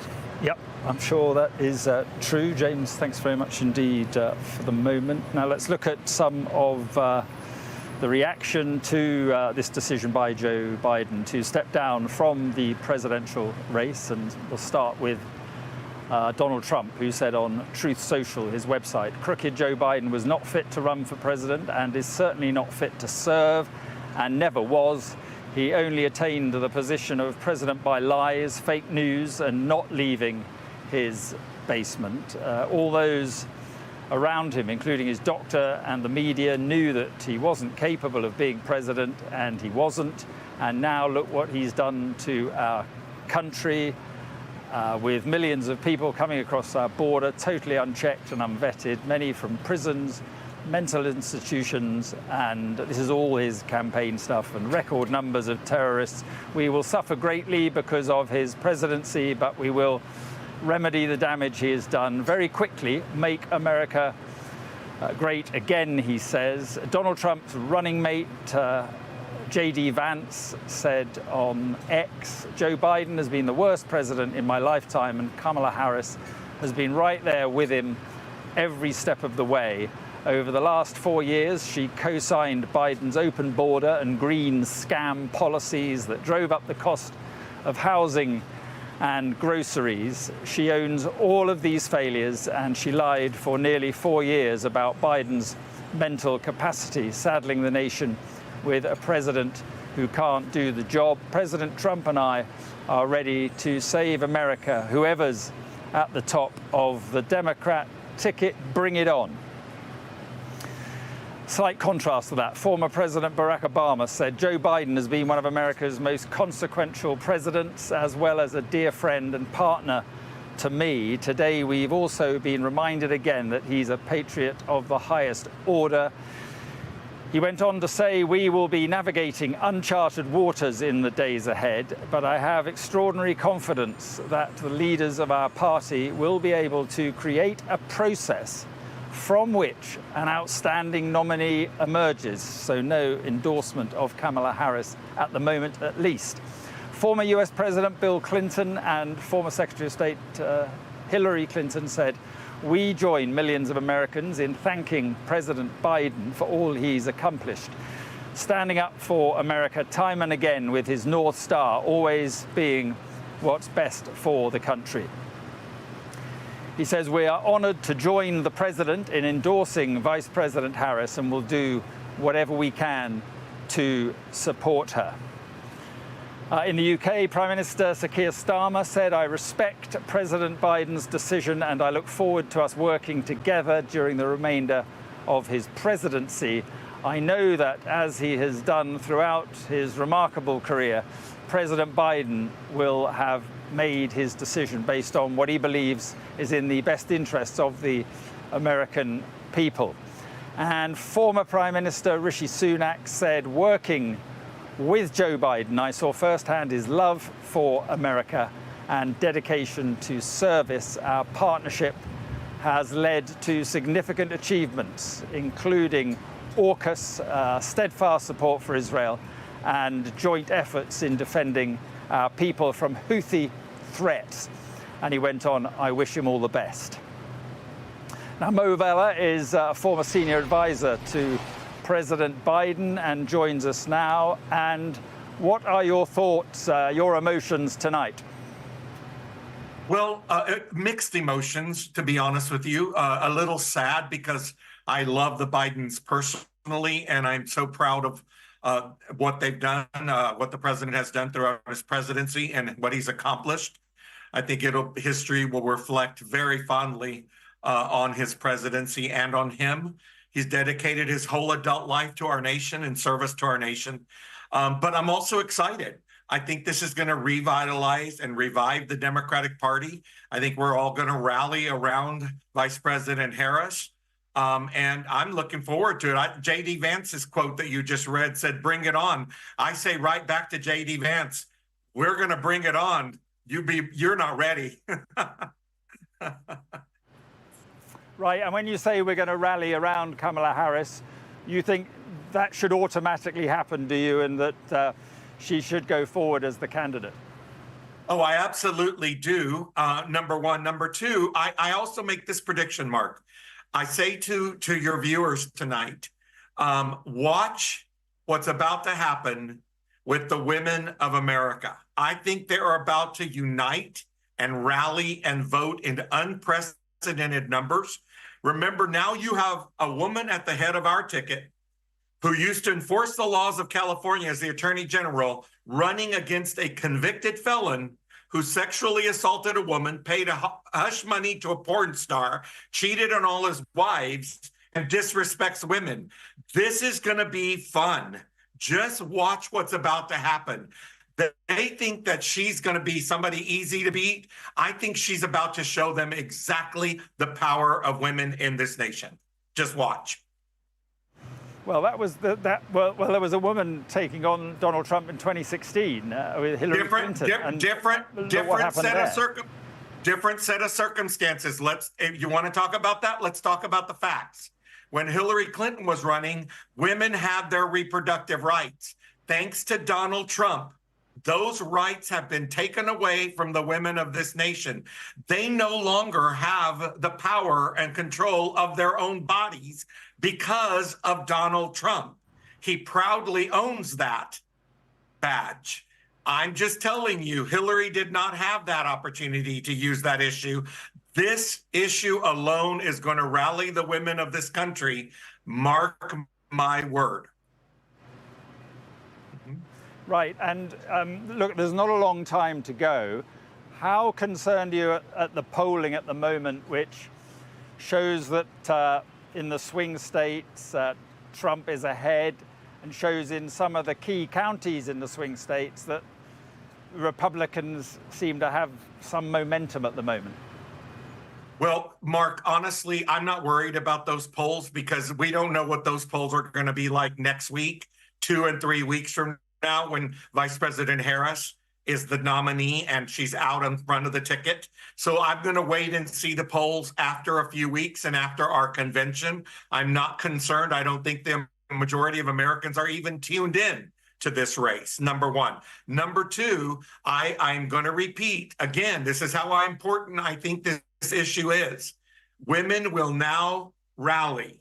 And I think what you're going to see is people are now going to be able to see, okay, we've got this woman who enforced laws and we've got a man who is a convicted felon. If you want to vote for a convicted felon, you will be telling your children and people around the world that you're okay with criminality, you're okay with felonious behavior. Then you will lose the right to preach again. I want to remind anybody who votes for this man, don't ever lecture another person the rest of your life because you won't have the right to do so. Right. But I just wonder whether you have concerns that there will be people in the Democratic Party who do not think like you and will think that there should be some sort of contest. And so there could be a period of division ahead. There could be, Mark, and people, I should say, don't tend to vote for divided parties. That is a very fair question and legitimate question, and I respect you asking that, and I appreciate the question. And let me tell you, I also respect my fellow Democrats who may disagree with me and think there should be an open convention of some kind.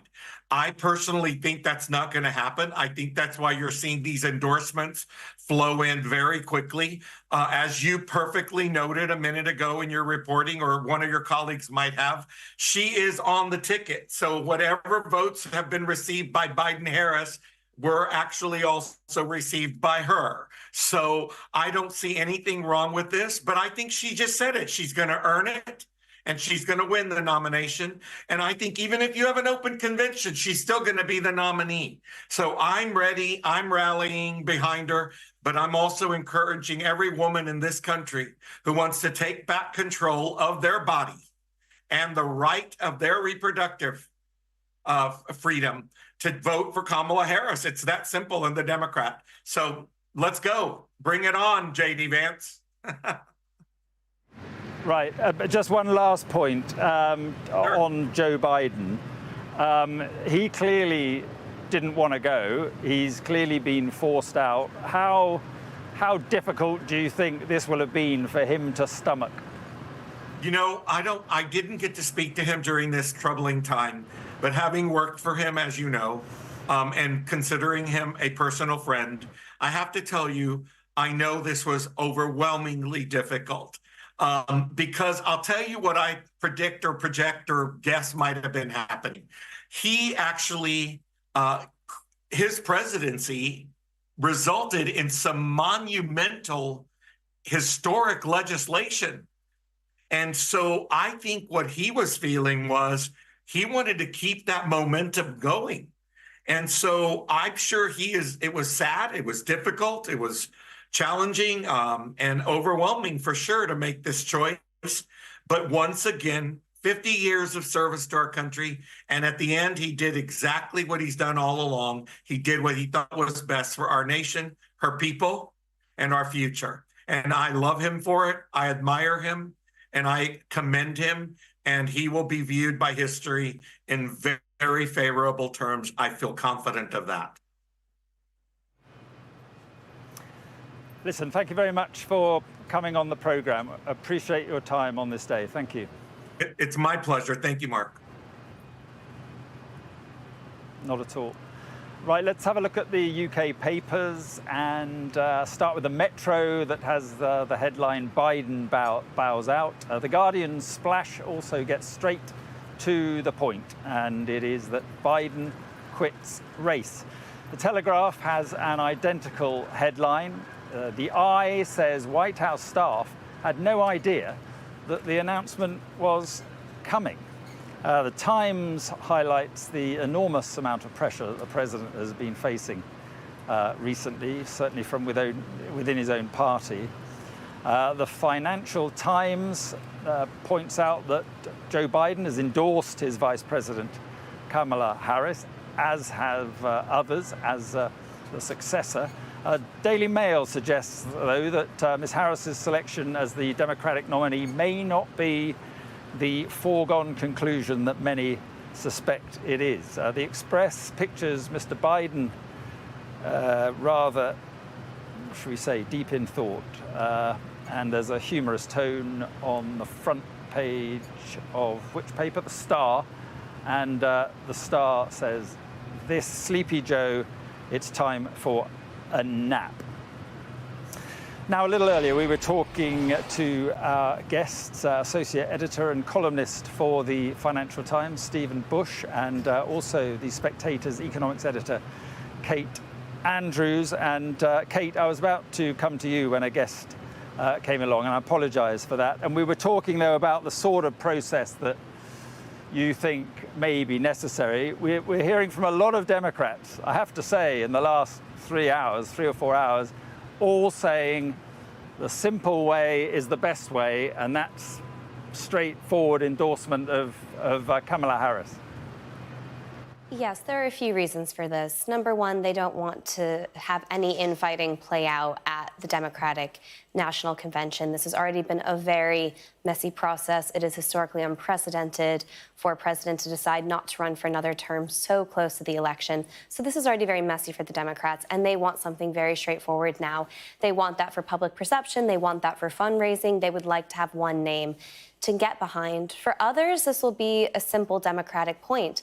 Kamala Harris is the person who has actually been elected on this ticket in the Democratic primaries across 50 states. I think it's fair to say, especially when you're going up against somebody like Donald Trump, who rejects the Democratic outcome of the 2020 election, you don't want to be rejecting your own ballots as well. When others talk about an open convention, I think one of the reasons they're doing that is it's different to say who the ideal Democratic candidate is versus who it's most likely to be. Kamala Harris is going to come into some trouble, especially with her past. People are talking about her as the candidate of law and order, but many people in the Democratic Party are going for a softer, more small L liberal stance on that, even in the Republican Party. You had Donald Trump bring in the First Step Act. Her history in California is not one that is terribly flattering to her, even on the best of occasions, even with some of those law and order Democrats. So I think we're making two slightly different points here when we speak to some of these interviewees. Who is the best candidate is not necessarily the candidate you're going to get so close to the election. Who is the most Democratic candidate and who makes this process easier? That is quite a simple answer, and that's the vice president. Yeah, that's a fair point. Stephen, just on Joe Biden, I mean, it was clear that he didn't want to go. It's clear he's been forced out. I just wonder, how he must be feeling tonight. There are a lot of Democrats who I can tell you don't care because they think there's a selfishness to the way he's behaved, actually. But there will be those who are pretty saddened this evening. Yeah, we shouldn't forget some of the people will be saddened, and one of the reasons why everything Kate just said there is right are the people who are pledged delegates in this convention. They are, Joe Biden's ride or die people. But for Biden in particular, he feels, understandably, he is at the present moment the only Democrat ever to have beaten Donald Trump. He was written off by many of the people who've been calling for him to go over the past weeks in 2020. There's a clip that used to do the rounds in the White House of him, at the New York Times' endorsement meeting in 2020 when they did not endorse him in the primaries, where he went, I'm not dead and I'm not going to die.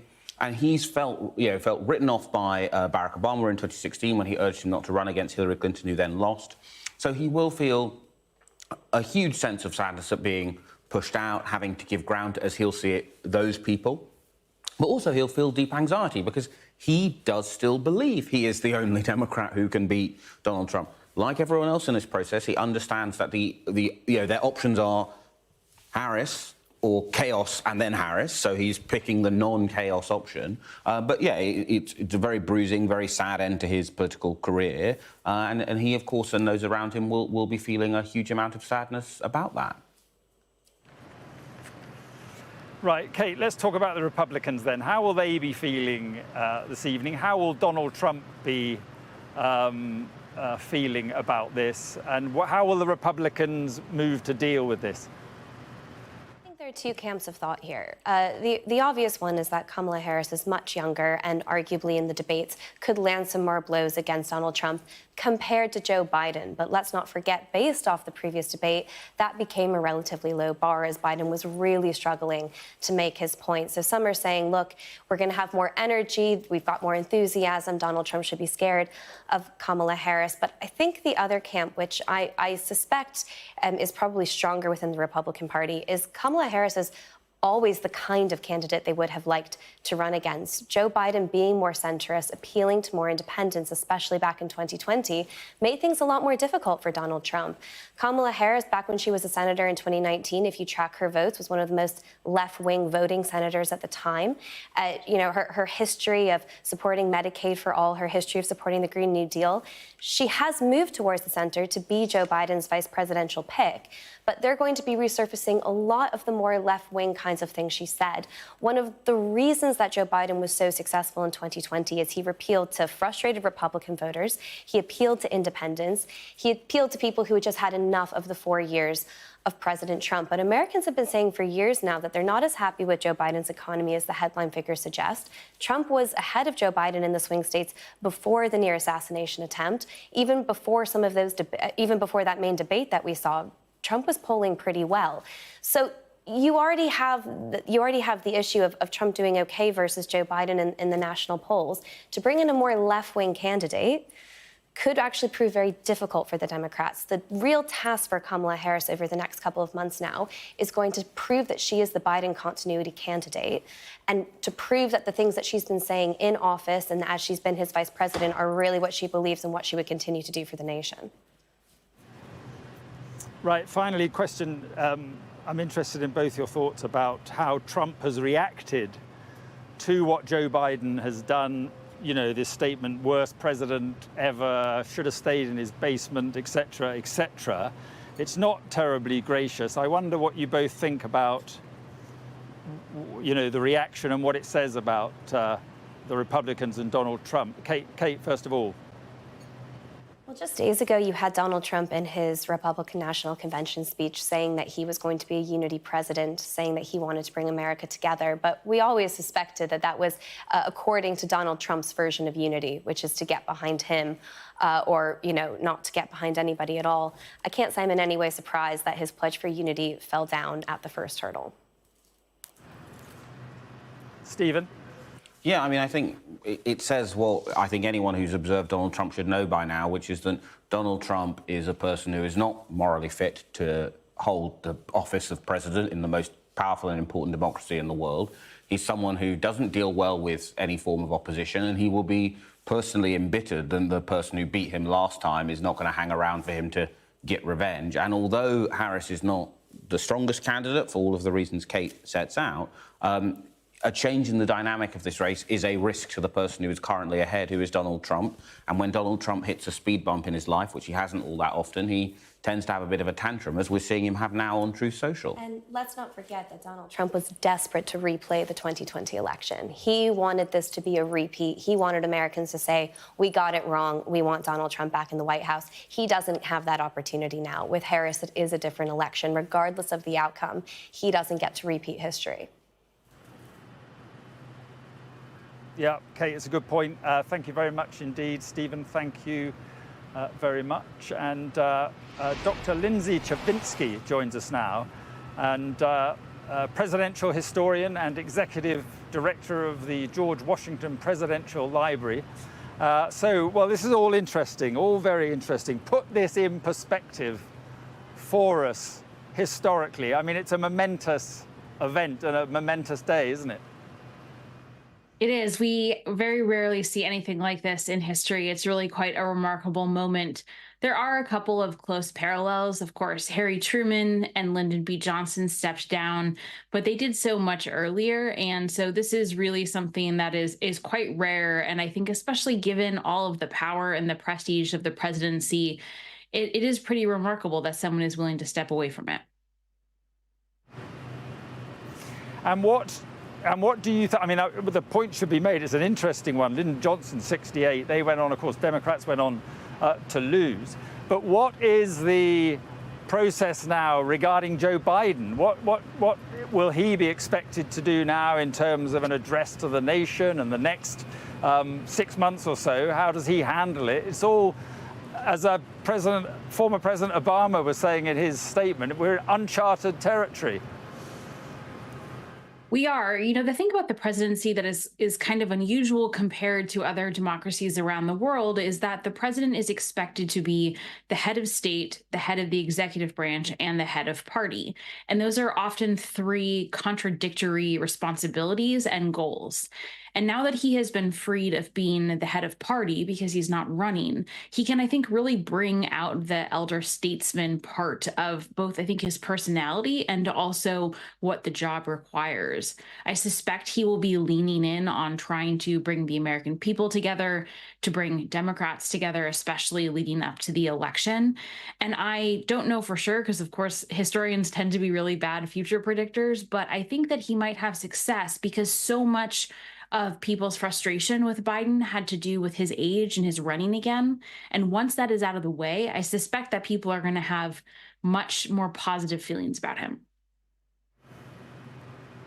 So as he is still President Biden, so he could he, an address to the nation, talking about his legacy and so forth, even though this is a fundamentally Democratic Party matter, he can still have all those trappings around him as he makes this address to the nation? He could, and I think this might be one area where the 1968 parallel demonstrates how the Democratic Party has learned from that historic example. In 1968, the Democrats were really preoccupied with fighting amongst themselves. Most of the divisions were over the Vietnam War. And so the intra-party divisions really dominated the convention, and they were less focused on who they were competing against. Now, partly that's because Richard Nixon wasn't yet the super dominating force that we later come to think of him in history once we have the benefit of hindsight. But that is not the case in 2024. And Democrats have actually proven over the last 10 years that there is nothing that is more unifying than Donald Trump. So I suspect if Biden can make this statement about the future of democracy, the future of the republic, fighting against the threat of Trump, that might actually be a compelling message. I mean, is it possible, you mentioned inter-party rivalries and the convention, I guess it's possible that that's what we're going to see in August in Chicago at the Democratic Convention? It is certainly possible. Evidence suggests thus far that we might not really see that same sort of outcome. I think there seems to be a push to rally around Vice President Harris before the convention. We've already seen a number of governors and congressional leaders, potential other, names that have been bandied about for vice presidential choice, like Josh Shapiro just endorsed her, Adam Schiff just endorsed her. So far, it doesn't seem like there's one other person that maybe is going to take the lead to challenge her, which you would need to have that sort of brokered convention. But we still have a few weeks before that comes about. And so, if anything, 2024 has demonstrated that history is not predictable and our election is not predictable. Right, but just in terms of the members of a party forcing out a president like this, because that's what has happened, a president who wants to run for a second term, that's very rare. I mean, you spoke about Johnson and so forth, one thinks of Nixon, but going back even further, it's very rare that happens, is it? It is very rare. I mean, the examples in the 19th century are a little different because politics looked so different than it does today. And in terms of how the candidates were selected, they were typically selected at the convention. And so, for example, if a former president wanted to run, or if a one-term president wanted to run and they were not selected to be the candidate, that would happen at the convention. So the only other times we have seen this really were Truman and Johnson, and they both announced that they were not running as opposed to really engaging in the competition and then pulling back. back. So I think that's the big difference we're seeing here. And it is a remarkable moment. Most people who are in power don't want to give it up, whether they are president or in any other position of authority. And so I think it should be appreciated as a very rare occurrence. Very, very interesting. Thank you very much indeed. Appreciate your time and thank you for coming on the programme. Thank you for having me. Right, James Matthews, not at all. James Matthews is with me. So, I mean, there's a historian putting it in context how rare this is. And it just feels like a big day. A huge day, Mark. A huge day for what it means in terms of the political landscape generally, but also in terms of implications for America moving forward and who will be Commander-in-Chief, leader of the free world. We're in Washington, D.C., surrounded by museums, 101 political stories being told. This week is the story that we would hesitate to write for fear it wouldn't be believed. One candidate elevated in the polls because he's been shot. Another candidate reduced in the polls and forced to take the jump because at times he can barely string a sentence together. It's not the day that Joe Biden wanted. He, in his statement, his exit departure statement, spoke about his achievements. And he is a president who has achieved in grand style. His trouble is that no one can listen to the message because of the messenger. And he will face accusations that, having stepped down as candidate, he should not remain as president. He shouldn't remain in office. There will be those who say that his timing has simply, he's got it wrong on the timing. A man who wants a legacy as father of the nation, who's stepping down for the good of the country, he will face accusations from his opponents in particular that he's a lame duck president who shouldn't be in the Oval Office. Not the day Joe Biden wanted. A president for whom time simply ran out. Yeah, that will be the allegation from his opponents. But I mean, that then would put, even more uncharted territory ahead of us. Yeah, uncharted territory is going to be the phrase that does a lot of heavy lifting this week, isn't it? Where do we go? Where does the Democratic Party go forward from here to pull together a coherent message? And which individual does it build an election campaign around? We're only a few months out from the November election. Kamala Harris, who's failed electorally in the past, didn't get anywhere near the Democratic nomination 4 years ago. She has much being pinned on her shoulders, and it's an uncertain road for the Democrats. She is untested as a presidential candidate. So there was risk in staying with Biden. There is risk in moving forward with Harris or whoever the replacement candidate will be. Ultimately, they reckon that with Joe Biden and the uncertainty, it was simply too big a risk.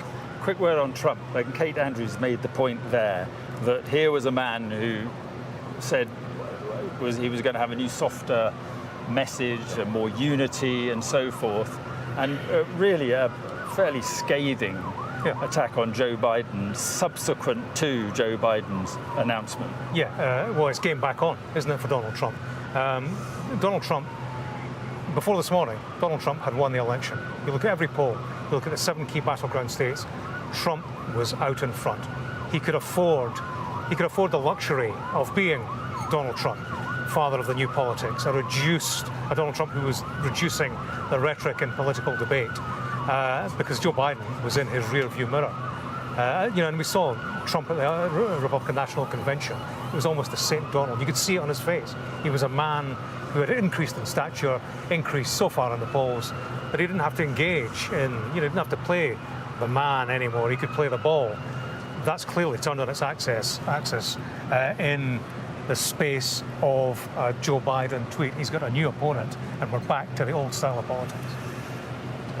James, thank you very much indeed. We'll see where this all goes. It's an extraordinary week. I actually thought that the attempted assassination on Donald Trump would take the attention away from the Democrats and ease the pressure, if you like, on Joe Biden. But in the last few days, in fact, the opposite has happened, and very senior figures in the Democrats have either publicly or privately turned against Joe Biden. And a number of congressmen, congresswomen in the place behind me here, they have come out publicly, 37 or so by this morning. So the pressure was growing.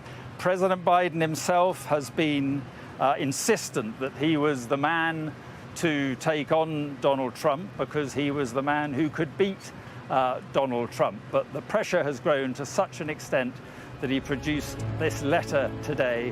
He is standing down as candidate, and it is an historic day in American politics. Much more coverage throughout the night and, of course, tomorrow. But for now, from me, from Washington, bye-bye.